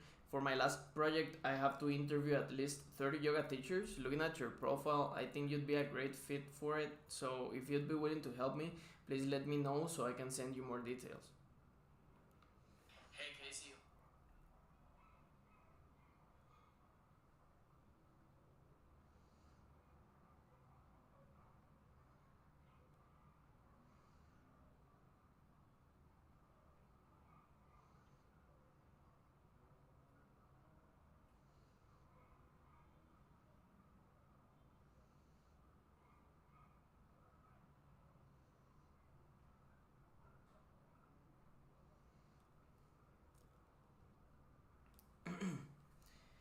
Hey Caitlin, hope you're doing amazing. Sorry for the random message. So, I'm Daniel from Costa Rica and I'm currently in my last college semester. For my last project, I have to interview at least 30 yoga teachers. So, looking at your profile, I think you'd be a great fit for it. And if you'd be willing to help me, I'll please let me know so I can send you some details. Hey Caitlin, hope you're doing amazing. Sorry for the random message. So, I'm Daniel. Hey Caitlin, hope you're doing amazing. Sorry for the random message. So, I'm Daniel from Costa Rica. I'm currently in my last college semester, and for my last project, I have to interview at least 30 yoga teachers. Looking at your profile, I think you'd be a great fit for it. So, if you'd be willing to help me, please let me know so I can send you more details. Hey Caitlin, hope you're doing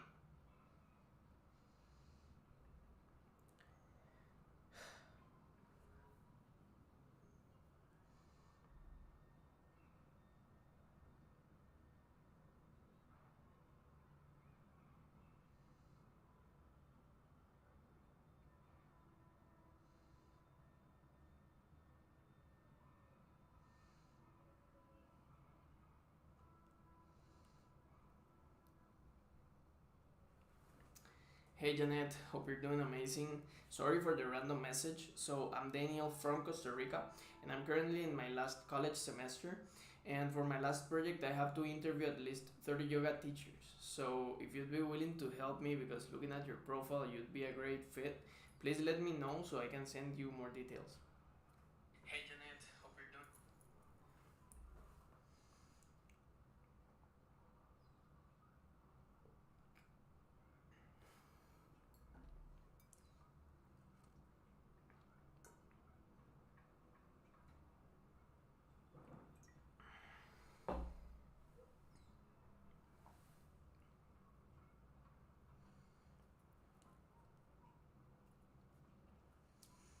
Hey Daniel, hope you're doing amazing. Sorry for the random message. So, I'm Daniel from Costa Rica and I'm in my last college semester. For my last project, I have to interview at least 30 yoga teachers. So, looking at your profile, I think you'd be a great fit for it. And if you'd be willing to help me, please let me know so I can send you more details. Hey Daniel, hope you're doing amazing. Sorry for the random message. So, I'm Daniel from Costa Rica and I'm in my last college semester. For my last project, I have to interview at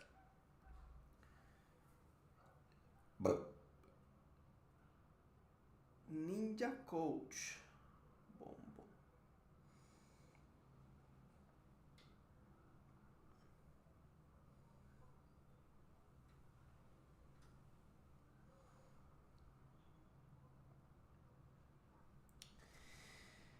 Hey Jennifer, how are you doing? Hope you're doing amazing. I'm Daniel from Costa Rica and I'm currently in my last college semester. For my last project, I have to interview at least 30 yoga teachers. And looking at your profile, I think you'd be a great fit for it. So if you'd be willing to help me, please let me know so I can send you some details. Hey Jennifer, how are you doing? Hope you're doing amazing. I'm Daniel from Costa Rica. That's I.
Hey Cristina, hope you're doing amazing. Sorry for the random message. So I'm Daniel from Costa Rica and I'm in my last college semester, and for my last project I have to interview at least 30 yoga teachers. So looking at your profile, I think you'd be a great fit. So if you'd like to help me, please let me know so I can send you more details. Hey Cristina, hope you're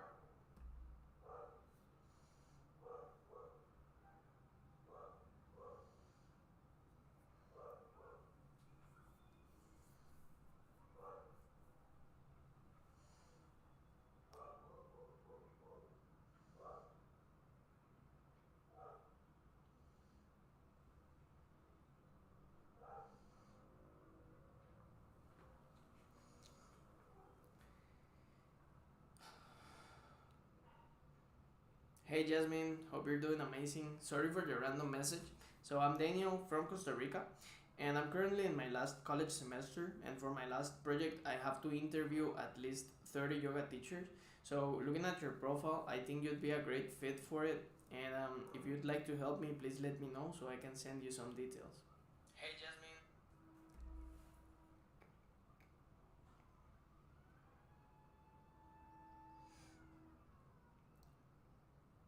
Kyle Brock.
Hmm.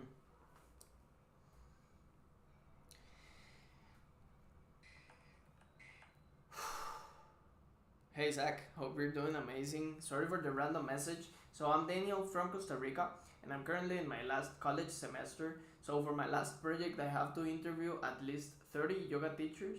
Looking at your profile, I think you'd be a great fit for it. So please let me know if you'd be willing to help me so I can send you some more details. Hey Zach, hope.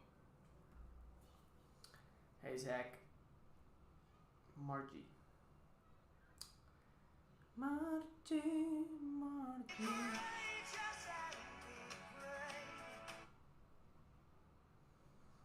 Hey Margie. Margie.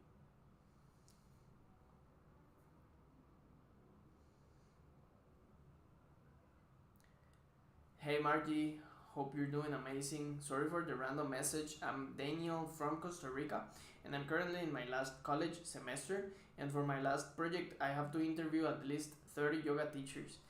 Looking at your profile, I think you'd be a great fit for it, so if you'd be willing to help me, please let me know so I can send you more details.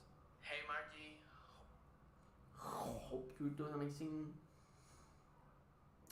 Katie Ryan, no. Alisa, no.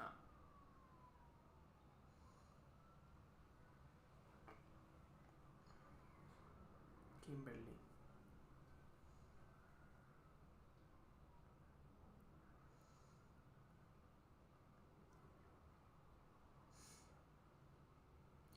Hey Kimberly, hope you're doing amazing. Sorry for the random message. So I'm Daniel from Costa Rica and I'm in my last college semester, and for my last project I have to interview at least 30 yoga teachers.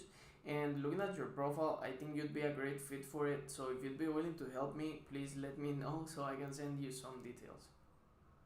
Hey Kimberly. Two more, bro, two more.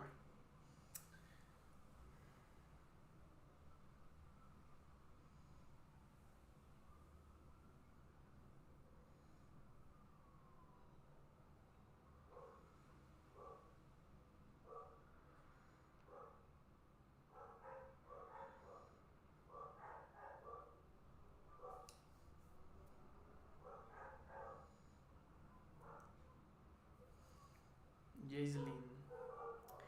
Hey Jaiseline, hope you're doing amazing and hopefully I'm pronouncing that right. I'm Daniel from Costa Rica. So I'm in my last college semester and for my last project I have to interview at least 30 yoga teachers. If you'd be willing to help me, please let me know so I can send you more details. Looking at your profile, you'd be a great fit for it. Hey Jaiseline. Jaiseline.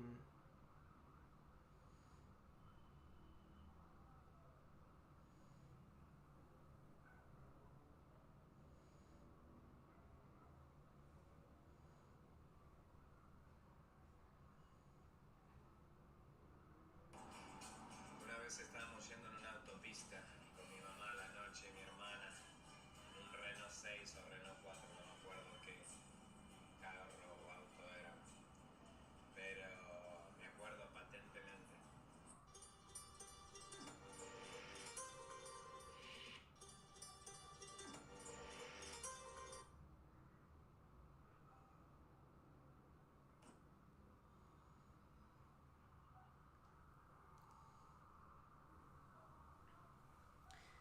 Mark, ¿cómo estás? ¿Todo bien? Mi nombre es Daniel de Costa Rica. Ahorita mismo estoy en el último semestre de economía de la universidad y para mi último trabajo tengo que entrevistar al menos 30 profesores de yoga. Viendo tu perfil, serías una buena opción y si te gustaría ayudarme, porfa, avísame para poder mandarte más datos. Mark, ¿cómo estás? ¿Todo bien? Let's go, 30.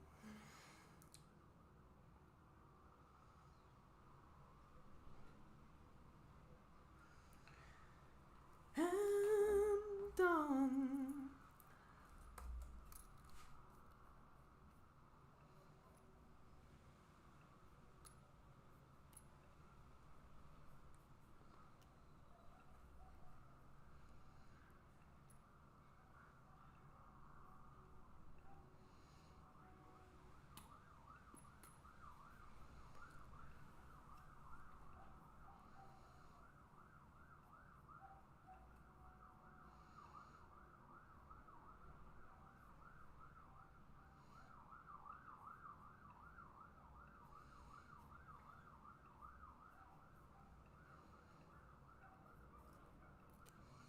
I'm going to watch the sunset real quick. Give me a couple of minutes, please. Coming back. Also, fill up the water bottle. The water bottle. No. Water bottle.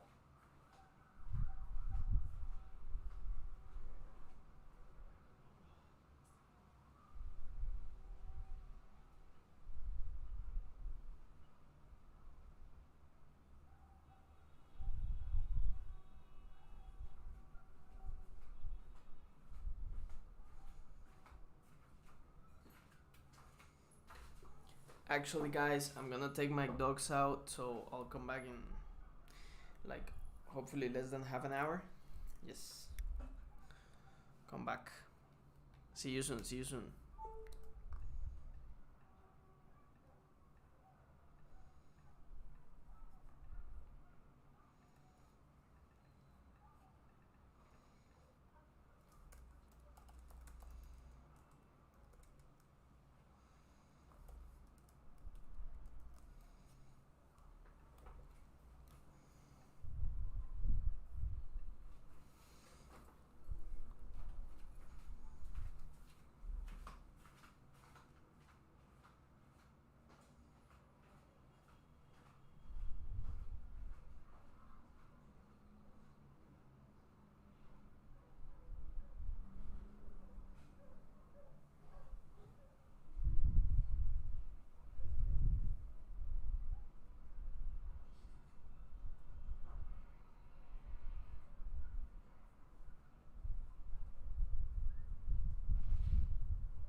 Well, guys, I'm going to the gym.